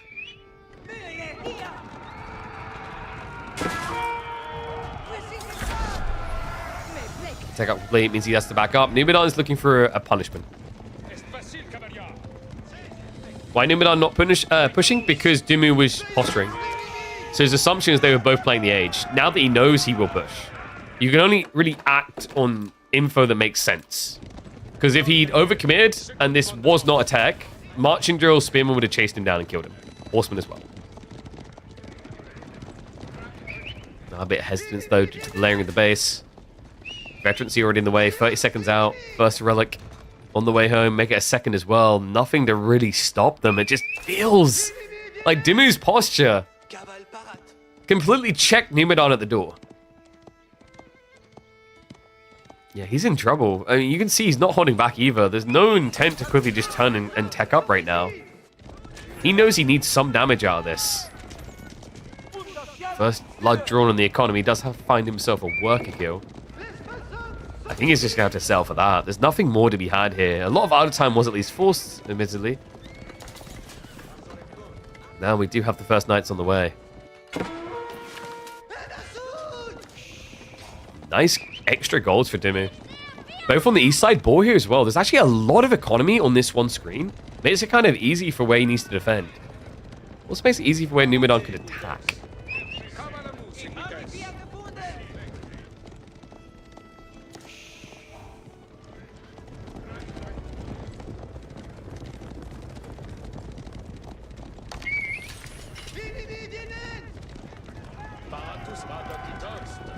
Does Nimbu actually take the risk here? There's not really much in the way of cav threat right now, but it's 20 spears with veterancy, like hot knife through butter, right? It's completely unnecessary. So yeah, he makes the correct call. And I imagine we're looking at Royal Institute here. Like 25 knights is too irresistible. Yeah. Guildhall just doesn't feel like the right way to go here. You're going to be slow rolling into an opponent who's trying to play for relics anyway. So you should look to kind of punish his greed. Like this switch now into knights is ambitious from 0 against Royal Bloodline knights. I love the fact that Dimmu just refuses to sit still though. It's like a kid pumped up on 6 energy drinks, you know? Gotta do something. What you like to see, and it's something that the HRE is better at than almost any civ in the game due to the mobility. Even the infantry are fast, you know? Everyone in this kingdom is drinking Red Bull. It makes sense. That's why for so many years they ran the One Law events there.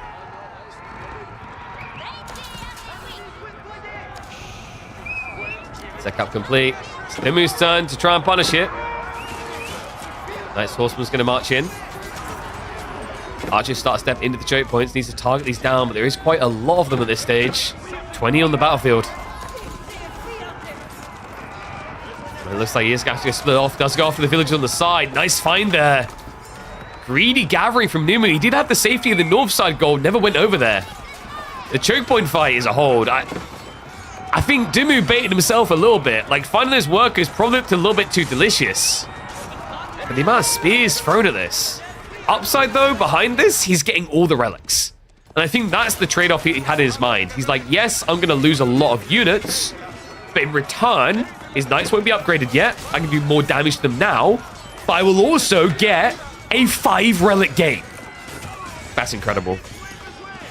And you just see how insanely tanky these knights are. Against these archers, it's kind of irrelevant damage. And due to the veterancy of the knights being a little bit too slow, weren't really packing the punch he needed. What made it worse, and this is where it got really interesting actually, is Dimmu may have only had a handful of knights there. But by wedging them and wedging the fight in these choke points, it meant that the enemy French knights were limited in numbers to attack him in return. Most of the damage in this choke was the archers. So the spearmen evaporate quickly, but the knights are left alive. That's what allowed Dimmu to remain there so long. And old man memory loss may have set in because unfortunately this one did not come home quick enough. But it's still, without this one, a 4-relic HRE game. Now, I've seen a 4-relic HRE, or the Dragon game before in this series. Didn't end well. Actually, it was a 5 in the end, wasn't it? Let's see if it works better for the originator civ. So, should we say the progenitor civ?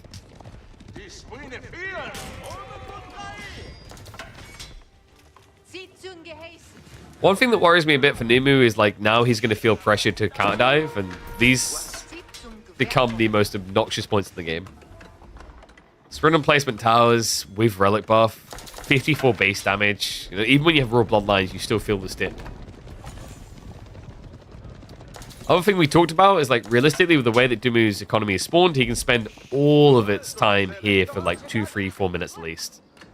So it makes it very difficult for Numidan to take advantage of his mobility to spread his opponent wide.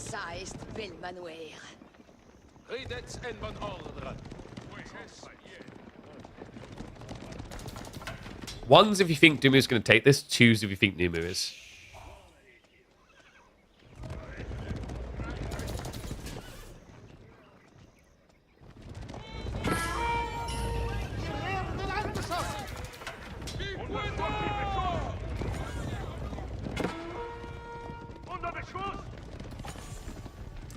Interesting. So some leans towards one. Okay, no, we're like 50-50 split. There you go. Quick, someone go download Opera GX. Create an account so that they know that I sent you.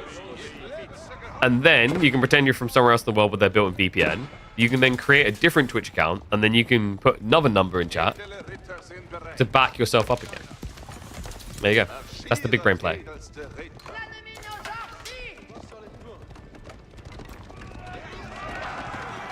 Hold up. Nimu? Maybe an over-ambitious move here. This isn't the full army. No, he was distracted. Yeah, the knight's on the other side. Oh my god, he's distracted again. This is adding up, folks. Look at the kill count. Somehow, despite the fact he's got 21 knights, he cannot take a fire either end of the map. Not just that, he got blocked down this side as well, massacred on the goal line. Like, this is getting ridiculous. Dumu's just everywhere.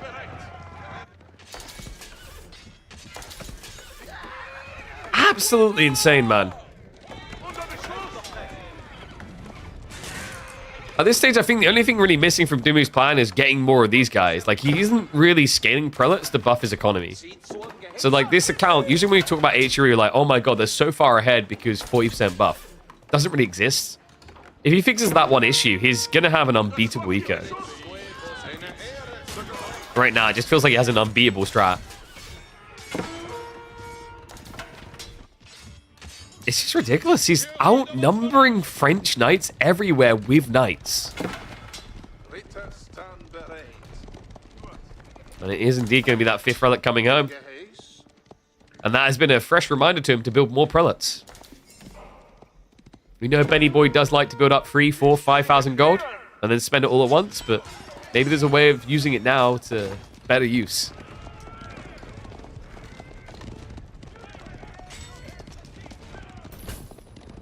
French have weak defense, I think, before him. Yeah, I mean, like, anything seems weak compared to, like, a Red Palace, right? You know? That's like, man, that's like saying, man, I got pretty weak weaponry gameplay before I, like, buy a nuclear missile. You know?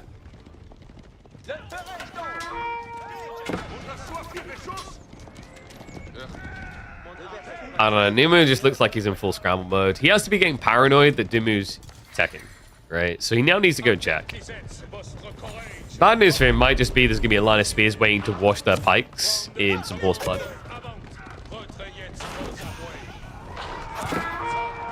And yeah, he doesn't check. He doesn't like what he sees. There is a burn for opportunity if he's quick. The walls are going up a bit too fast on the super south side, but there is a tire entry point. Does sneak in. Now, hold on a sec, Dumu. He was setting up farms. This could actually be the perfect time. Flash comes in. He frontlines with the knights. He's trying to draw fire from the archers. Spinman stuck at the choke point again. We've seen this before. Last time it did play to Numu's benefit to get rid of those spears fast enough. And it looks like it's going to work once again. Barely any spears left alive.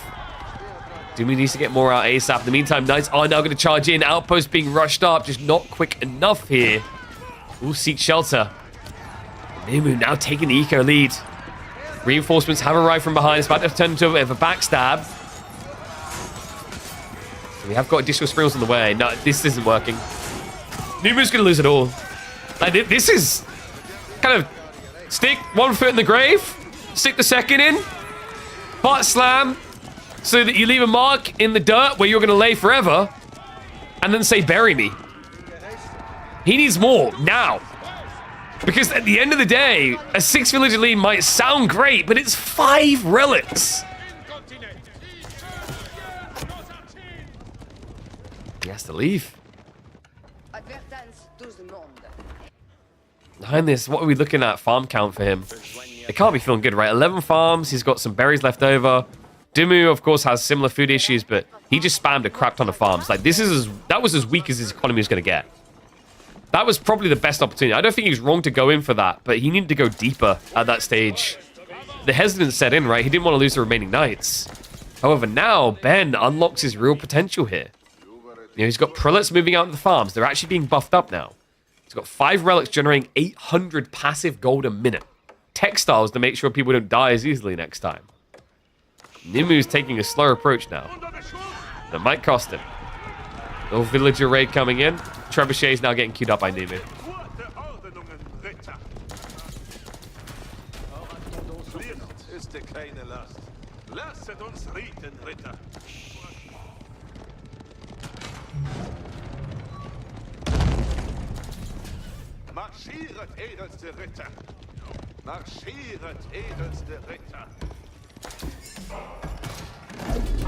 So I think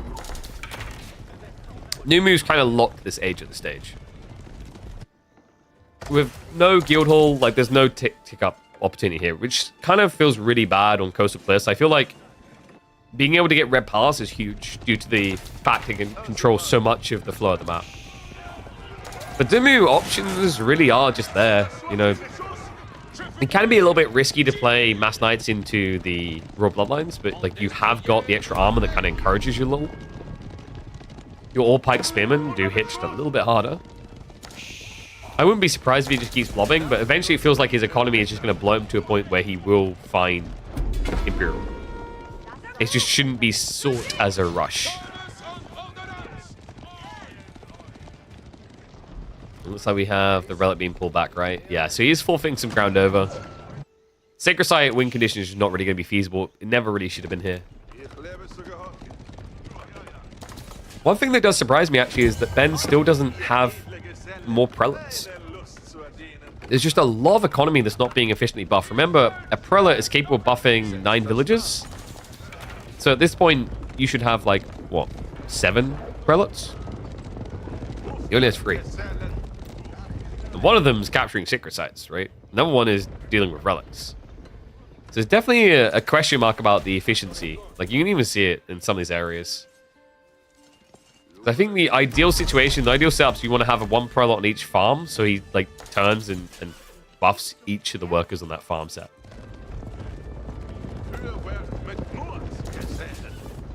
The 7th eco number is old.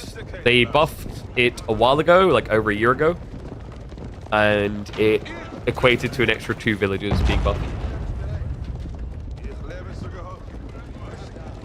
So you are correct, at like release it was 7. But comically, I think this was just before they added marching drills. They buffed it so that the duration of the buff was longer.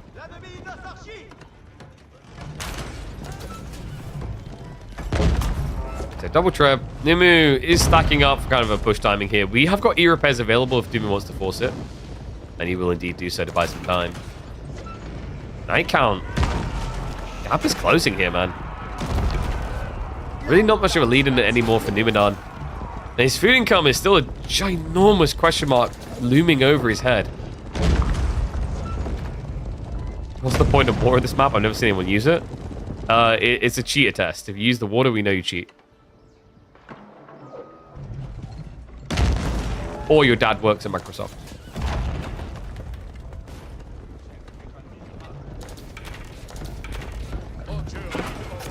This is sometimes the frustration of HRE, though. Like, the E-repairs just delays this type of onslaught so much. And these outposts are just so obnoxious. Because of the fire armor, because of the extra resilience from things like the relics. The cheapness of upgrading defenses. I don't know, that's why I liked HRE as an aggressive civ, so you didn't have to deal with him like this. He bought so much time by making him slow roll like this, and now the big clash comes in. Spread out the lines here. Spear count 22 still in the mixer. The Knights just as beefy as the Frenchman here. It looks like Numu is struggling to hold the front line for long. Yep, Trebs are gonna get sniped. That's a big deal. Needs to keep them alive because if they go down, you have no way of following up on the initial outpost here. Maybe, just maybe there'll be enough Knights left over for Numu to dive after the fact. But you see the residual effect at the end of this fight. The slowdown and getting those final kills on these Knights just because of how much armor they have. Now men-at-arms getting added in as well. This is going to turn into a non-stop meat grinder in which I am no longer convinced Numenor has an all-you-can-eat buffet to the table. Look at what happened to the cavalry count. He does still have a 3x lead over Dumu, but that is going to be fleeting. That's going to last about maybe a minute, minute and a half. Dumu just grinded him into paste.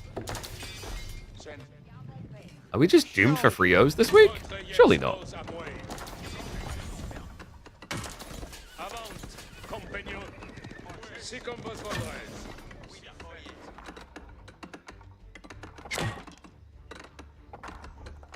Wait, that is Microsoft? Can you ask them to give me a rev share of the game?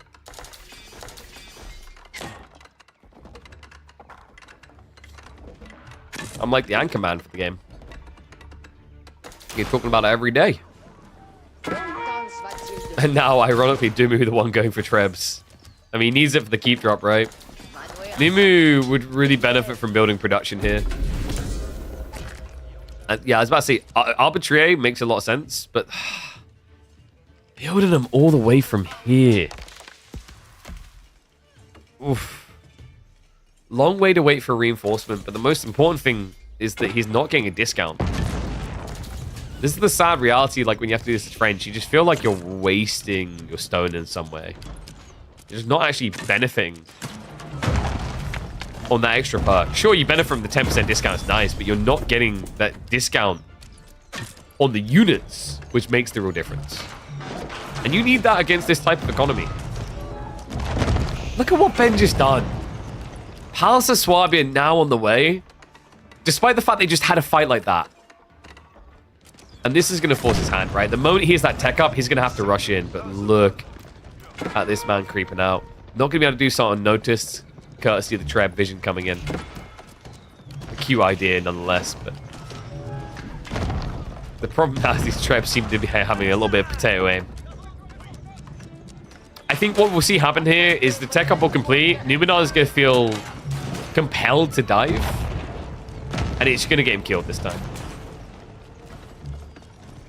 If he had 20 plus crossbows, I could see a way in which it might work out because he can clear the men-at-arms quickly. The other issue is his archer count is quite weak, so like Spearman can still kind of recover everything for Ben. The tech up complete. Numu, I think he's going to go for the burn through on the walls. Indeed he is. Elite techs are about 50 seconds away. So there's definitely room to do some damage, but the challenge is when Palace of Swabia comes in, you need to frequently do damage. Sacred Site now being recapped. No ticking time bomb to be had here.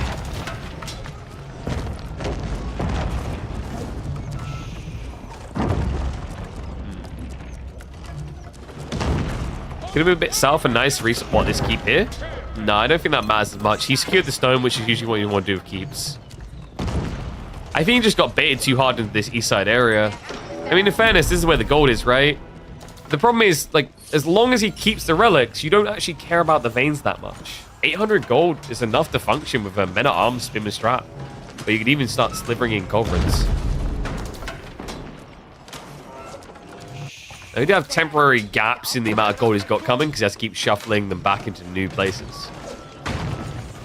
But Numenor is really struggling at this stage, right? Like, he's going to have to waste a lot of resources repairing into the keep. For God knows how many times now in this game to remind people, no guild hall for once, so no bueno, no red palace, no, like, comeback maneuver there. I would give Numenor about 2 minutes. That's how heinous the Palace of Swabia is. Covs are going to start sniping. Not going to be able to get the kills easily on their own. Good repairs, at least, from Numu. But now he's got split attention, right? Yeah. So Numu just goes after the castle. He's like, okay, you can keep these alive, but what about this? And culverins are much more obnoxious because unlike a trebuchet, they can keep switching targets frequently because of the low attack speed. You're seeing he's struggling to keep it up now. Another one of the outposts at least does go down. This stage, I'd actually love to see Dimu just starting to snipe the villagers. Trebs? Guys, that is not how we aim. So much time has passed. So much so that Benny Boy has developed into a full man! With a vibrant set of hair on his head! All lead up, yeet up, ready to roll! And to make it 2-0. Numenor stands no chance against the might of Benny Boy's HRE. It's a gigi. I'm starting to get the feeling that this might just be a 3-0. Yeah, it's not really feeling like the Numenor that we've been seeing recently, right? Or maybe Ben's just leveled up on an entirely new level. It's another possibility.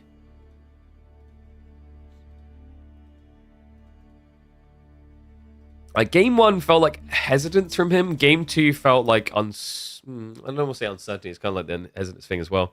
Game 2 felt different. Game 2 kind of just felt like Dumu bait and switched him twice at key moments, and it ruined the game.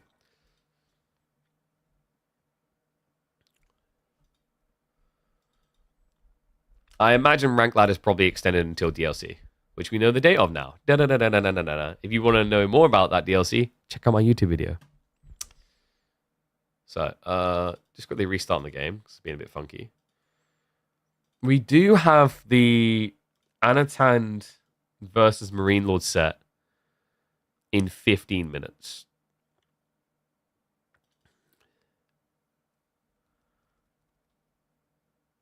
I reckon we can at least catch one more game of this. It should be fine. So yeah, just restart the game now. Excuse me. Oh, by the way, guys, I'm going to have it to shelf tomorrow, but we are going to be having a look at a new chair that Corsair sent me. I've already got a panel set up for it down below if you guys want to have a little ganders at it. Tomorrow, we're replacing this old bucket with something new that they gifted me. And it's a good time as well, because apparently they've got a sale on that and the other chairs on their lineup. Very interesting looking chair, actually. Got a different kind of style for the lower end for your ass. More cozy look. And thank you. Good to be back, even though I'm half dead. Oh, you know what? I'm going to do the shoutouts now, because I forgot to do them before. I noticed a bunch of people did sub the first day when we went live. I'm going to explain in more detail on an upcoming stream why we weren't live all the days and stuff like that. But really big shout out. I see Fat Blarp, The Future is Ours, Spirit Noah, Capital GG, Mad Mike, Bella Mano, Teach J, Rafael Nachi, Paca, Phyllis Berdo, as well as Vicente RO7, all your subs on that day.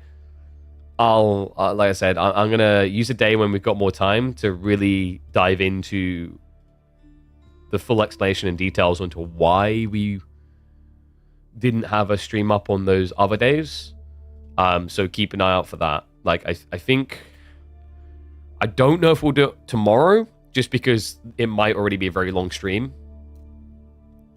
But if not, the goal would likely be to do it on Friday. But like, what I'm going to do is on the Friday stream, I'm going to make a judgment call after tomorrow's stream on whether I do it Friday or Saturday. Because with my throat and its recovery up, I might decide to say, okay, we're actually going to do, instead of doing a stream on Friday, we might do it on Saturday.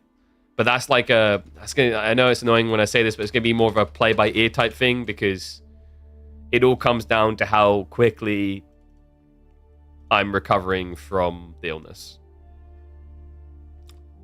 I feel a lot better today than I did on previous days. I'll say that much.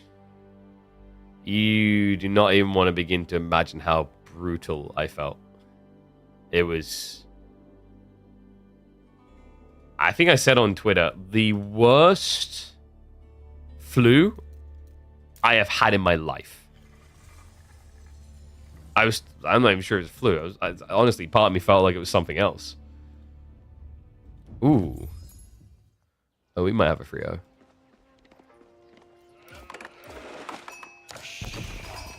Keep this on 2x just to get live as quickly as possible. Okay, can we get prediction set up, please?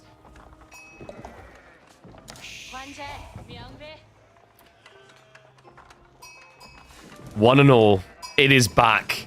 The cursed little island that you either love or hate. That's right, Socotra has returned for what could be Numidan's final game of Midweek Muster number 17.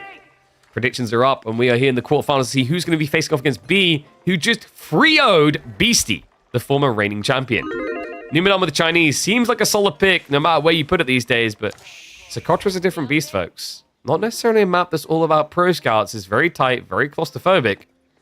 English, considered one of the best civs for a while. English, Malians, I believe, were top. Mongols, and then one that some people desire quite highly. Rus would occasionally sneak in there as well. Well, it's been a while. The metas have changed. Things have developed. But one thing remains true. Nobody touches Simba but us. Okay, sorry, actually, I don't know why I went Scottish there. It says English in the top. Look at me insult about that. No one touches. No, that's Irish. I've lost my ability to do my own country's accent. No one touches the pig but us. There you go. Very upper top. So that's already a big edge to have here, right? Numu's unlikely to now rush the Barbican because if there's one Civ in this game you cannot Barbican rush, it is this Civ. The short bows will just kill you. So you just had to accept that L for what it is. He already knew this coming into it. Same logic as to why English was considered very good on mountain clearing. They would just walk out to the center. There was nothing you could do about it. Same reason why English was considered very good on Golden Heights. They walk out with, say, 3 villages. Your village will get sniped. There's nothing you could do about it. Even if you brought 3 villages of your own, they would just then kite you and snipe you. And Council Hall in the center. This is going to be a very aggressive timing. Now, you can't snipe the gold. But honestly, even if you could, China wouldn't care about that. They have got taxmen. The bigger part that they will most definitely care about are these tree lines, guys. These are killer. And it is the scarier, more killery part. With the campfires, you could set one up right here and see the full tree line. So if you sit your scout here with campfire, which you can do, you could then walk longbows here and hit everything. And they can't hide here because you'd be able to walk here too. If he plays this right, this is a very quick game. Numenon's going to have to look at an immediate rush into archers to open and then follow up properly horsemen.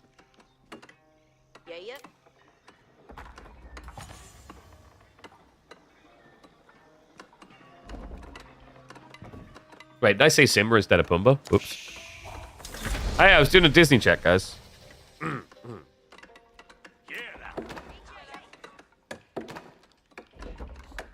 Transport ship for the win. I don't think you need to... Wait, why? Yeah, let's transport out here. Safe tree line, fire off. What are the predictions? Who believes?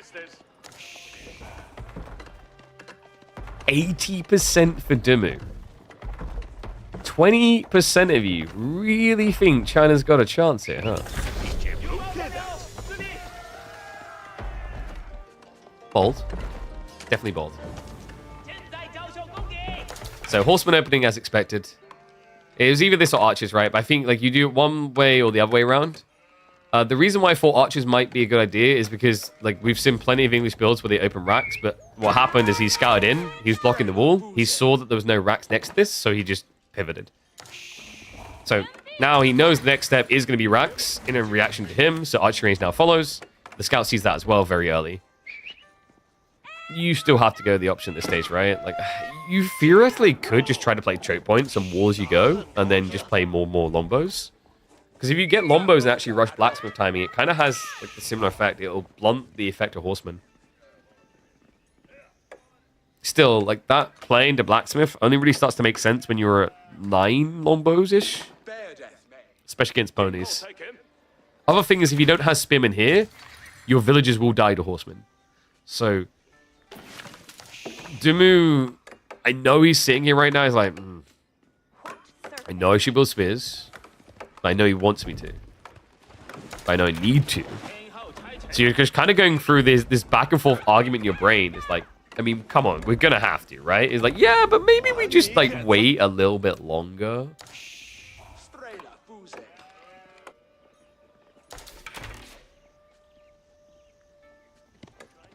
I wonder if this will be a quick game of Socotra. I just realized the last time we had English appearing on Socotra was back in the 2TC Abbey of Kings meta. And it was lame. Because they would just build 2TC and sit at home. And funnily enough, lose most of their games as a cause of that. And I remember at the time saying, like, this is a council hall map. It's so short. It's insane. Like, look at the walk distance. No time at all. And 1-2 players kind of agree, but they just never really got to show off it in pro play. So I'm glad Doom is doing it here. Because back then, even, we only saw it like maybe a handful of times. Compared to Abbey of Kings, I want to say it was 80% of the play. And there we go. Rax is now going to be there. But he has set himself up nicely to just consider rushing into blacksmiths as well.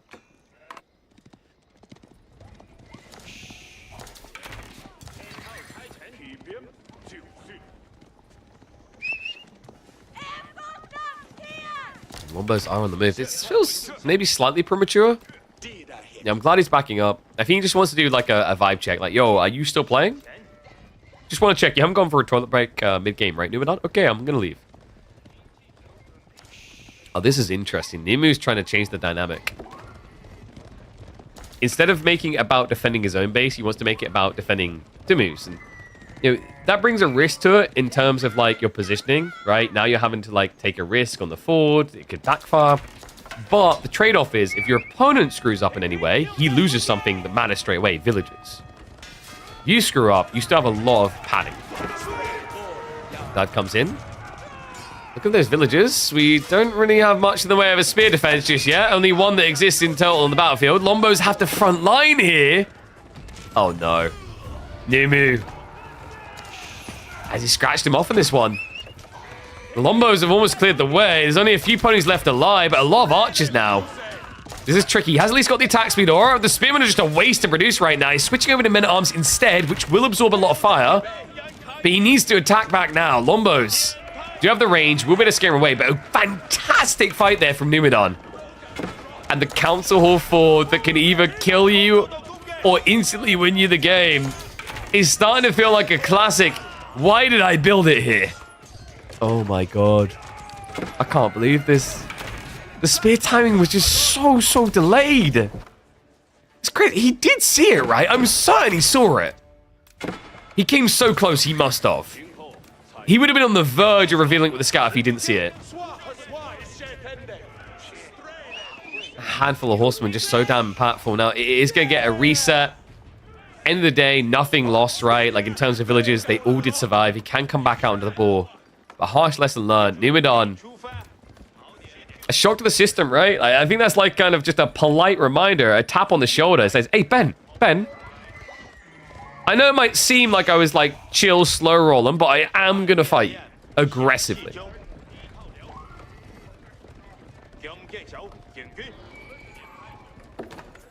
And you have to on Socotra. Very rarely just taking a defensive element work. And oh my very god. I mean, you kind of wish you had GG, but that is delectable. Are you kidding me? Wait, so we got 6, 9, 18, 21, 25? What? That's 6,250 food. And the deer. Oh my god. Which is, so wait, is that 8,000 food? No, wait, there's more deer than 5 here, right? There's about 8,500 food on this screen. That is wild. All right, so for Dimu, I don't think you even attack this. I think you attack here. You split the difference, right? You cut reinforcements, but also cut the smaller economy that's less defended. And he agrees. Look at this. This is so sneaky. Nimu should have seen this maneuver. We'll get a glimpse of it now. No way he doesn't notice it. Yeah, it does move away just in time there. I wonder if Ben could have went a little bit wider and came in. It's hard to know for sure, right? Stable position pays off. And look at the immediate reaction. Nimu goes, wait. If you're attacking me, who's defending home? This wall, though, man, I remember the way we described this map is that this wall is king. Like, if you get this wall up, this is the full you shall not pass. This small little pass, a gate here, is like the Suez Canal to this map. It is everything. It's like an on-off tap for all commodity activity, anything.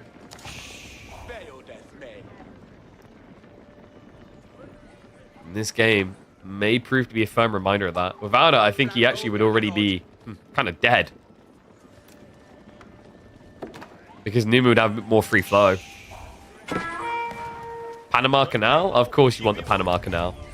I feel like most of us go with Suez instead, though. Doesn't the Suez have more activity for it? Pretty sure it does. Combo clash in. This is a dive underneath the Barbican, but one that they actually proved worth it. Like, wait. Numu! Oh my god, dude. The timing, the read by Dimi. You just need to get out of here now. You just need to find the tech up. This is sick. This looked like his recovery game. If Dimu senses what's really happening here, which he should after he just saw the size of the army, he just needs to find the landmark. No, he's not going to see it in time. He's not going to notice it. So the tech up is going to go through for Numu. Oi, oi, oi, oi, oi. He's not dead yet. So I believe that Anno and Marine Lord will be getting ready to draft in a few moments. No matter of the outcome of this one, we will be hopping across that one as semifinals have to take priority. Nimu. I mean, it'll at least be a big morale booster to at least get one on the board after the way this series has played out for him. The static emplacements are proving so toxic here. I do wonder if Nimu would have benefited from a timing into siege engineering at all. It's always tricky though because of like the Barbican. And no, this is not a semis. You can see literally on the bracket, it's quarterfinals. Dive coming in, no wheelbarrow, but he does get away in time with most of the villages because the nest of bees is now here. And that's going to be a clean up. No way, you can't take out a knob. Ben is saving, so he'll just look to snipe the villages. Surely this was not necessary. Dimu, it was going so well. So Dimu, this army was basically always meant to be thrown away at this stage. He's buying time for a tech up. He couldn't have asked for more.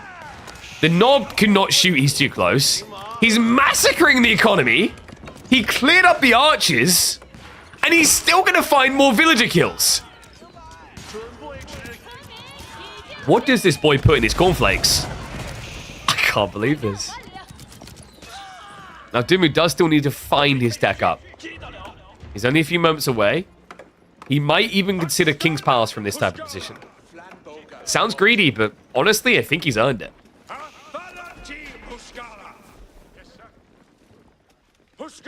Oh, wow. All right, this is how you know you're dealing with a new generation of Ben. Old Gen Ben, say that 10 times, would have done, I think we agree, and I think he'd agree. Old Gen Ben would have done King's Palace. Without hesitation. Play for the greed, play for the later game. Oh no. I don't know if it's because it's later in the day and he just wants to go see his son and wife. Or if this really is just a bright new future for Ben, but the aggression is real. Just like it was on the land against Byzantine. Remember him telling me, he's like, every game I just went aggressive. Like, that's what I love to hear, Ben. That's where the meta is trending. That's where he's heading to. Men-at-Arms now diving in. They're only early Men-at-Arms. With a high enough count against no textile villages that they can make a difference. The Lombos also. And this is ridiculous. He's just ignoring the siege. Shivs get out now, but Numu, he's almost 15 behind. This looks done. When the White Tower comes up and the first knights get queued up, what does Numidan have?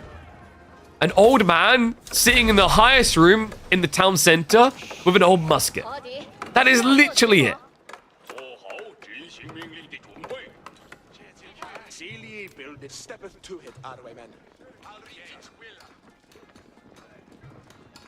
Now with this, what does he secure in return? Gold, food, relics. Also means there's only one access point for Numi, the north side. Every other route of approach is covered at this stage between the wall, the White Tower. And yeah, I wouldn't crap talk a pro player in my chat unless you want to send me match history of you up against him where you can beat him.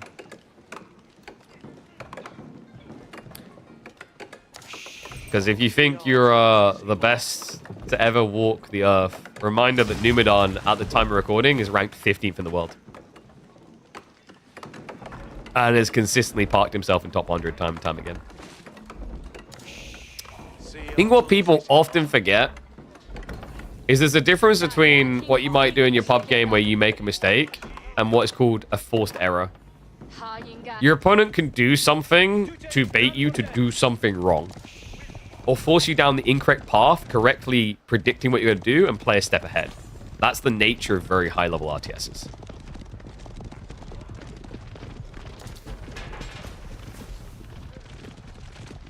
But if you do want to increase your gaming performance, although you may not be capable of doing it to Numenar's level with skill in game, high frame rate has been known to help. So why don't you go ahead and check out the new RX 9070 cards. They're sponsoring this channel, so give it a click. Oh, just a little click.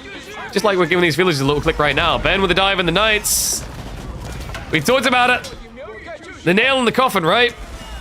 Doesn't find too many additional worker kills, but it's just a stark little teaser of what's to come.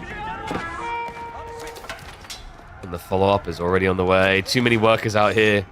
All that food is going to go to waste if no one comes to collect. Shiv's out. He's trying to get cute with the micro, but ultimately this just kind of feels like a death limbo now for Numu. He'll be reluctant to let go, considering this will be his last game of Midweek Muster. But as long as Ben doesn't just needlessly throw troops away, if he's running in and getting 2 free worker kills here or there, this will be fine. This will just keep trending, because behind this he has relics coming in. Behind this he has farms getting set up. And he has a completely unharassed economy.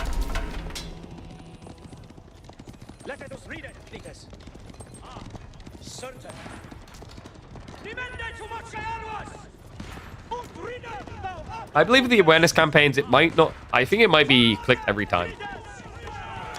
So you can click it when it comes up. It should count. Or download Opera GX using my link. Make your new account. And then click it. And there you go. Boom. Hey, oh, wow. You covered both the sponsors. What a legend. Appreciate you guys who've been doing that, by the way. It helps the channel immensely.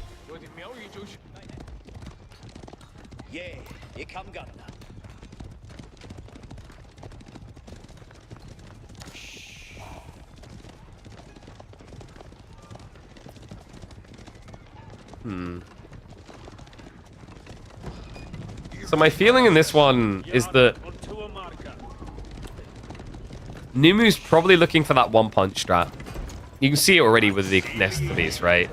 He's going to try to mass nest of bees into one big decisive fight, leveraging the fact that this is a very tiny map. And the tricky parts of which is, although Spimman usually makes that plan work very well, Lombos can be a really stiff foot up the arse. Difference in range is very small between Knobs and Lombos. If Knights bait the front of the fight, Spimman have to reveal. They pull just a little bit far forward, Lombos start killing. And you're a player with notably less food access, right? Safe food access anyway.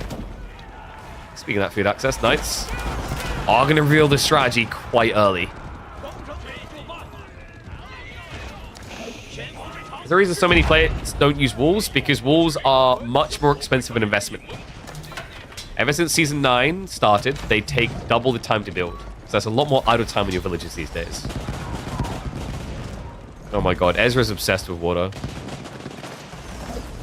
Dude, if you're that obsessed with water, why don't you like just buy a rubber dinghy and live in the ocean? Come on. They're just, ooh, ambitious to try and keep the outpost up. We do have Mangoes now being queued up by Dimmu. He doesn't have enough Lombos yet to contest the clock towers directly in either way. Or either form, right?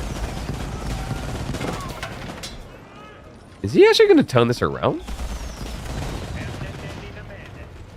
If he is, he needs to hurry the hell up. I want to hop into Anatan versus Marine Lord.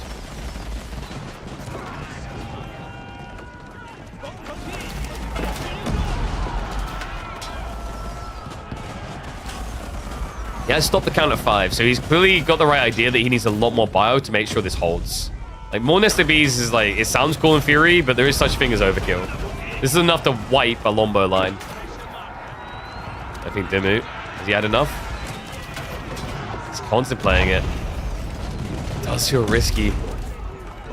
It's tricky because if you do this type of dive, it needs to be guaranteed almost, right? Like, because the reality is with villagers being held in reserve here, the damage is getting offset entirely.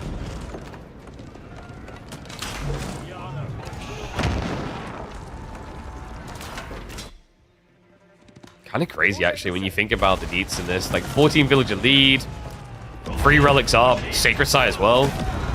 And yet, it looks like he's kind of struggling. Nango barely survives here. Looks like he's going to commit in now. He's had enough. And this might be enough. Archers on the backside get hit hard by the knights. They're about to reach the targets. Nested Beasty being brought down. And that is going to be broken and done. A 3-0 domination for Dumu. And an interesting semi-finals to come. Dumu versus B. Let me know what you guys think about that. All right, that is almost pristinely timed, actually. Because Marine Lord and Anan are now a minute into their series. So I won't import the draft just yet. We'll do that between G1 and G2. Okay? So we're going to hop in right now.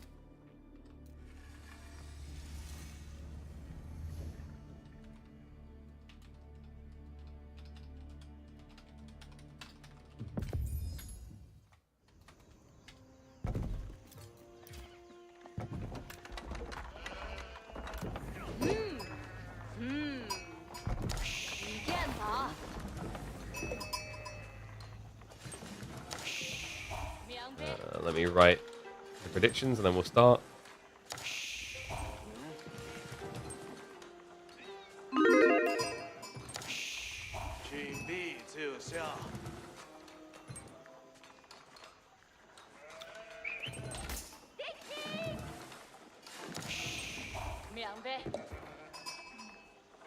No time to wait around. One and all, welcome back to the channel for semi-finals. That's right, we've rolled straight over into Anan versus Marine Lord. You heard that correctly. For the first time ever, he signed up for the midweek muster. It's becoming infectious. Oh, what a fun one as well. Gentlemates Marine Lord up against Volta Esports Anan. And we're opening with Chinese versus Order of the Dragon on our own creation here. Thank you to Caillou for making this happen. A very thin tree line this time around. This is, of course, Sacred Grove. A 3-lane type map. What do you expect out of a MOBA player?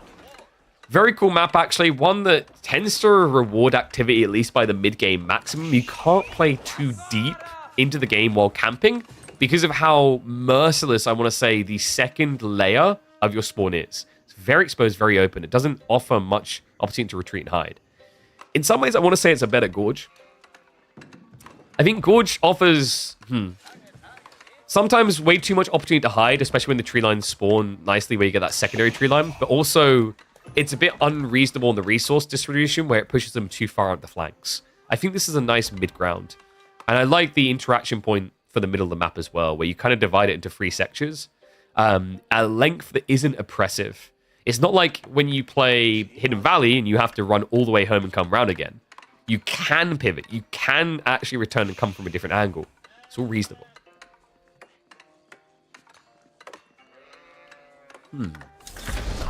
So I won't talk too much about the draft because we literally just hopped from the Dumu Numenon set. I'll have a look at it between game 1 and 2.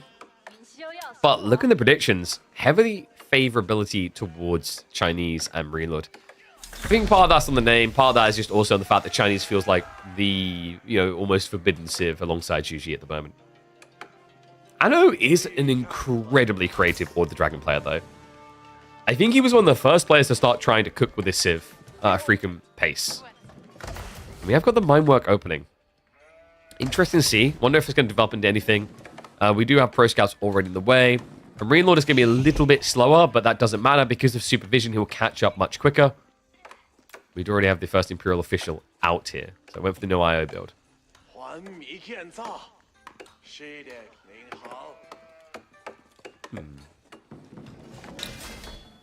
And it is going to be a Rax beginning. Now that is a little bit more surprising.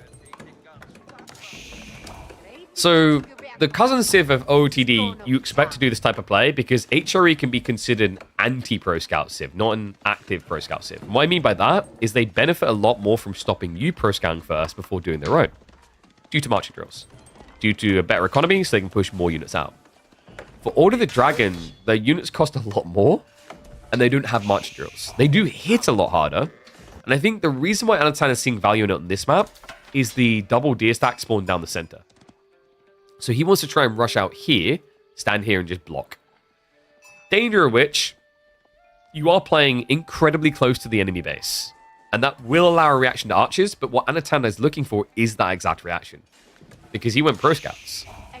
So his natural next step is meant to be into stables, which would give him access to horsemen. Scout already picking up the first of the goodies.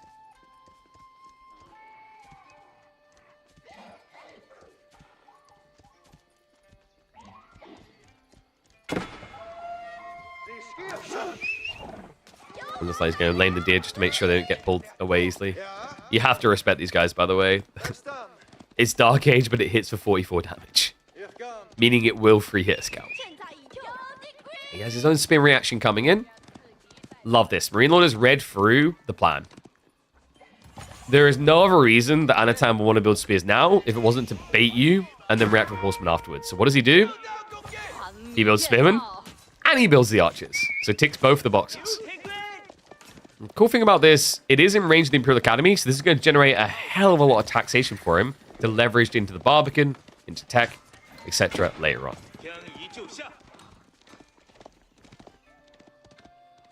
The second spear is still at least guarding here.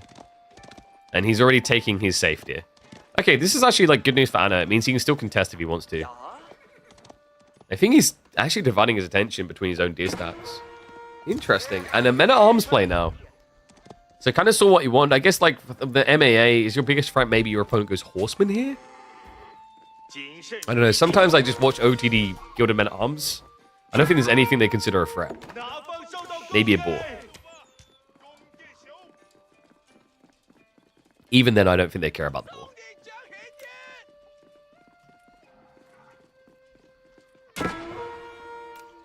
And also, in reference to spawns, in tournament settings, we have a ruling on it. You have 3 minutes to call for a bad spawn remake. So there is a window of opportunity.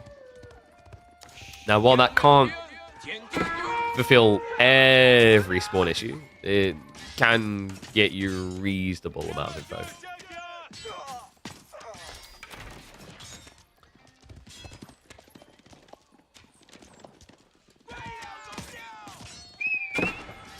But MAA has pretty much been left hung and dry here. I think Anan maybe would have benefited from holding this back a bit further. I mean, he's not really stopping the deer from being collected at all.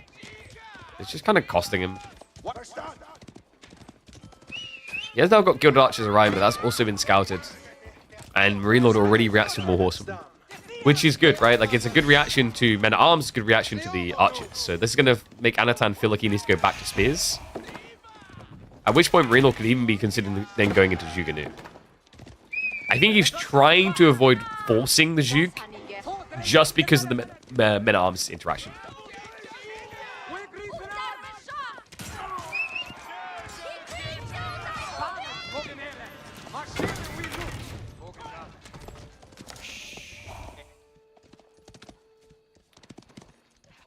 So Barbican is on the way as expected. Is going to secure the gold. He could have probably went a little bit deeper to secure double gold, but I don't think it matters. Like, at the point where he needs this, he's either safe in the game or not. And a Barbican won't really change that. I think, really, Marine Lord just wants out of this age. There's no realm in which it makes sense to play a long feudal now of OTD. They benefit more the longer it goes, and Anno doesn't seem interested either. If he was, you would have seen more Men-at-Arms already. It would have been the cheesy, old-school, feudal age Men-at-Arms mass. Which, by the way, started to make a little bit of a return with Pro Scouts. At least temporarily, I'd say in some of the lower ranked lobbies, we were seeing it again. Juke now getting added by Marine Lord. Interesting unit choice for when you're going castle like this. A little bit scary, though, into OTD of all civs. Even when they go Gilded Archers. Because the Gilded Archers can kite you. They can actually perfectly stay out of range of you. But on top of that, they do have scale armor. So even if you get in range, like once they're in castle age, you can just stand their ground and not die.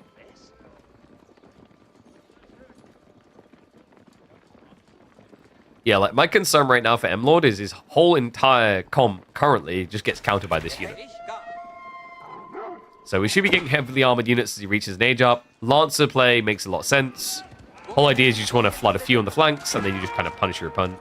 especially with the Pro Scouts play being at a point where it should start to run out in the coming minutes, but I don't feel like that's actually happening here. Anna's got a lot of food to work with still.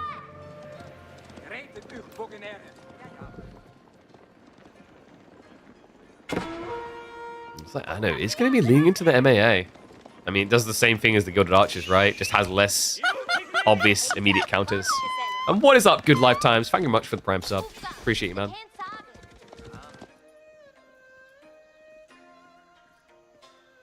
Honestly, with like these tree lines sometimes, I feel like we should do like ink block tests.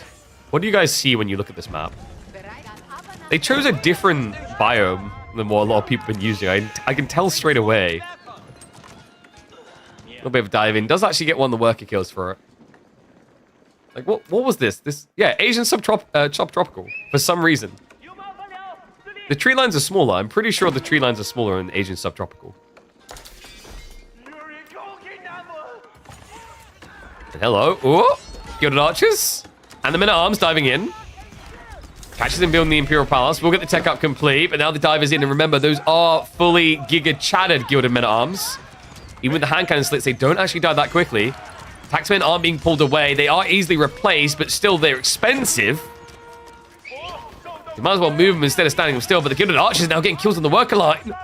In return, the Jugend Nu are hitting into the Gilded Villages, though. It's a trade-out. Oh, this is sick.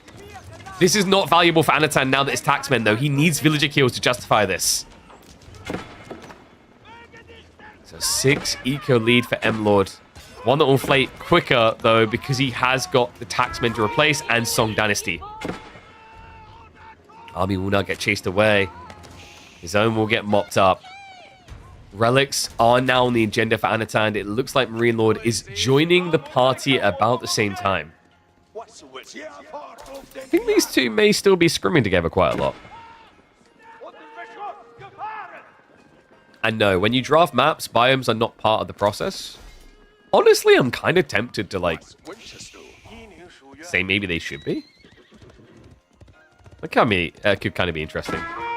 I would totally like the idea of just on a tournament or even just a tournament week. Oh, that could be cool for KPMM. On like a tournament week saying, these are the biomes for this map, this map, this map. The only problem is the complications of getting everyone to adhere to it and remember it. Right, because the more loopholes, the more things that people have to remember in these tournaments, the less likely they're going to actually be to do them all correctly.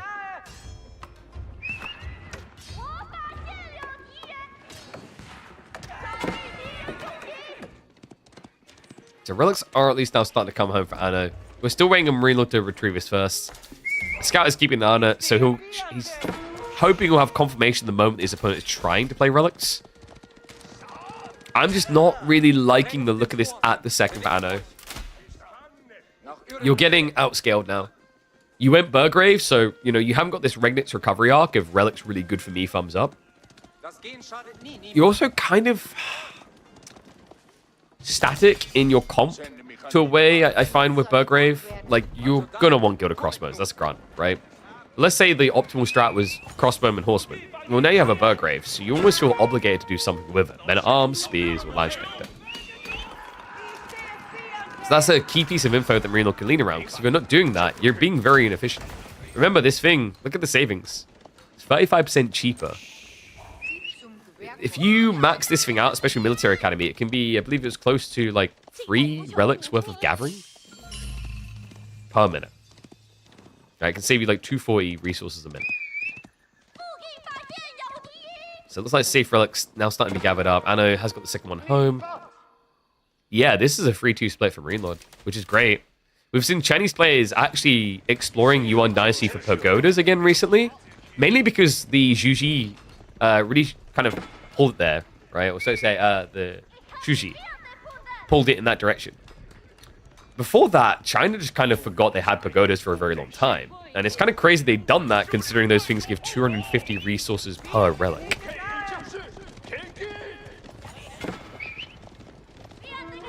And yes, whoever creates a lobby can choose the biomes. Anno? Anno? No. Did he just, like, smother himself in berries so he went unnoticed? I can't believe that. huge. Meanwhile, center of the map. It's like a good fight from Reload. Crossbow count only 3 involved in this fight for Anno, and they are getting target fired down. The men-at-arms are a significant threat, but more crossbows on the way from Reload.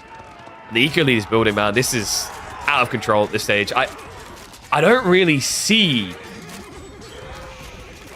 the clear path Anno at this rate. He's hemorrhaging too much right now, and trying to secure the walls, like we talked about this in the mid-game, it rewards presence, not turtling.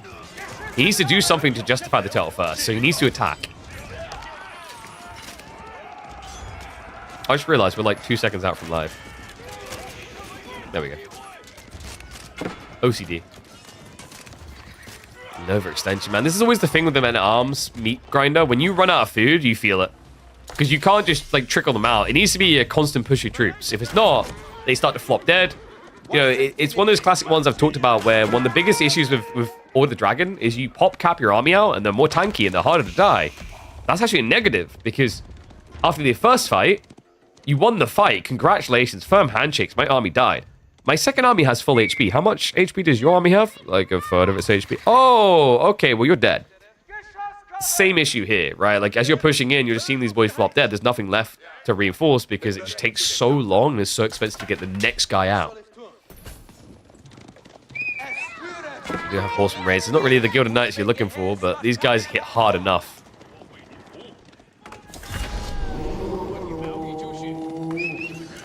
Reload, is he considering a TC here? It would fit his stratagem. Marine is a really big believer in building a lead and then extending it, right? By just playing a solid game and forcing your opponent to try and make mistakes by getting, doing things to try and get back in the game. It could also just be the castle drop to set up for a farm transition, because that should be the next step he's considering here. Meanwhile, Anna, sensible choice. Like, you're behind now. You can't just play it safe. You have to play risky.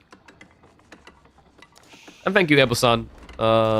Yes, it was good fun. Like, I enjoyed doing the stage hosting phase from Byzantine. I'd definitely be interested in doing more events in this scene.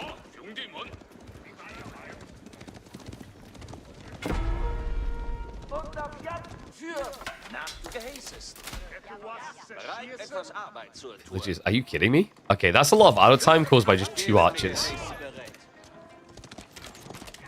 We'll just walk back out now. He's like, oh wait, okay, there's not many of them. Apart from the... I was getting worried when I see one Juganu.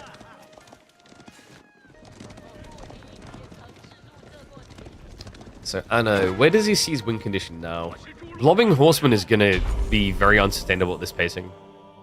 He's ran out of deer. He's got the boar. I guess you have a few ponies. The spin reaction is already coming in early from Reload, so what he's done is he's taken advantage of the fact that he's the one pressure pointing on the enemy side of the map, so he can be delayed in his response. He needs to be a little bit careful in positioning this fight. Don't want to really be throwing away those crossbows. They're always going to be valuable here. Only a handful of lancers left alive. The first spearmen have hit the field, so that's enough to scare the horseman away. Low HP bars all around, and the gap closes in. He sees an opportunity to jump onto the gilded crossbows. We'll stick to him like glue. And looks like we are going to get the Frenchman sneaking out for his own boar. And that's going to be a GG right there. Anan says, that's it. There's nothing left. You've bled me dry. The chimp gets off to an early start in our semifinals. Okay. So we should have a sec. Excuse me. To quickly pull up the draft. Sorry, I'm still very much deeply dying.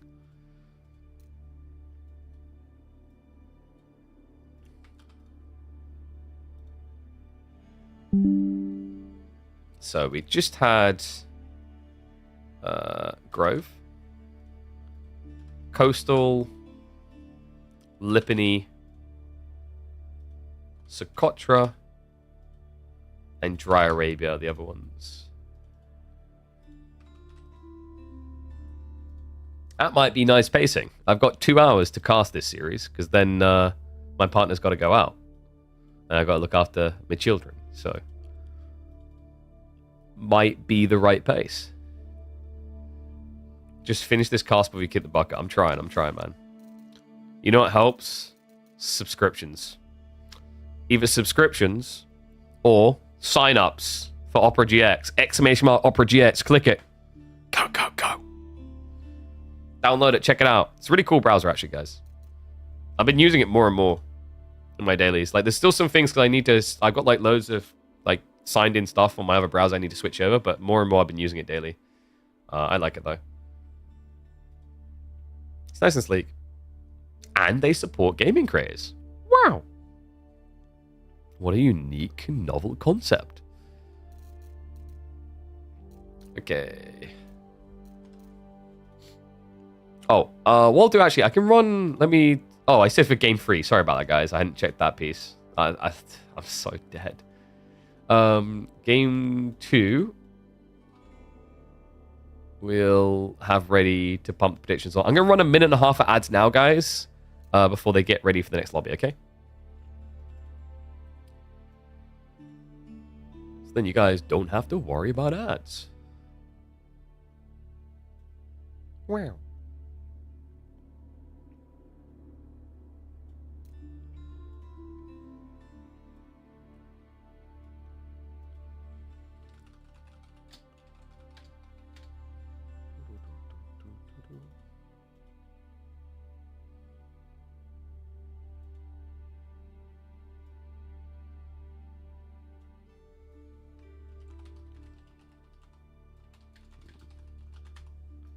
Responding to some things.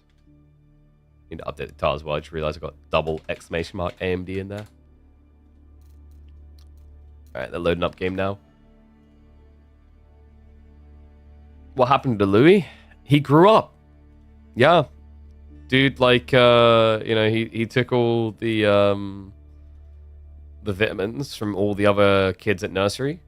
He consumed them all at once, and he leveled up to unlimited power. And became an unstoppable king. That's the story of Louis. Scary guy, man. Scary guy.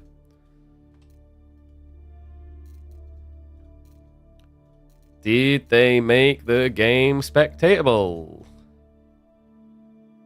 I would hate to need a remake.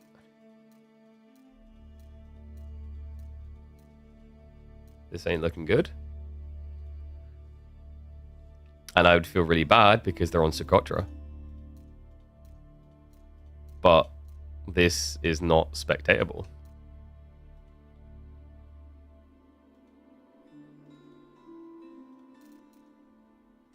Are you... Guys, come on.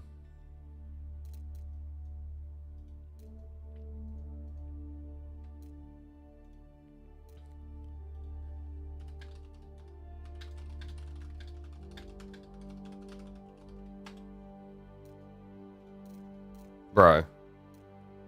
Like... Boys. I don't ask many things. But this is an easy one. Am I bugged? No, like, I can observe someone else's game. Ugh.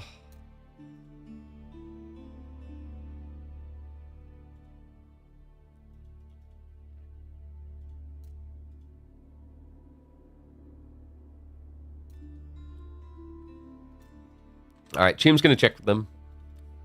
Because, like, I'm not gonna sit here having to watch through, like, a player stream perspective or whatever. But, like, boys, you've both been doing these a while now. We're in other tournaments, I know, in these. We've got to get, like, better. I know it's annoying, right? I do agree. It's stupid that we, like, it's not just a default setting that can always just be toggled on. And, like, you know, the other way by default. But I feel bad when I have to do this because now, like especially on Socotra, someone could have revealed a strategy. But like as a tournament organizer, I'm not gonna be like, oh no, this is fine, we'll just wait. Because it completely ruins the show.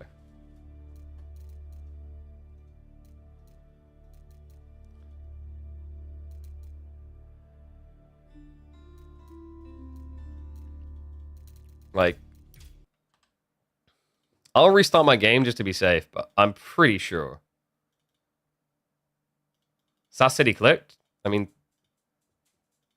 Sass still doesn't, like, it's still not observable. He ticked on observer? What the hell then?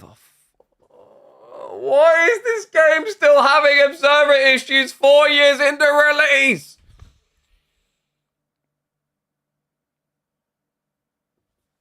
Oh, he clicked it very fast? That could be a thing. Because isn't there like a thing with random and team selection as well, right? Because people have done like the...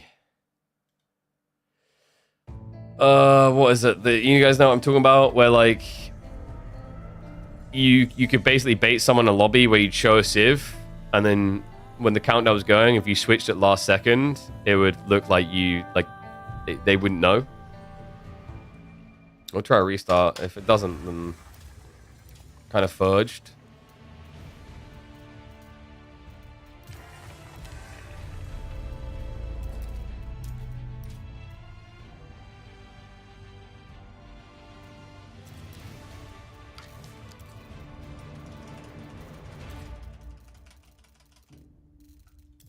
Was there? Oh, whatever, we're good, we're good. All right, thank you guys. Appreciate the confirmation. I was about to say, like I was saying, because I was like, boys, there's no way. Yeah. All right, sorry about that, guys. Shout out to the boys. They did do correct. I'll eat the egg on my face. If it felt like someone missed it, because I've been seeing it so often recently, but of course they didn't. All right.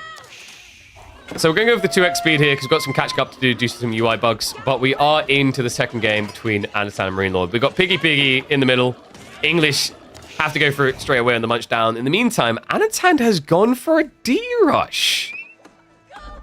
And not just that, it's a samurai rush. Okay, that is very interesting. I wasn't expecting this. Yeah, we've seen the spearman rushes, but the samurai rushes just kind of a little bit too meaningful. That's a great reaction by Rainlord, though. He stockpiled the resources. He has got the outpost up. So he should be safe here. Love the fact he pulls away the additional villager. The low HP one at that. This is a pretty sound reaction. We're going to stick on the cheat down speed because we want to catch up to live. I guess we'll just have to not have predictions because I think they are like a few minutes in now.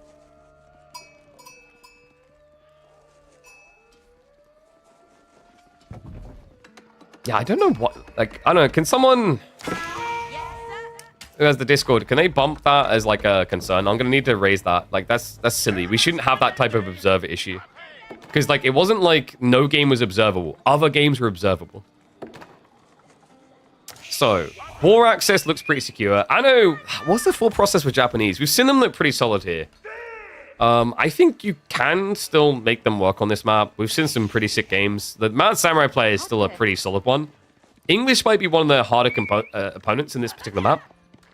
So I feel like to beat English, you're usually looking for mobility, and you just don't have mobility here. Man, Anton lost his scout.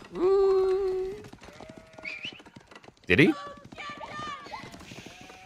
He's got a scout right here.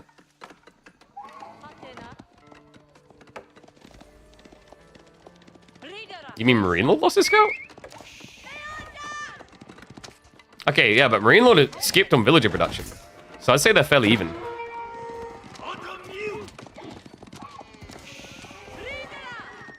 Overall, no, I'd say like overall it's not too bad. The bigger issue is definitely the boar. Council hall is being built at home though, so Marine Lord isn't taking that risk like we've seen some players doing. He's prioritizing the food here, and then taking the safety council hall near base. Fighting boy, you missed it. Okay, well sorry, like I thought you guys would want live a bit more importantly. We'll slow it down now so we don't miss anything else.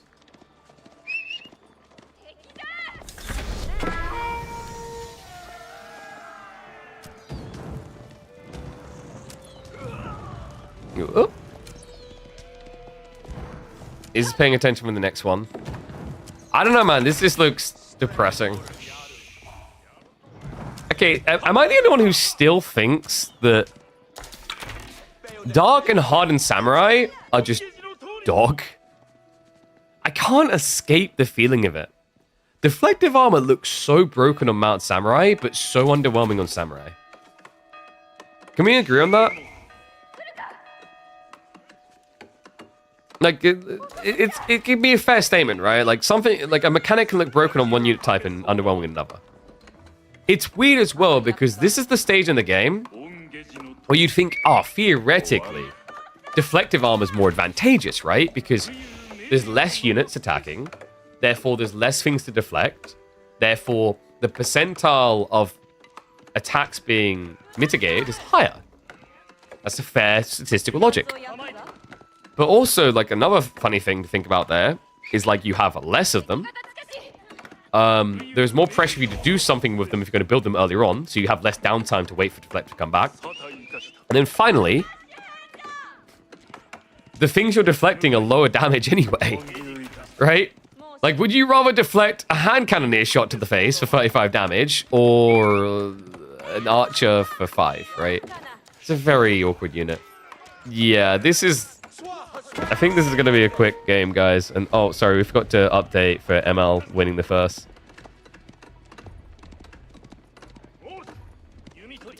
I mean, his tree lines are pinned. Like, this is a terrible, like, spawn. But this is the spawns, right? This is English on this map. We talked about it. They're a very powerful pick.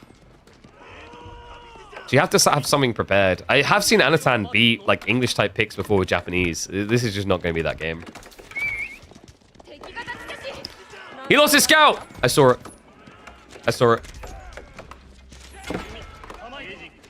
Alright, let's look at someone more present, like, pleasant to look at. Oh, there we go. Wow. Look, don't the Japanese buildings look beautiful when they die?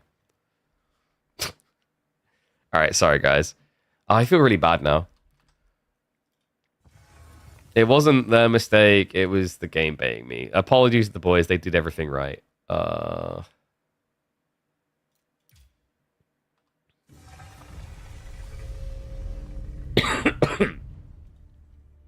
Alright, looks like we're ready for the next game anyway. So it lined up almost perfectly. It's just that I think, like, I don't know. Maybe I jumped to the conclusion, and that's my bad. I'm just, like, in such a low, whatever. I don't know how to describe it mood at the moment with this illness. I'm sure they didn't take offense. I just, like, because I get frustrated by it because I feel bad that I even then have to, like, oh my god, why are we, like, half speed? I feel bad that I even have to, like, flag it to players because I've literally had to have players get phone called in their games before because they've forgotten to do it, and I hate that I have to do it because it's, like, professional integrity stuff, right? Alright. I think we're just a few seconds out from live. One and all, this might just prove to be a brutal ruffle stomp. Marine Lord looks unstoppable. He's 2-0 up, and we head into Coastal Cliffs, where he's got what can usually be considered to be debusted Civ. Is Shuji's legacy. Other side, Anan, a solid pick on this map. It's going to be Malians for Coastal Cliffs. Did he get the solid spawn, though? I'm not going to call this a crazy one. It's okay. He's got reasonable options for the second gold. The other thing that's going to matter here is the deer spawns. He actually hit the jackpot. This back deer should be difficult for him to contest. Very good for him because Malians are more of an anti-pro scout civ. So they want to block their opponents first instead. So he can march across and harass with warrior scouts here, which should force Marine Lord to think about opening spearmen. Because you don't really want to try to contest warrior scouts with normal scouts.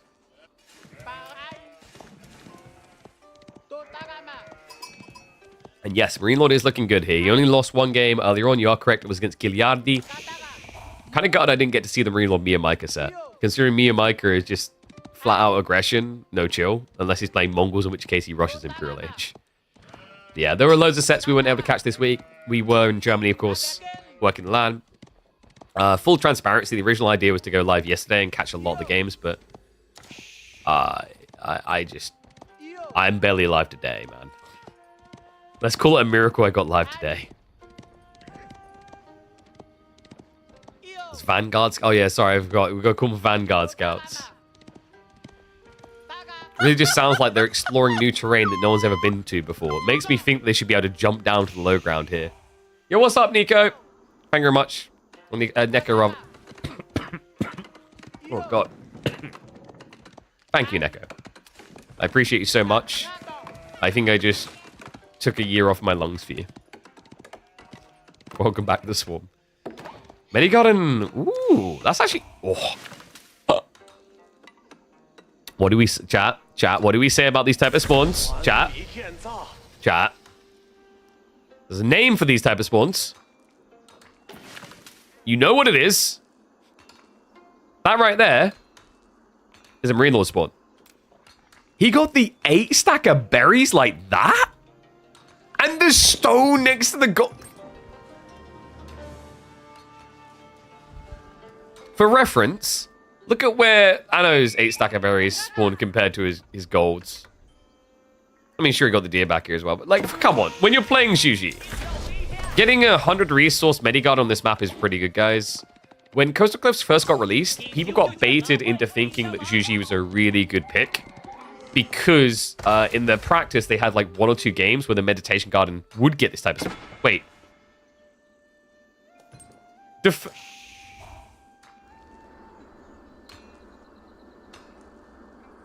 Are you so short you can't see over the hill? What? What?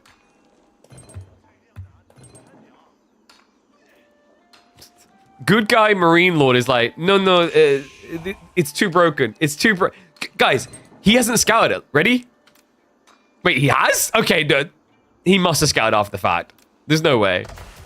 This is ridiculous. He's like, no, it's too broken. I can't use it. It's petit. It's unreasonable, dishonorable. I will play a bit more reasonable. He got 36 food, which is what you get out of a normal sized like berry batch, right? So he actually perfectly placed it to not get the additional 2 berries you get from the 1 8-stack per player on map. Oh dear God! Like how? I can't with this guy sometimes.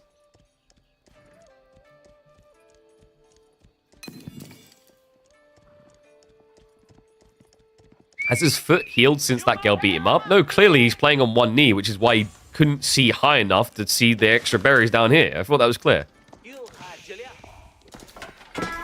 Right, spears are on the way though. So we're going to play blocker on some of the deer stacks. He's already snatching from the enemy side. And this is what we're talking about, right? Like, your goal isn't to really take the deer as quickly as your opponent. It's to stop them taking deer. And with the extra movement speed here, he's going to get himself a solid scout kill. Ooh, yeah. Just a little bit too late on the intercept there from the spear. Deer overall... I think he should be able to get spears out quick enough that he normally would have been able to block some deer. But I don't think Marine Lord knows. Yeah, he hasn't scouted this. He doesn't know about the safe deer stack. So maybe he isn't expecting Anan to just rush this one as quickly.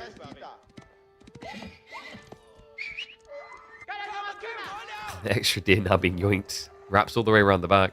Honestly, like, not a bad start for Anan whatsoever. And yes, if you guys didn't know, Marine Lord, so... And this is something I love about General Mates, right? I love orgs that do this. They do content with their creators. So they went and they done some kickboxing. And...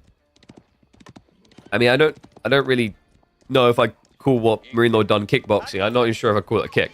But he broke his ankle. Ironically, he broke around the same time as me. His was less glorious, but I can't prove that because I didn't catch mine on camera, sadly. But we'll just go with that story. Yes, I really love that the General Mates do that with their creators, by the way. Like, I actually think that's what orgs should do. When orgs don't do anything with their creators, they're just leeching. It's just like, if you're not providing anything to your creators, like, even if you just provide a salary, a lot of the time, like, the salaries can be insanely low. So I like that they do that. And I think that's how you justify a bigger salary. That's how also you give value. Like, you know, if you're an aspiring pro player, you should always be looking to join like a 100 Thieves, an Optic, General Mates. You're looking to join an org that can offer a way for you to grow your brand. Because if all the org is going to do is grow their brand off of you and give you no conduit to inflate your own self-worth when your career is over, they are leeching. So yeah, big shout out to General Mates for that. Okay, so Javelin's now coming in. We are just getting that healthy, atypical Jav plus Donzo comp. Marine Lord doesn't want any part of this. The longer you play this age, the worse it gets. Malians love to just inflate mass feudal again when they can for the transition into castle. Sometimes it even offers up Javelineer strategies, which shouldn't usually be feasible.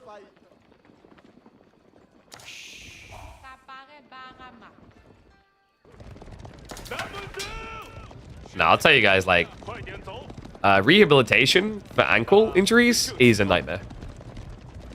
It's so daunting, dude. Like, compared to, like, breaking some of your arm, The way I always describe it is like, you know, you're either putting all the weight on or no the weight, right? It's like, none the weight. It's like hard to, you can't just be like, oh, let's try 5 kilograms today. It's like, no, how much is my body weight? Let's try that.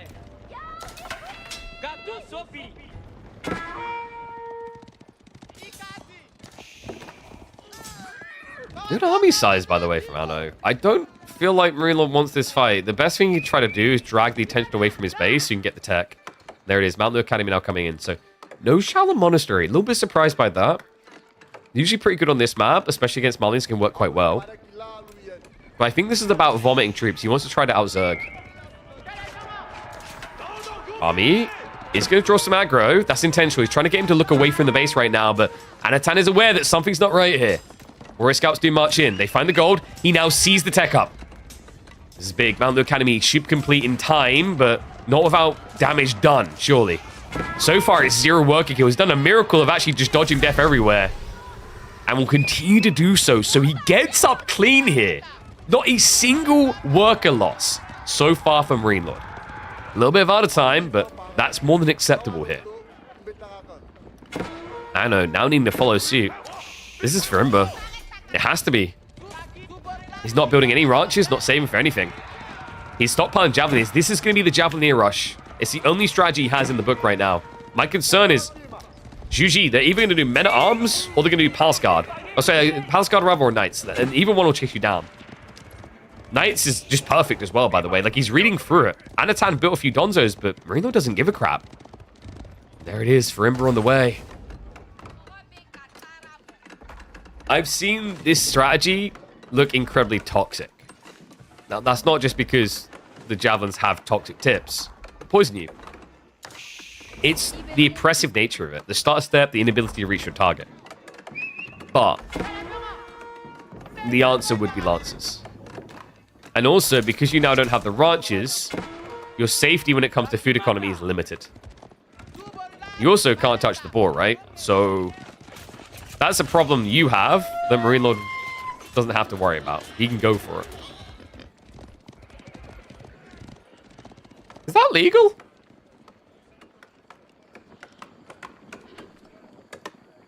I could have sworn that was illegal. The rules change, and I feel like I never get the updates, but I'm pretty sure that's still illegal. I don't know if Tume's watching right now. He can give me a vibe check on that. I might have missed an update to that particular detail. So, if a Muslim Civ, if a Civ that can't eat boar kills the boar, it will deplete the boar straight away. And hilariously hide it and still actually exist.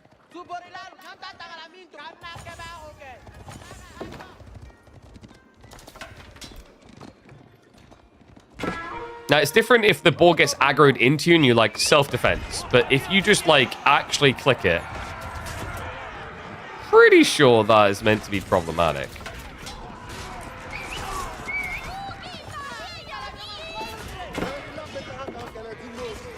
You're the rules? True, I can just make a ruling right now. I mean, he's 2-0 down. No, I'm going to check with Tume.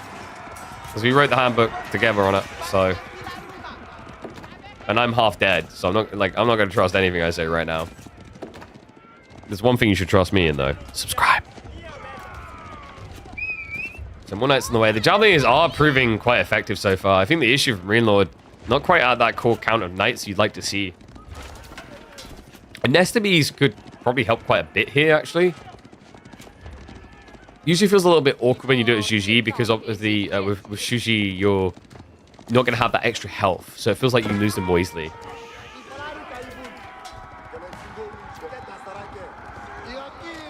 So the player types in chat is coming right for us? No. That's not good enough. So if you want to make sure you don't get banned for, like, killing a boar, make it disappear, all you need to do is, like, all chat type, "Oh my god! Pumbaa's got a gun!" Right? And that clears it up. Bonus points for please don't shoot. Javelin is now in retreat. I mean, he'll always get them away. It's just about throwing the cannon fodder in to buy time. This number has to keep scaling for this to work.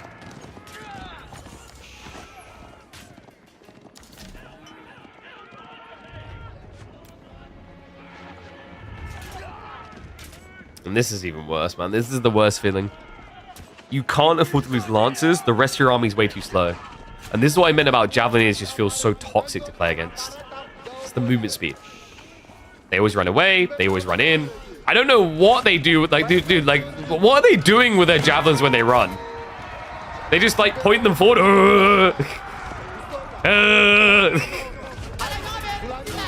Are they just, like, directing them in the wind and allowing the wind force to... Wait, actually, it looks like they're riding a broom. Oh, God, I'm going to kill myself again. They all went to Hogwarts. Oh, dude, I didn't realize it. It makes sense with the funny hats now, actually. There's a lot of units thrown away here. This is awkward now for Marine Lord. We talked about how Javelineers can be very difficult to finesse sometimes, but I feel like Anna's done it. We have now got the PG flood we were talking about, so this is all about cost efficiency. Like, you just couldn't hit that number on Lancers. It's just too expensive per, too slow to produce. The PG, as well as I believe, no, he doesn't even have it. No regional inspection for the double production speed. Lancers are going to dive in now. Other thought here is, like, PG take a little bit longer to commit in, but once they reach, think about the impact here. A Lancer dotted up with poison is just going to die. It's not going to feel as much like an overkill. Feels like you're going to overkill PG more often.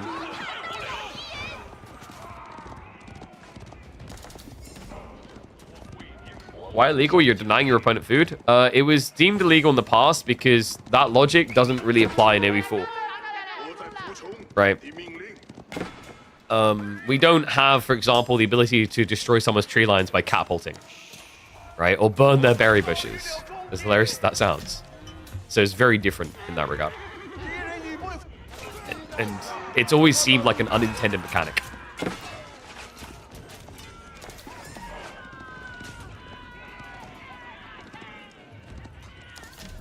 Back continues, Marine Lord. Standard defenses can't take poison damage, so we may have found the solution here.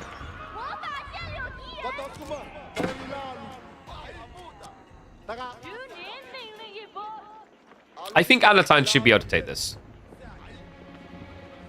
Marine Lord is in a very problematic position right now. The PG strategy would have worked maybe like 3 minutes ago if he dodged a fight and built up to 25. But then the argument is like how many javelins at that point, right? It's the movement speed. I think Nesta Bees might have been his best bet, but understandably, with such an open spawn, he wasn't going to do that. He'd just get kited and avoided.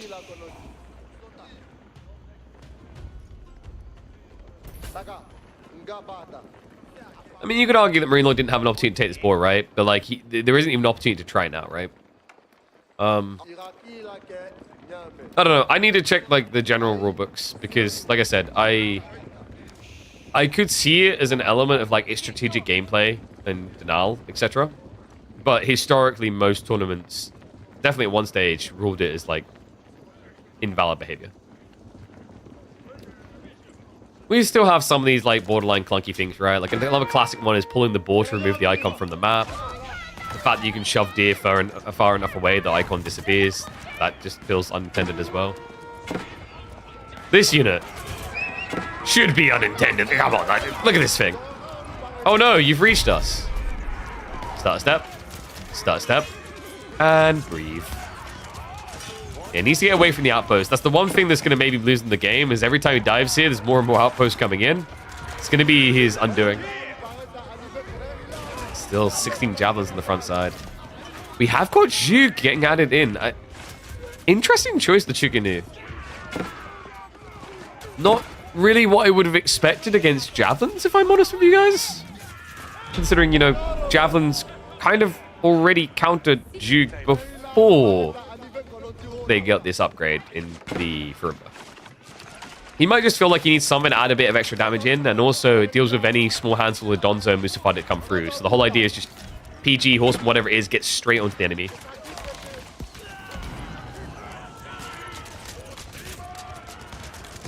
I mean, if you were going to cannon fodder anything, you kind of wish you could actually build archers with this Civ right now. 1,200 wood. At which stage you just say screw it and start adding in farms, and no. That's mean. That's so mean. Farm's coming on the backside, but he's about to lose his tree line. He just doesn't know it yet because Anatan snaked this.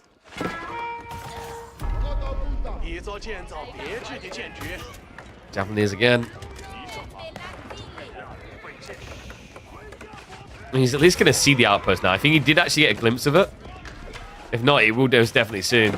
And that poison damage now adding up. Some more villagers going down. It is going to be a siege workshop. Finally, we have the admittance that it has to come out. Nestaby's now in the way. Need to be careful, though. That supervisor is not safe. That one's going to die of the poison. That one... just about. Monk saves alive.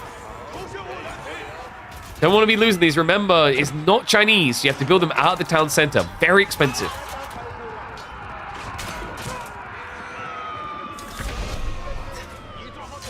And that's it. It's just going to call it GG. We finally have Anatan on the board in the most toxic of fashions.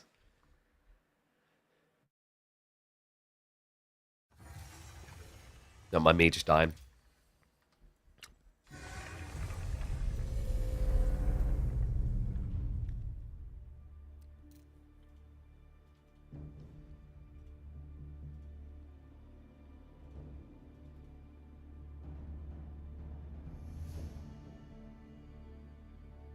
Okay. Oh, did we forget predictions? Sorry, we can get predictions next one. Sorry, guys, I've been all over the place today.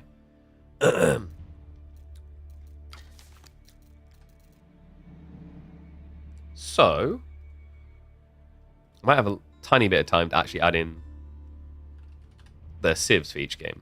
So, game 1 was Chinese versus Order of the Dragon.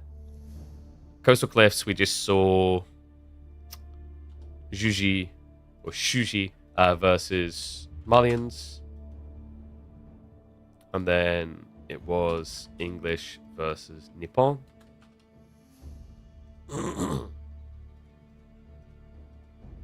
There we go. Okay, so that leaves us with Dry Arabia or Lipany. I mean, Anno just got a win, so Marineland now gets choice. This is a very dangerous position.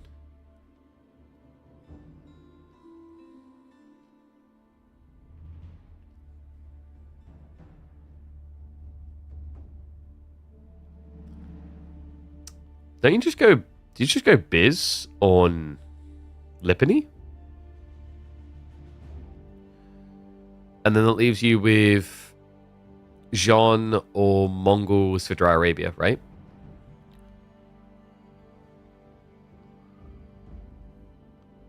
Yeah. Ottomans could be like a sick gotcha pick if he gets to game 5.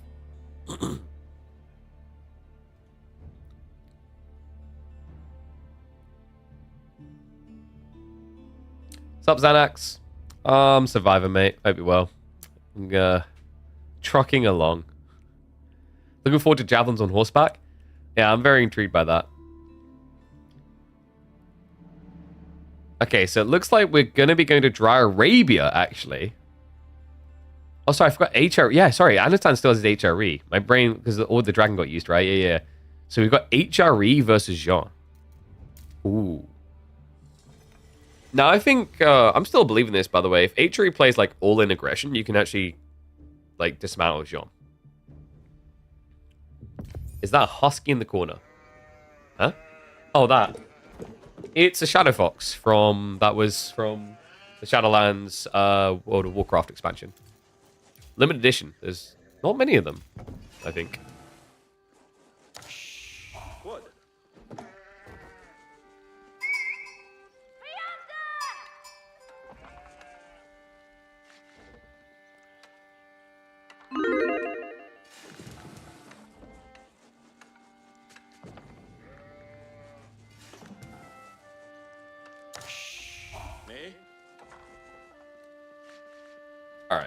Let's get ready to go.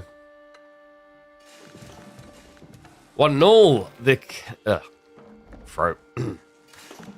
1-0. The series continues. Marine Lord versus Anatan, and Marine Lord looks to try and end it here in game number 4 with this sweet, sweet maiden. That's right. The only gal who could tolerate a man who spends 18 hours a day playing AoE4. It's a hero that exists in the game. It's Jean d'Arc in the hands of the chimp going up against Anan on the HRE. He's come to bruise. He wants that game 5. I'm curious if we maybe even see an Ottoman pick potentially with what's remaining in the draft. But we'll get to that if we see that 5th game on Lipany. Dry Arabia spawns can sometimes be merciless. This one, quite merciful for Marine Lord, I'd say. Double 4 tree line, a little bit wide, but the gold behind it, nicely wallable afterwards if need be. Unlikely you're going to be seeing a Rax rush here. In fact, we can see Anatan already hasn't bothered. I like that. I don't really think it's as valuable often to rush Jean as it is to rush French. The reason is that Jean herself is just too tanky. She can just gather through, right? So like you bring the Spearman over, but she has 150 HP. Very difficult for a 7 base damage unit to kill her quick enough. But this is the man I came to see. The one who would stand there and say, I am not done yet, I am not dead yet. Anatan with the Minework Palace build. One of the first firm believers in this once the changes were made, by the way, with the All Pikes introduction. Interesting here up against Jean. But I think we know where this one's going. In fact, we saw it earlier today in Dimmu, a Numenon set. It's actually not about All Pikes at all. It's about what comes afterwards. There might be opportunities to leverage All Pikes. But at the end of the day, it's all about the armor for the Knights. Really tanky units in the castle age for you at that stage of the game. And also, you know, in the French matchup, it can be a little bit tricky due to the better economy and the way you can scale their own Knights. But against Jean, it's kind of different. She doesn't really have the same powerful level of economy as French does, right? With their faster producing TC.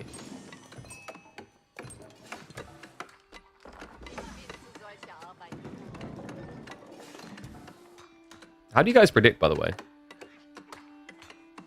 78% on Marine Lord. After the domination we just saw in game number 3. A little bit surprised by that type of skew. HRE, I feel like, have a reasonable track record against this Civ.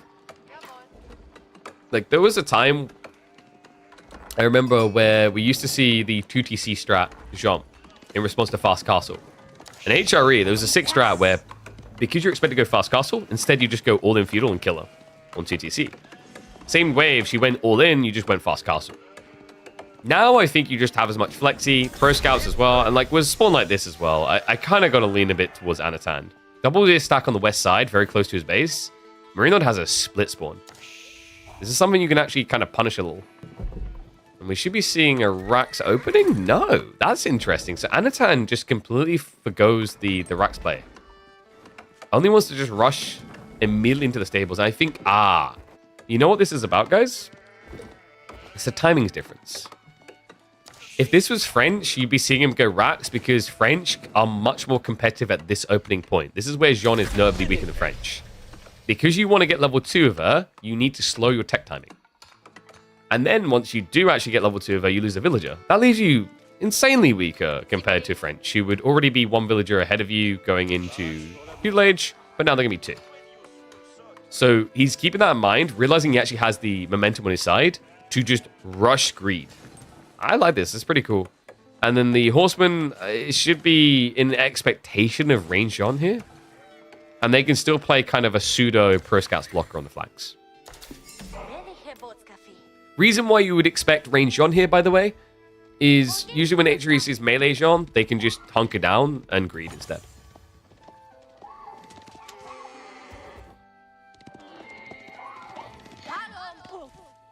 I'd actually love to see him just use the horseman that comes out to shove the second deer pack, actually.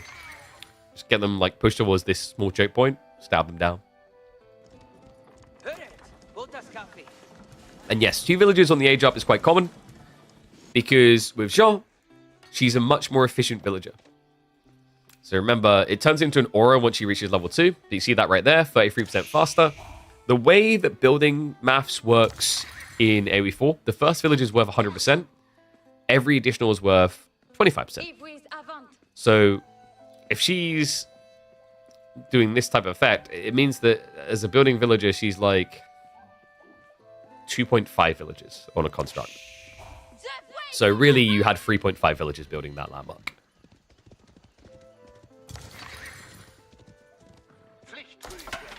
Jean d'Arc? Not Jean d'Arc? We've been through this. Like, it doesn't matter how I pronounce it. Someone's always unhappy. I'm just going to start calling her Johnny D. Villager? Wait, where was... What was... Was that a misclick? Where was he going?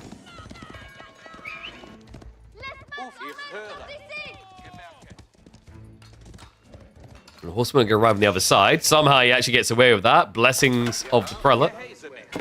Oh wow, he's even actually using the prelate to heal up the horseman. That's a little bit inefficient though, right? Due to the amount of villagers you've got here, you're actually missing out on economy by doing that. What he's doing is he's basically valuing the lack of XP for Jean higher than the extra economy for himself.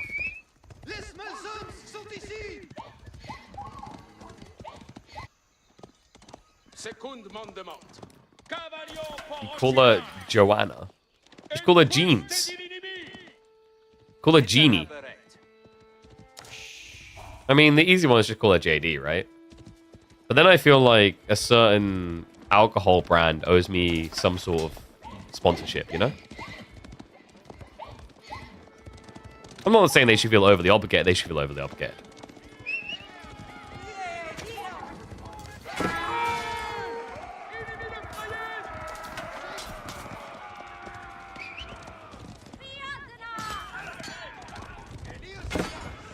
So let's give me a chase down. I like this for the horsemen as well, right? They'll always get the finishing touch on the knights.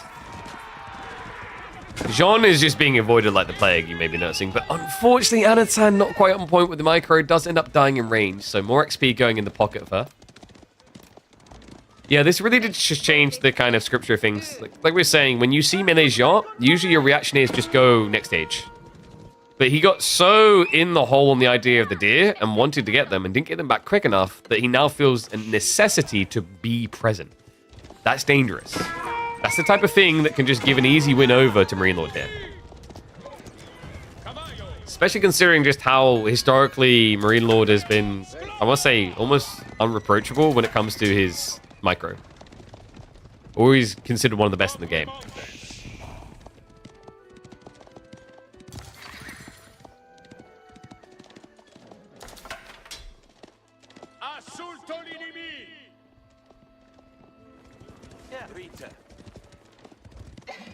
I don't know, like... I know some people take an issue with the fact that the Civ is named after her. Would they prefer if they just called her Orleans? And then you could just spawn her as the Maiden of Orleans? That would have been too long. Flash coming in, though. She's getting ignored entirely. Like, hey, someone want to play? No? Okay. Then she does that full kind of silhouette swing around with a sharp blade attached to them, cuts everyone's throats, and all of a sudden she's got way too much XP. This is really, really bad right now for Anan. He done nothing there. That was just, look at the bodies.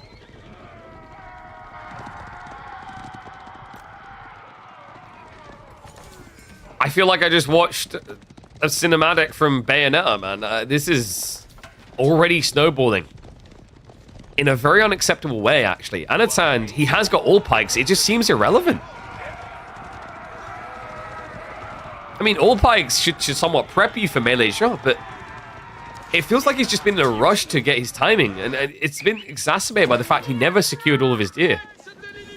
Knights now showing up on the villagers. That's going to be eco losses. I know, not even reacting that quickly. No, he pulls some away, forgets about the others. An easy wallop and a get out, and more deer now from Marine Lord. This is almost cruise mode. Chivalry is on the way. Anno is now just full on investing in spears. I think what happened here, you know, to defend Anno a little. Who just builds only knights against all the pikes? The man who would also have a squeaky voice saying that exact thing like that. Marine Lord, like, he understands here, right? Like, the whole idea for Anno was expecting some sort of element of archers to appear in this game. Now let's dive in. And on point, Marine Lord, nice little bit of start step there. 4 more down. John also here. We'll end up losing 2 of the knights. Actually, make it 3. 4. I'm really bad at counting today. One of them is magician behind the outpost, in fairness. John does need to be a little bit careful. With improved movement speed, she'll get away from here, right? You might be able to kind of tickle her because of the charge down, but it should be fairly difficult to get the guaranteed kill. Marine Lord's getting ready for the killing blow. Castle Age is on the way. Anan is at least trying to remain competitive here. Has got his own timing in mind. John is going to throw away a life so the knights can leave. And that is also buying extra vital time to try and go for the age up. But look at this. Horseman right in the backside. Anan says, don't count me out yet. Okay, great grab. He can even get a few more. Forces the buyback out of Marine Lord, which I don't think he really wanted to have to do there. No, it kind of looked like he was willing to take the knee on the timing because it would have worked out perfectly. Jean dies a minute later, maybe like minute 15 tech, and then you get your veteran Cs. So by the time veteran Cs are complete, Jean is back, you're ready to fight. Wow, instead it's going to be Anan with a more competitive timing. Ragnar's on the way.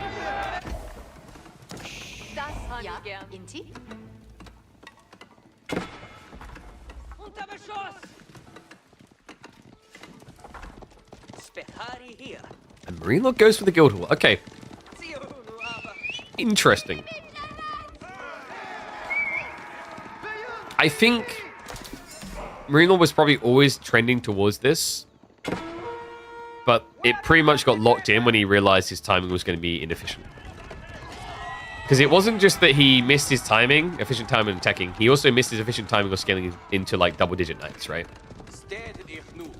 And in the fact your opponent has already blobbed this many spears, do you really just want to age up to build even more knights that are going to be countered by the already blobbed spears? It doesn't...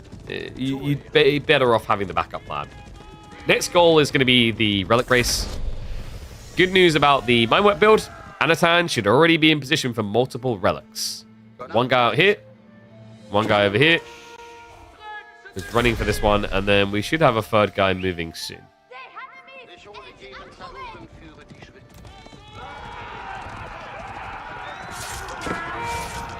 Lord, we'll just go for Farm Central. Looks like the spearmen aren't really paying attention. So we'll get some freebies. Oh my god.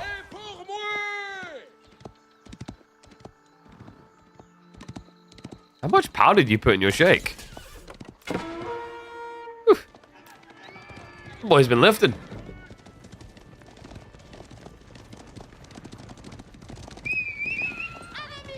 Nice hit the field. We talked about the strategy, guys.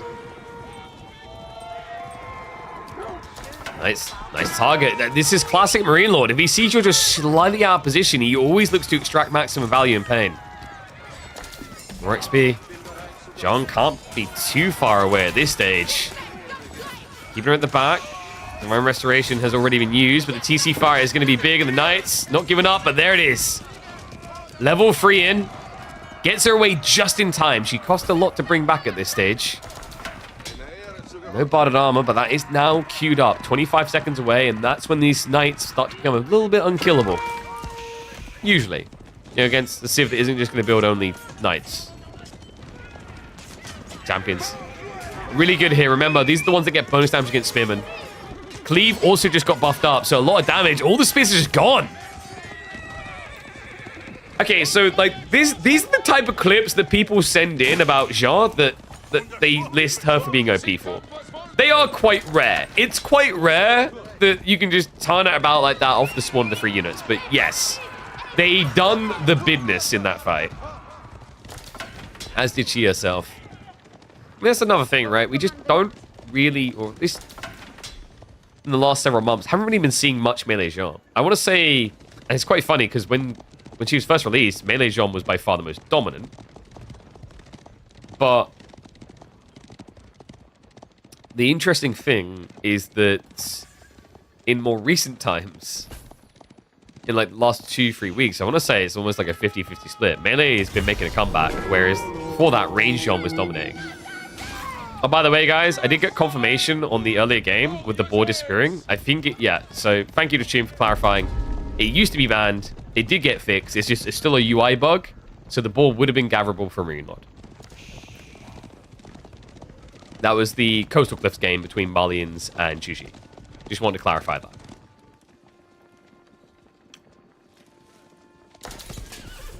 Lord. Let's clarify that he's ahead. Nothing would say so, like a few more worker kills. Okay, ring of roses here. They've got a relic beam pulls. There's still some charges left, though. He wasn't expecting that. No, he thought all of them had been used already, which would have made that a pretty sick relic pull. With great realization from Marine Lord, he still had 2 in the chamber. So he does get out the other side. Being cheeky with the cycle charges might have been more worthwhile to go for this, but Anan showing a lot of respect. Pulls away before it becomes a risk.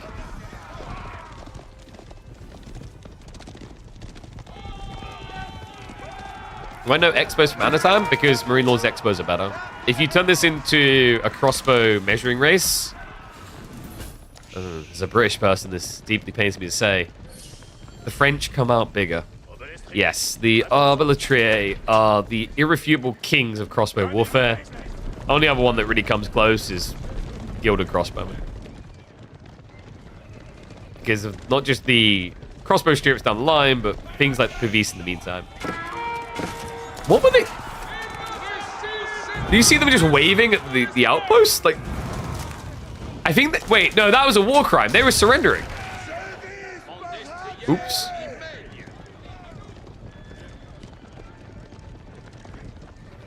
Oh, wait. I mean, he sees this coming, right? Yeah, Marine Lord thinks he might have already walked home. So just gets rid of it before he can trade for more. Did get a little bit of stone. Anan really needs static defenses to defend him here. There's no raw bloodlines. That's the only upside. But the problem is the knight strategy has not worked out. He went for the barded armor. He only has 5. And there's going to be more champions birthing soon. You can sense it coming. So he needs the clash now. Cleave's going to come out. New champions in 30 seconds. Divine Restoration already used. Jean is going to start frontlining a bit more. Secondary cleave triggered. The Spearmen, they're just not holding up. They can't put a scratch or a dent in him. And that's going to be undeniable. Anan throws in the towel. It's a GG call. Marine Lord, on his first appearance in KPMM, will make it to the grand finals, where right now it is looking like his week after Beasty went out 3-0. The question now remains, Dumu or B? Can they be the true challenger to the French #1? We'll find out very soon in the next chapter. All right. GG's. Well played to the boys. I'm dead. I'm dead. So dead. Oh my god. Meinen Fruiten, ja? It is not as very good.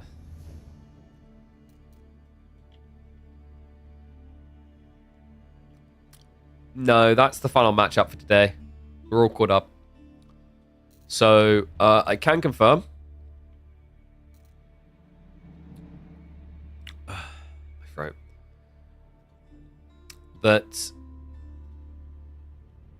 Dimu versus... God, it's good timing. My throat's really starting to go.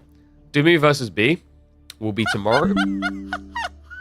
Yo, what's up, Mike Field? Thank you very much for the Prime sub. Appreciate it, mate. Welcome back to Swarm. So, the next series will be... I needed to update the bracket. Dumu did win against Numidan. It was the Distromination. Really well played by him, 3-0. He'll be going up against B. That will be taking place tomorrow at, I believe, 2 p.m. was the time. Yeah, 2 p.m. UK time. So I'll be live for 2. Immediately afterwards, we will have the grand finals between Marine Lord and the winner of that. And I'm still weighing whether we do our summary of the LAN event on that stream, or if we wait. We might wait for the next one, just because of how I'm still probably not going to be fully recovered. So I don't know. Like, it might be a long stream. We'll figure it out. I'll play it by ear. But I might take the breakdown Friday and stream Saturday. I'll say that much. We'll figure that all out. But yeah, whew, first stream back. 4.5 hours. It's not too bad. I didn't fully die. That's only half died. That's positive. But yeah, thank you for tuning in, guys. Just a few reminders before I go. like I said, we're back tomorrow, 2 p.m. UK time. So that is 3 p.m. Central Europe. If you haven't already, a few things you can do to help the channel. Obvious things are following. Make sure you're subscribing on YouTube as well. We just released a video breaking down some deeper things about the trailer for the DLC that people may not have noticed at first glance. Outside of that, we have got some sponsors for the channel this month. The obvious one that has been popping up on the side has been AMD, !AMD for that. It is an awareness campaign. Simply clicking it helps the channel. It writes it off as a success in the eyes of the campaign creators. But I recommend reading about it a bit more. A lot of you have probably been on the lookout for new graphics cards. Now is actually a decent time to upgrade if you've been waiting for a while. The 9070 XTs are actually quite nicely priced for the performance you get. They're really good bang for buck. They are easily beating any other card by, I think it was like $2 per frame, which was just on average in game performances, which is crazy. Usually the difference is like less than $1. And it's a generational improvement of 42% over the previous line of graphics cards. So, you know, unlike the made-up frames that you might see in some other graphics cards, like these ones are actually real improvements. So really big shout out to AMD for that. Honestly, I think they can call this a win. I think there was kind of a comical thing. All they had to do is turn up for it to be considered a win. They done that and then some. There might be some shortage issues at the moment, getting your hands on them, but definitely keep an eye out for them. As someone who's running a 7900 XTX, which is from the last gen, the flagship one, honestly, really impressive. Like, I think AMD are just getting so damn good. Like, they might end up Monopoly Man in a few years for gaming. I really think they've been doing that good of a job. But other than that, if you guys are in the market for a browser, I'm just going to remind you that we are still working with Opera GX through to the end of the month. It tells me if you guys have signed up, 110 new users. There's a lot more than that here. So if you want to help out the channel, it is completely free to do. And it really does help the channel because it's also a case of not only are they like integrated with us on a base, we also have a conversion element, and that might lead to renewal, so they sponsor more, so that we can afford to keep being a content creator. All you have to do, !Opera GX, go try out the browser, download it, create an account. That's how they know that I sent you, because by using that link and then downloading from there, with your install, there'll be like a tag reference, essentially, that I sent you for when you create your account. And that's how they track the performance of the campaigns. But yes, definitely recommend it. Like, it's got some really cool things in there. We're just talking about, like, you know, improving your frames, etc. This can also help because you can basically limit CPU, RAM. You can basically strip a lot of the browser down to its base. Comes with a really good ad blocker by default. VPN services in there as well. Very basic VPN, but just what you need if you want to get around things like certain geo restrictions. So loads of cool things in there. But guys, I'm going to get ready to end the stream. What have I forgot to do? Oh, yeah, I'll drop the link in there for you YouTubers as well if you guys want to check it out. Boom. But guys, that's going to be it. YouTube, I'm going to end the stream now. Remember, we're back at 2 p.m. UK time tomorrow. For Twitch, we're going to find someone to raid.